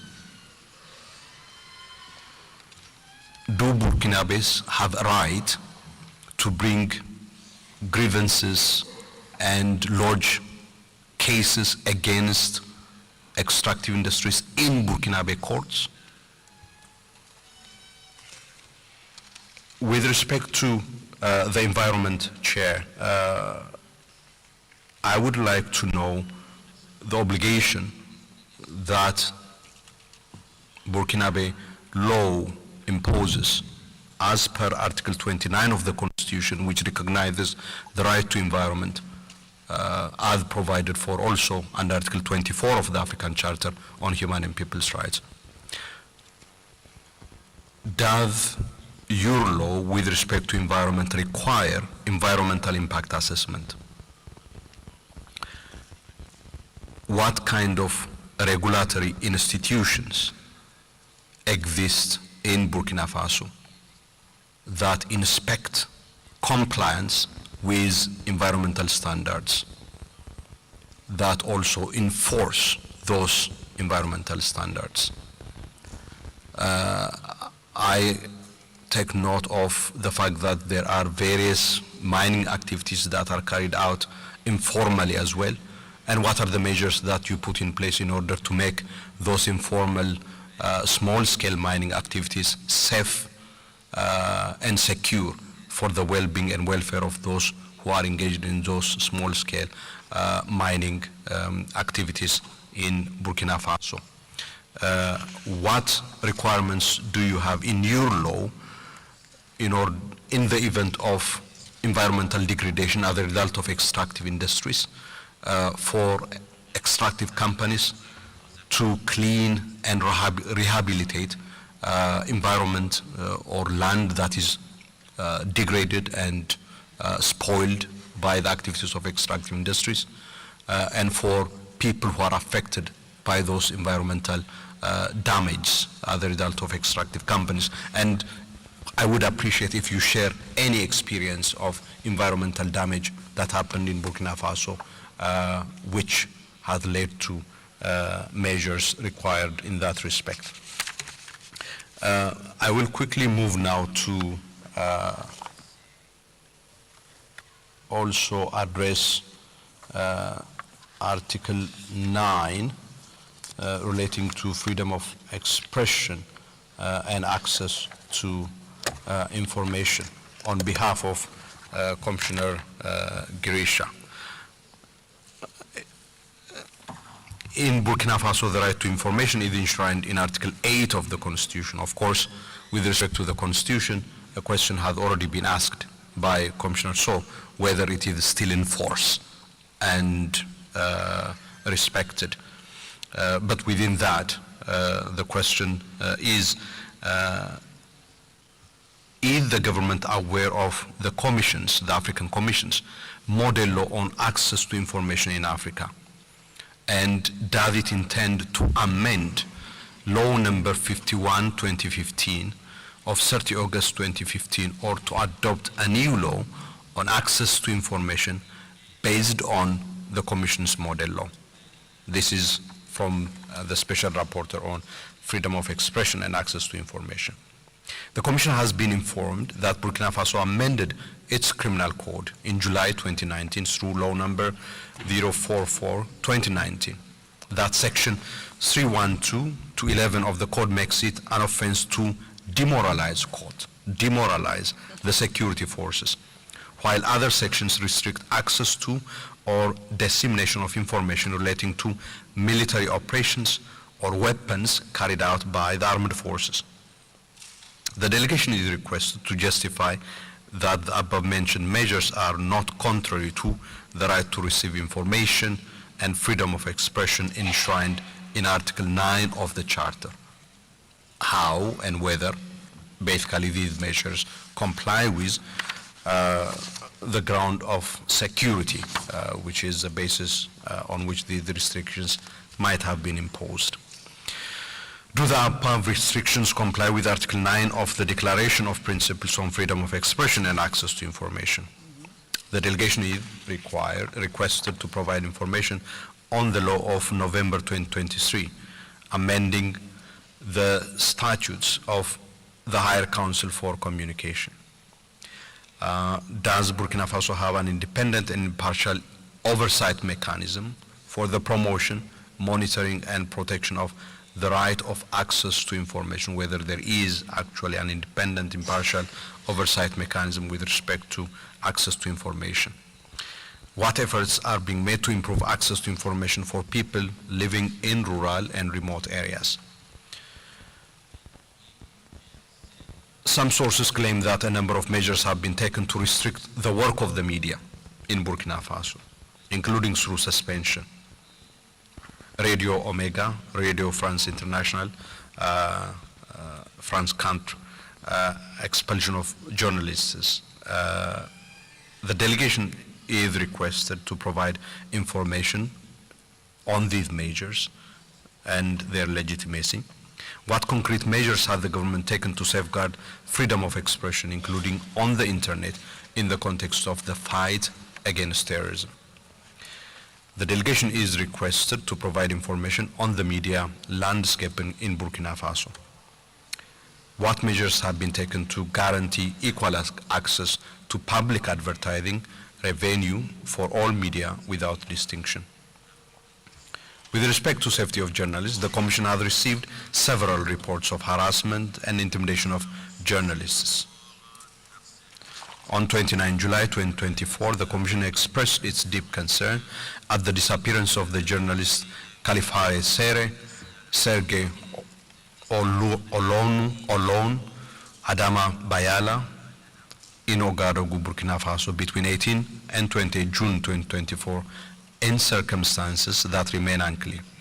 And on 27 September 2024, last month, a letter of urgent appeal was sent to the authorities in Burkina Faso concerning the disappearance of these journalists, and I listened to your intervention about your plan to respond to the letter of urgent appeal. What concrete measures have the government taken to ensure the effective protection of journalists in accordance with Resolution 468? In April 2021, for the first time in over 20 years, 2 Spanish journalists, were killed while reporting in the east of the country, near the area known as the Three Border Zone. The delegation is kindly requested to provide an update on investigations and findings relating to these journalists. Are there any constitutional or legislative protections for the right to privacy in Burkina Faso? What laws and mechanisms are available to protect personal information, including data processing in the context of particularly the new digital age? Given that internet and social media shutdowns violate the right to freedom of expression and access to information and violate Article 9 of the Charter, has the state taken steps to ensure that the Information and Communication Technologies Authority doesn't demand that internet services shut down the internet? What measures has the government taken to ensure that the use of artificial intelligence doesn't infringe on human and people's rights? The African Commission adopted guidelines on freedom of association. Maybe this one, yeah. Those are the questions that are from the Special Rapporteur on freedom of expression and access to information. On some of those questions, as I indicated earlier on, the guidelines on upholding human and people's rights in situations of emergency would have provided you the necessary guidance in order to ensure that you comply with the requirements of the African Charter across the Charter. I do hope that you consult that and provide adequate response and feedback. Once again, thank you very much. We look forward to a very constructive exchange. Over to you, Chair. Yes, thank you very much, Commissioner Denso, for using only 17 minutes. We commend you. Now I'll give the floor to Commissioner Hatem SIM in his capacity as President of Committee Against Torture in our institution. Commissaire Hatem, 10 minutes. Merci pour la parole.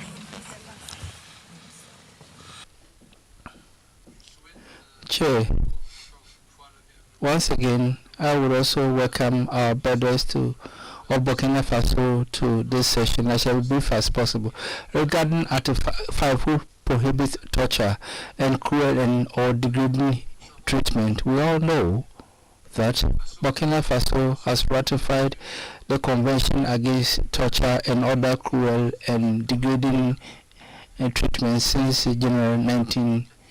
And the optional protocol was also adopted in July 2010, and law number 25 of the Constitution of 31st May 2018 regarding the criminal code prohibits torture and degrading any inhuman treatment. The government of Burkina Faso also adopted a law relating to the crackdown on the prevention of torture and similar action. And I want to quote Article 318 of the Criminal Code, also prohibits any act of torture or torture practiced within the framework of genocide or crimes against humanity. And my first question is as follows.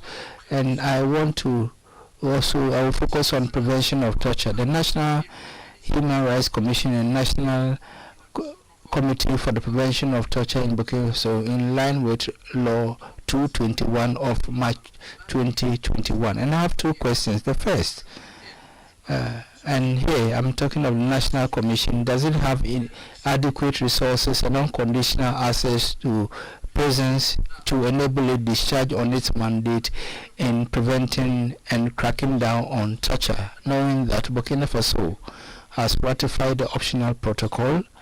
And also, what are the main recommendations regarding torture prevention presented by national mechanisms to the Burkinabe government during the reporting period?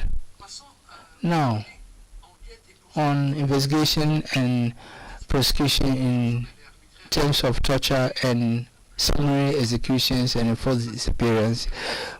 Several reports state that within the anti-terrorist activities of the defense and security forces, as well as the volunteers of the fatherland, there were allegations of torture reported in several regions. Law 22 relating to prevention and crackdown of torture and similar practices. Does it enjoin the competent authorities to investigate wherever there are serious allegations of torture or cruel or inhumane treatment? Now, independent judiciary having been carried out into the allegations mentioned, and is there a mechanism of independent complaint which is effective, confidential, and accessible to victims in the case of excesses by the security forces? Now, let's move on to assistance to victims. I have two questions. The first is this. Are there specific measures to ensure rapid and prompt legal assistance to victims of torture or degrading treatment in Burkina Faso? Now, the government of Burkina Faso is enjoined to provide information on measures adopted to compensate and also assist victims of torture in line with the resolution of our Commission 303 of 2015 on the right to the compensation of victims of torture. I shall end with two questions on the use and production of torture equipment. The Committee on Prevention of Torture remains concerned by the production and the trade in torture equipment in Africa, as is stressed in its report in 2023. The government of Burkina Faso is invited to provide information on measures adopted to ensure that the equipment mentioned in the report and which cannot be justified for law or for the maintenance of law. For example, equipment like shocks and then other measures to force people onto the ground. Have they been used or have they been acquired by the prison officials in Burkina Faso? And I want to also talk about equipment for the legitimate use in maintenance of law and order. Now, the law on the production of and the use of instruments of torture in Africa mentions some instruments which could be legitimately used within the framework of maintenance of law and order, but whose acquisition is clearly monitored to ensure that they are not used for other purposes. Now, the Commission would like to have information from the government of Burkina Faso on the measures put in place regarding the equipment of such equipment by security forces, which could undermine the inherent dignity of the people of Burkina Faso. I thank you for your kind attention. I give you back the floor. Thank you, Commissioner. Time for 5 minutes. I shall now give the floor to Honorable Commissioner Marie-Louise Abomo for 10 minutes for her mechanism. I'm sorry, I have made a mistake. Yes. Commissioner Maria Teresa Manuela, the two Marys of the Commission, so we can make mistake as expected. Maria Teresa, 10 minutes.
Do 13 minutes, so Commissioner Dosso finished in 17 minutes or 20, so you can make use of that.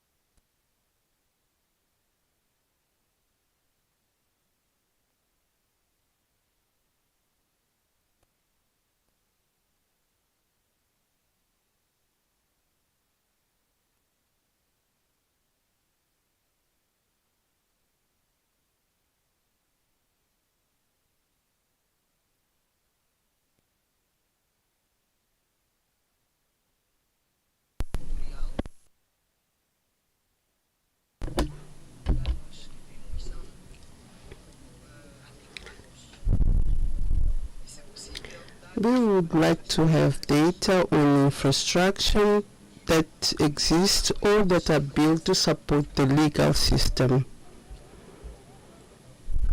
We would like to know from the delegation which measures the government has adopted to strengthen the access to police and the criminal justice in rural areas, because we know that our courts and police are concentrated in more developed cities and the rural areas are left behind. We do have information to complement this question, that the main courts had to close their courts, the Djibo, Dori, Korosi, Tugan, Muna, Bugunde, Idiapaga. Sorry if I'm not spelling it correctly, as I'm a Lusophone. And I would like to hear comments from the delegation about this aspect of the closure of these courts. If the anti-terrorist centers, legal centers, and the brigades do have human and financial resources needed for their operation. I'll now move to the questions related to the right of freedom and arbitrary detention. I would like to congratulate the delegation because this report brings data which is not common for member states to do that. And I would like to indicate that the update of these reports, or of these dates, what we have are from 2019, we are in 2024, 6 years have passed, so I would like to have an update on those dates, especially based on the impact on fight against terrorism and also the impact on the legal system and also prison infrastructures, reduction or increase of the prisoner population, and also dates that we got from the human rights institutions that indicates that many people were arrested, which was considered arbitrary arrest of these people, but that depends on the law. I would like to understand if the pre-trial detention was affected by this factor, fight against terrorism, and if yes, are there appeal in case of non-compliance with the deadlines? And I would like to have statistic data on the application of alternatives to imprisonment. We heard that there is a community service that is applied according to the penal code, and we would like to have those statistics. We will now move to training on human rights. The instruments adopted by the African Commission, such as Luanda guidelines, Mandela rules, and also we are also including the study on the use of force that was adopted recently. Are they integrated in training programs of police, agents, and other stakeholders involved in the application of the law?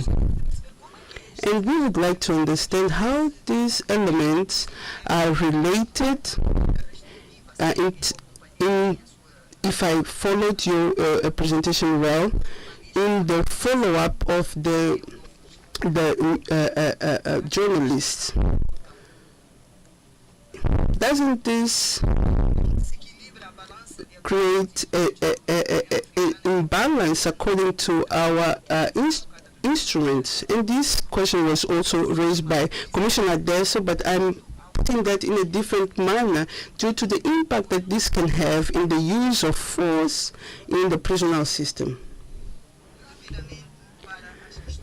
Regarding the questions related to life in detentions or in prisons, the report indicates that there are institutions of the Ministry of Justice and the National Human Rights Commission can pay visit to these facilities. They are the only ones who have access to these facilities, or other agents can visit the detention centers in Burkina Faso. And we noted that there are issues regarding to anti-terrorism, and those detention facilities for terrorists, are they open to be visited by human rights commissions? And I would like to know how the issues related to women are dealt with about in the prisons regarding health, reproductive health, pregnant prisoners, and also protection against traffic or sexual violence. We would like to have data about this information. And in case there is violation of these aspects, not only of women but other prisoners, are there cases that are brought, and what are the sanctions that were applied due to violence against prisoners and also torture? We would like to know which measures are implemented by the government of Burkina Faso to improve health services, food, hygiene and sanitation, water supply, and other basic needs in those detention facilities. Because we know that in Africa we do have problems in this sector. Regarding children in the prisons, we would like to know what is the minimum age, penal age in Burkina Faso, and if those minors benefit from education. I will stop here, Chair, and we have other questions that we will send, and we hope that during this interaction we can collect information. Thank you for your attention.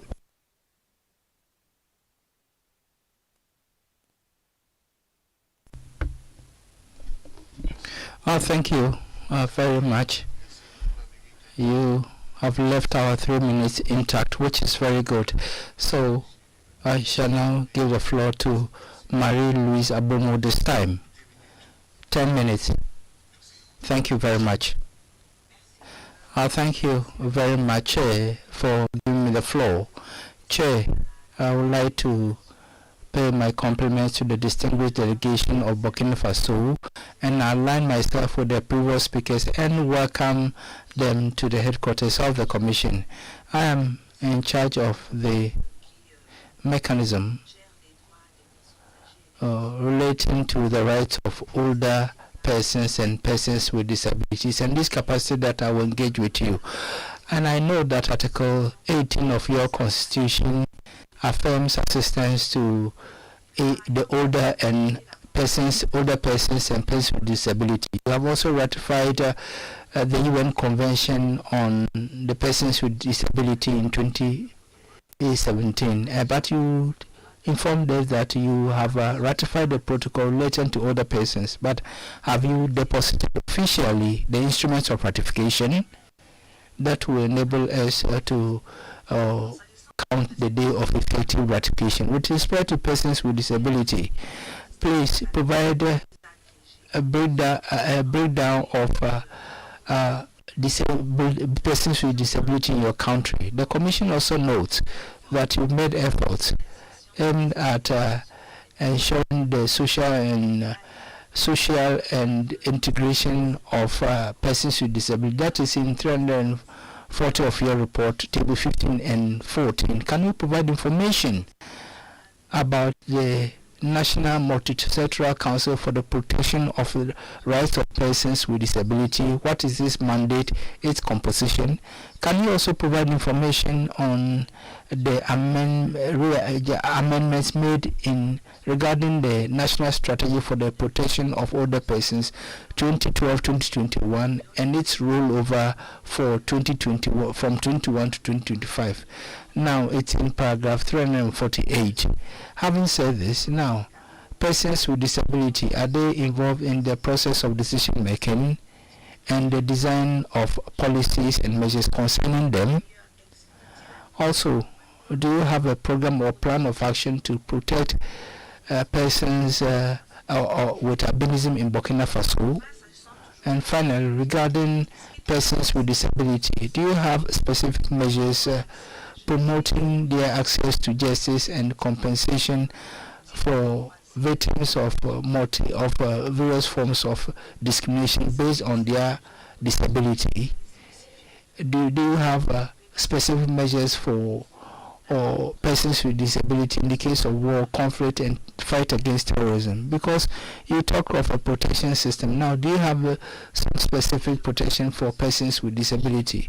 Now, older persons, that's my next focus. The Commission takes note of the adoption of a law of 2016, 18th October 2016, relating to the protection and promotion of the rights of older persons. Now, it's in paragraph 355 of your report. Your delegation, can you provide statistics, a breakdown of statistics of these categories of vulnerable persons? Now, can you also provide information on as to how the current social policies target older persons? Do you have figures on that? In the same vein, efforts have been made to support the education of older persons in order to enhance their access to information and their capacity to participate in development and community activities. And so, according to sources, that despite the existence of legislative of the framework, accusations of witchcraft is very frequent, and it affects older persons and it affects women. So, what is the situation of older persons, and what efforts are being made to carry out advocacy and sensitization in order to forestall the for potential attacks against such persons? And do you have specific protection or specific protection measures covering older persons within the framework of the war, conflict, and the fight against terrorism, which your country has been grappling with for years? I thank you very much, Chair. I thank you for 6 minutes. I now give the floor to Commissioner Litha.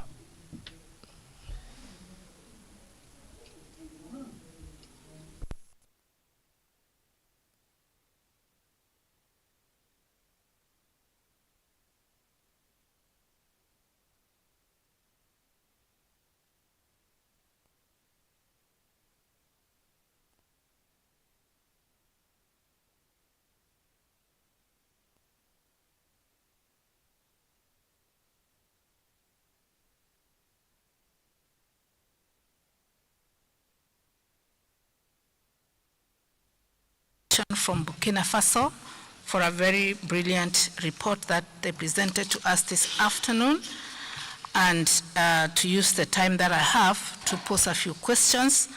I may not pose all of them, but we have the documents ready, which will be submitted to you. I wish to start asking you questions or sharing with you some of our concerns with regard to the first mechanism that I chair, the Working Group on Indigenous Communities and Minorities in Africa. The Commission notes that the periodic report that you have submitted does not contain any substantial information on issues related to the rights of indigenous peoples or communities and minorities in Burkina Faso.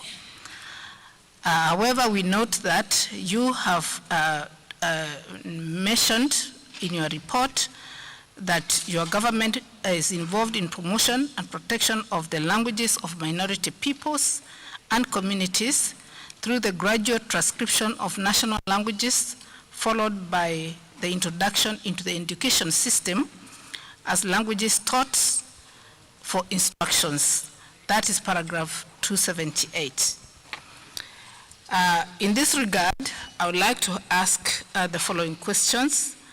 If the delegation could indicate whether Burkina Faso recognizes indigenous people such as the Dola, the Pul, and related groups such as the Lombi, Dangiri, and related groups such as the Mbombo and Guransi, and if the government has mapped these people out and taken previous census reports to capture their numbers and location.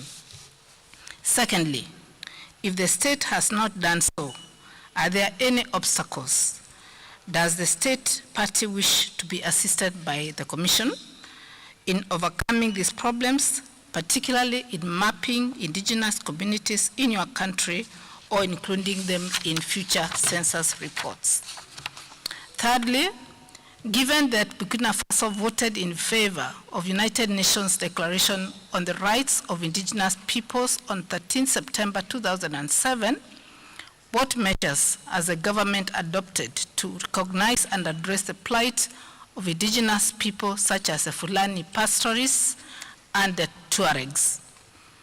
Fourthly, what is the government's response to reports that the Burkinabe nomadic pastoralists, particularly the Pul and the Tuareg, who tend to reject activities other than their own, that is pastoralism, are not convicted for refusing to be mainstreamed, and the allegations that they have been subjected to numerous acts of violence, their houses have been burnt down, their property stolen, their animals killed or disappeared, their children and elderly people killed, and bodies left to decompose, and their families forbidden to recover their bodies. Furthermore, what is the government's response to reports on forced displacement of nomadic pastoralists, the Pul and the Tuaregs, including those that have settled in certain regions in Burkina Faso, and to the unprotected theft of their livestock, which has led to setting up of self-defense groups called the Conglengo to ensure their own safety. Sixth, does the government recognize established groups of herder pastoralist leaders known as the Ruga, who defends the rights of pastoralists in Burkina Faso?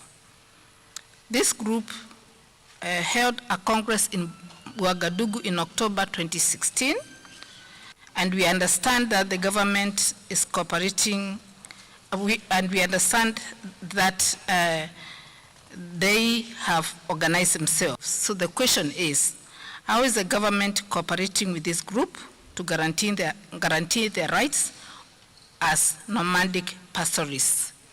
Seventh, have previous national census undertaken by the government of Burkina Faso produced statistics on the indigenous population and communities And if so, please provide disaggregated data. Has Burkina Faso ratified the ILO Convention 169 of 1989 on indigenous and tribal peoples?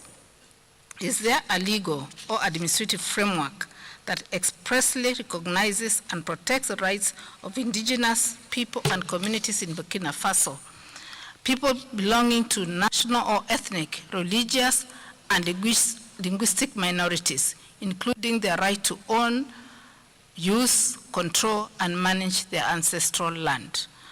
And 10, are there any efforts or initiatives to 1, demarcate or map communal land, 2, register land titles, or whether individually or collectively, and 3, to adjudicate claims to collective rights over land, territories, and resources?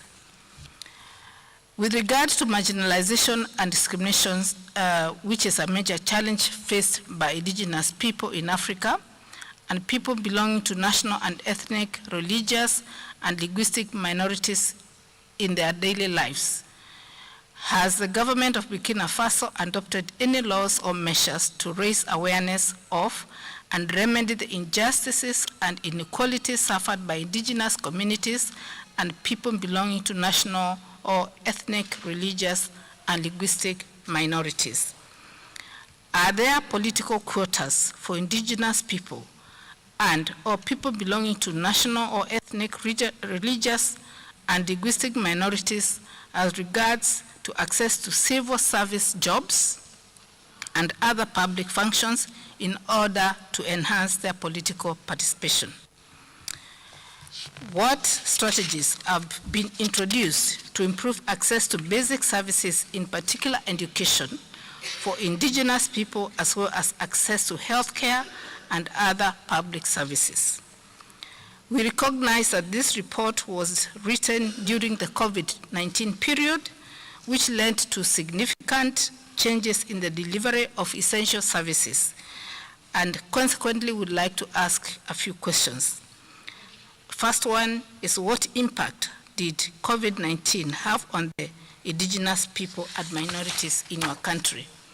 And lastly, did the pandemic affect the delivery of essential services in Burkina Faso, including health, education, and social services in general, and to indigenous populations in particular? So those are the questions that I would like to share with you for that mechanism. The second mechanism is the mechanism on the protection of people living with HIV and AIDS in Africa.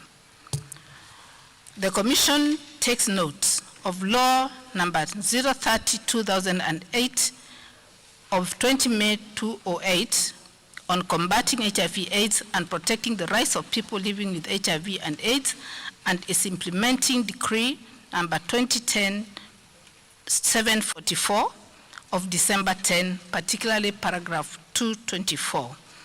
And we would like to ask the delegation to provide disaggregated information on the HIV/AIDS prevalence during the reporting period by gender and age group. Burkina Faso's strategic vision includes objectives that relate to HIV/AIDS response up to 2025, with the aim to end the pandemic by stepping up response, reducing new infections, deaths, and obstacles and inequalities linked to human rights and gender. That's paragraph 225.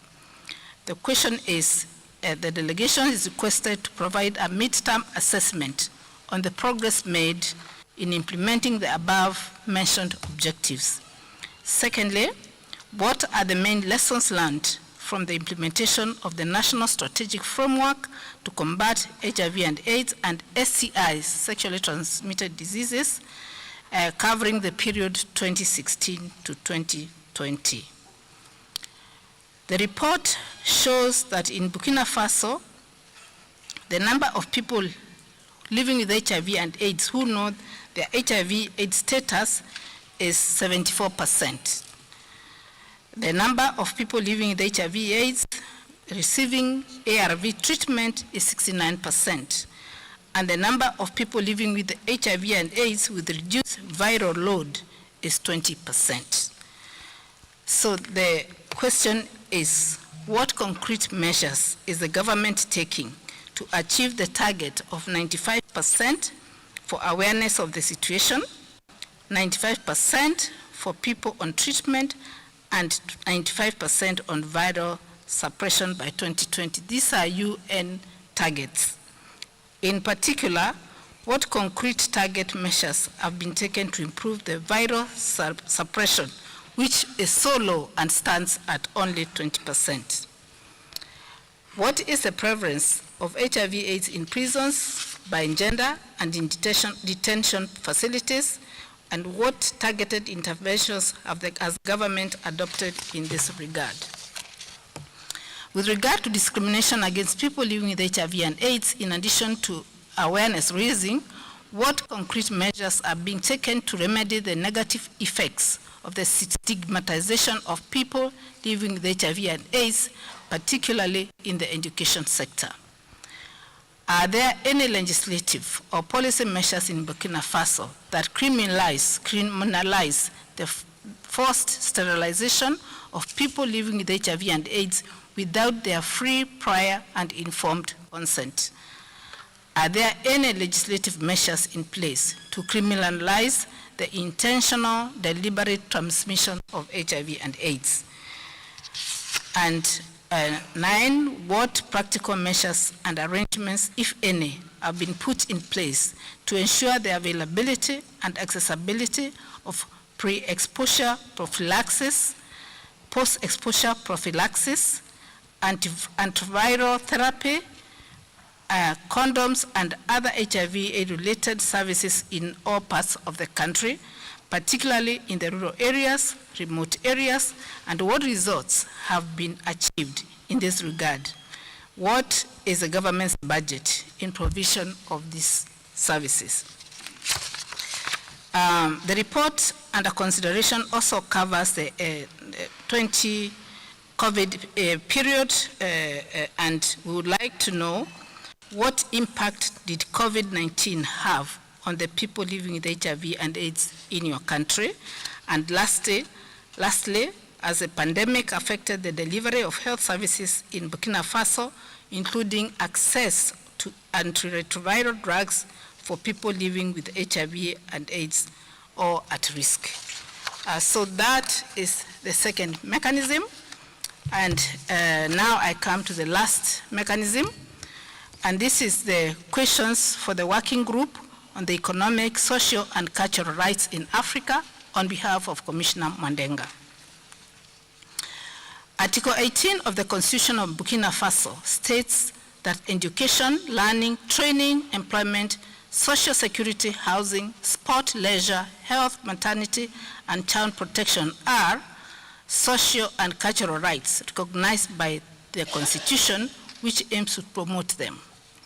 So does the government intend to ratify the optional protocol to the International Covenant on Economic, Social, and Cultural Rights? Article 14 is right to property. The right to property is guaranteed by Article 15 of the Constitution of Burkina Faso, as well as Law number 009 of 2018 of May 3rd, 2018 on expropriation for public interest.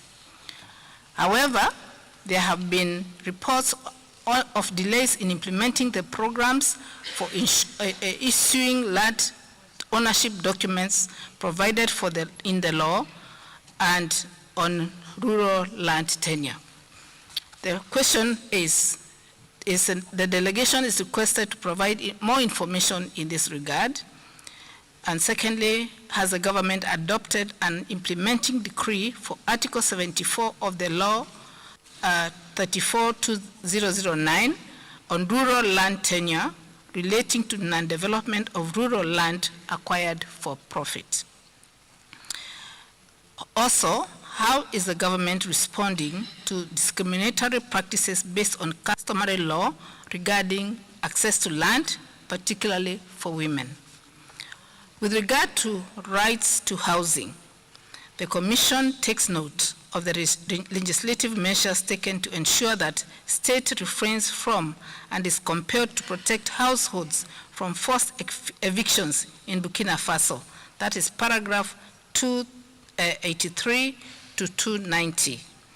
So what are the main thrusts of the National Housing and Urban Development Strategy 2021 to 2025?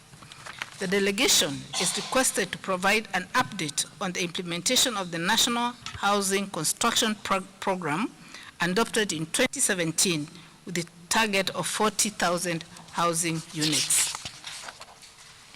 Are there any public-private partnerships for housing construction to meet the challenge of realizing the right to housing in Burkina Faso? What initiatives have the authorities taken to tackle the problem of inadequate housing?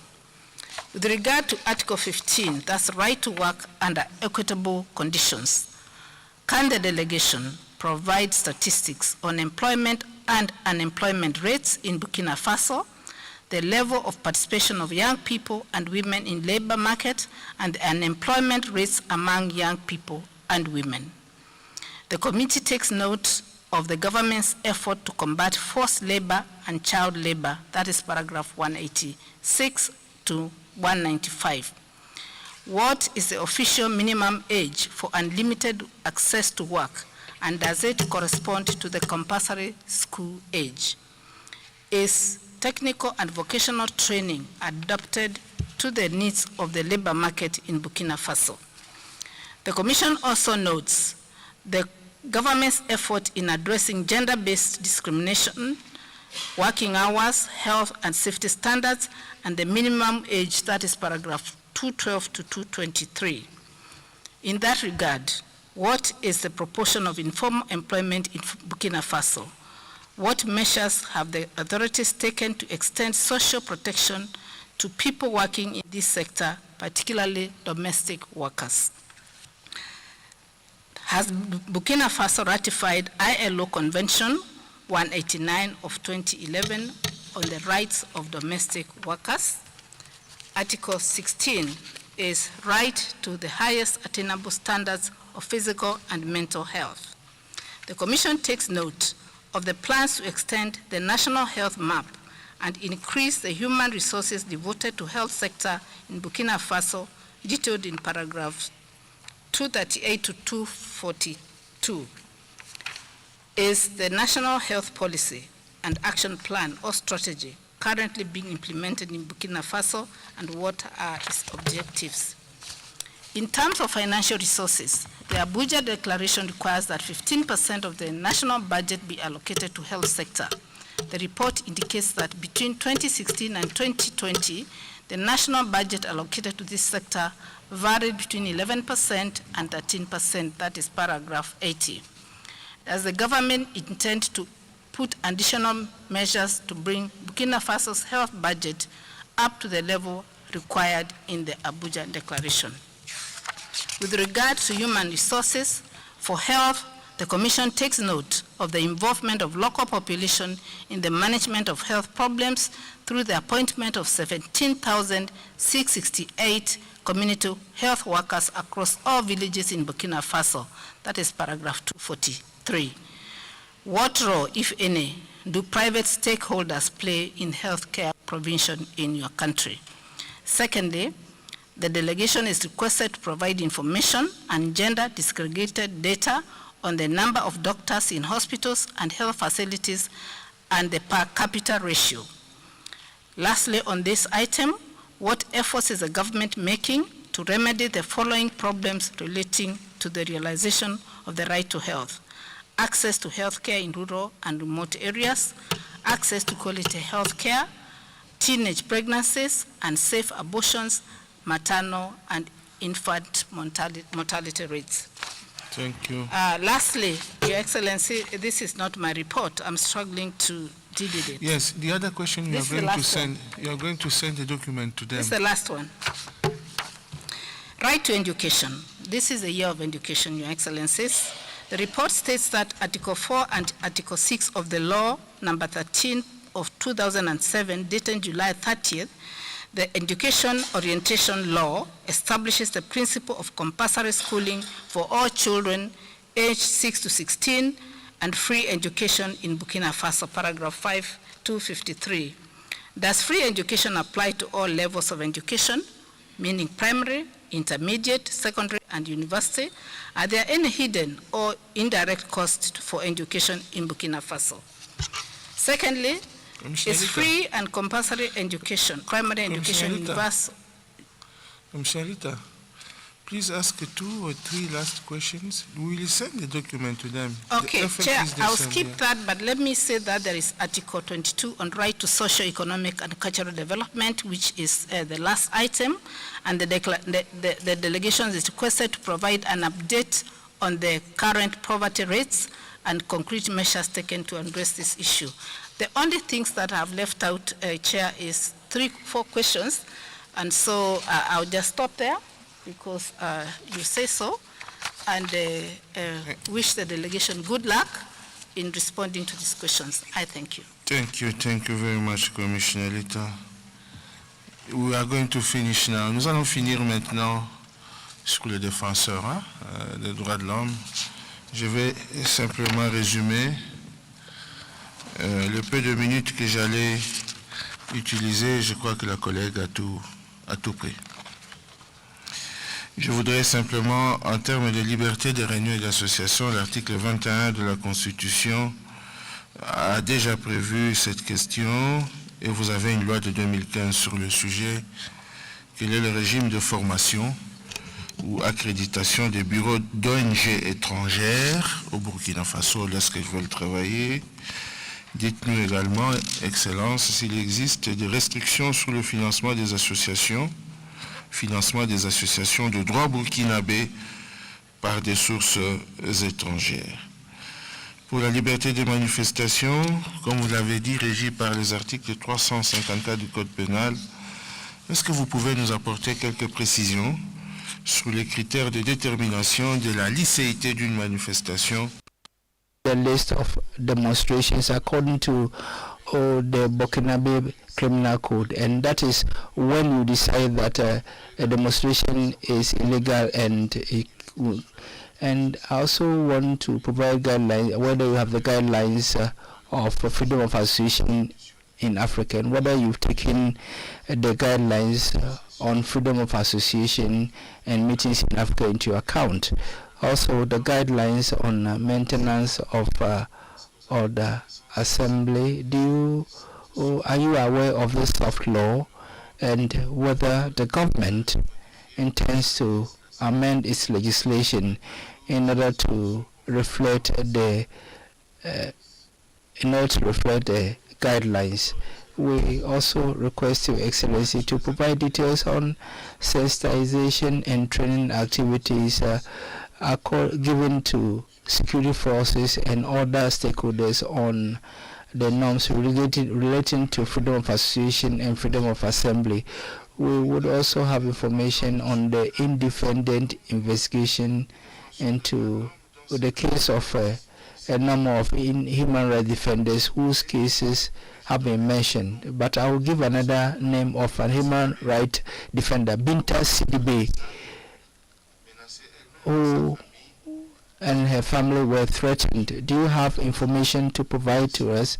The others are names that have been communicated. We met lawyer Hevekam Bukarive Ouedraogo, Serge Poulon, Adama Bayala, Khalifa Rassere, and as my colleagues mentioned them, or Dauda Diallo. And against this backdrop of investigation, I think Commissioner so talk about the Pearl, the massacre which took place and which we heard of. It talks of Nuna, Kama, Zongo, Soro, and the investigation that your government is expected to carry out. What is the situation? I also want to know whether you have specific measures. I know you have you have measures to implement the law on the protection of human rights defenders, and I commend Burkina Faso, one of the pioneer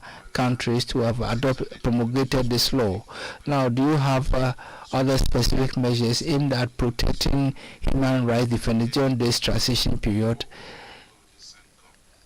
During this transition, which has been extended for under 5 years, regarding the independence of the judiciary, what are the institutional safeguards to ensure the independence of the judiciary in Burkina Faso? Now, also the criteria for the selection of magistrates. We know that in this area, a prosecutor and judges who took a stand on defenders in their decision or decisions which went against the government, they were conscripted. And so 12 August, the magistrates were informed by telephone of their conscription with a view to their sending to the front to fight the Akaya group. Now, we want to find out whether we want to know about the status of that situation. The other questions, you will see them in the note which will be sent to you. So in closing, in the next 6 minutes for this mechanism, I want to know the stages that the government, or the steps that the government intend to put in place in order to create conducive environment for the activities for the promotion and defense of human rights. Now, you said that the country is not in the position of conflict, but there is a security situation. So how do you ensure that the laws are not used to abuse the rights of human rights defenders? And the measures also taken by the government to ensure access to justice and compensation for human rights defenders in your country. Now, how do you ensure the freedom of movement of defenders in military zones where there have been several cases of human rights violations reported? And finally, I want the delegation to brief me how the government ensures that the orders for free or liberty, how are these orders implemented? How do you ensure that these orders against the requisition are effectively implemented? So these are some of the questions that I have for you regarding the special rapporteur of the Mechanism on Human Rights and the questions relating to freedom of association. And with this 4 minutes savings that we've made, I believe that all the mechanisms have been able to pose their questions. We know some of them were prolific, and at a point in time, the delegation, we hope that they have taken note, and that is the thrust of the exercise. But given the time situation, I shall give you the floor to make your concluding remarks. But we want you to go rest and prepare the response, and then come and respond to the questions. And you know, our procedures also could be written. If you don't have information, you can also submit that within promptly. And so without much ado, I shall give the floor to the head of delegation to take the floor in order to make some remarks pending the continuation of the procedure. Thank you, Chairperson of the Commission. So we'd like to come back tomorrow as you proposed, fresh tomorrow, in order to respond to the questions posed. If that is agreeable to you, we also we also want to go along with that. Well, we agree with that perfectly. We don't have any problem with that. So I shall request Commissioner So, do you have any word for them today, for tomorrow? So I can assure you, Excellency, that this is your home in terms of human rights. This is where everything happens mainly, and that we are conscious of the security crisis that you are grappling with. I wouldn't make a mistake by talking of conflict. You specify that is the security crisis, and we're also conscious of the efforts that His Excellency the President of the Republic, Ibrahim Traore, is making for the well-being of the people of Burkina Faso. The purpose of this exercise is to ensure that no state is left behind, and no state will be left behind or will be left behind. So together we have to work together as state parties to the charter. So it's on this note that I wish you a very good evening, and we are not in a confrontational posture with you, but we are meant to support you, and this is your home of human rights, the mandate you entrusted to us. So I wish you good evening and hope that we meet tomorrow. At what time? Executive Secretary, what time do we meet?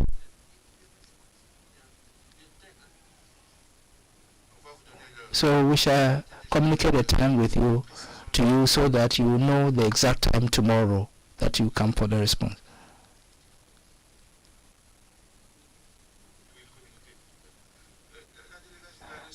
The Secretariat will communicate the exact time when you will come, but I think it will be in the afternoon so that you will be able to use the morning to finish your responses. So can we give him a round of applause? Thank you very much, and also the meeting, the session is we adjourn today and we reconvene at 9 a.m. tomorrow. Thank you. The meeting is adjourned.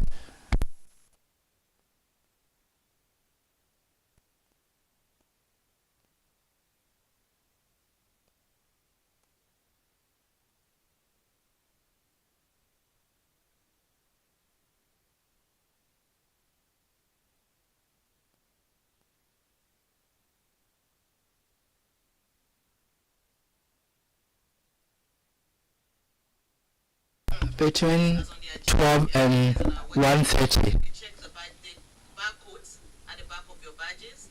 The agenda is also there. 12 midday to 1:30 p.m. Thank you very much, Excellencies.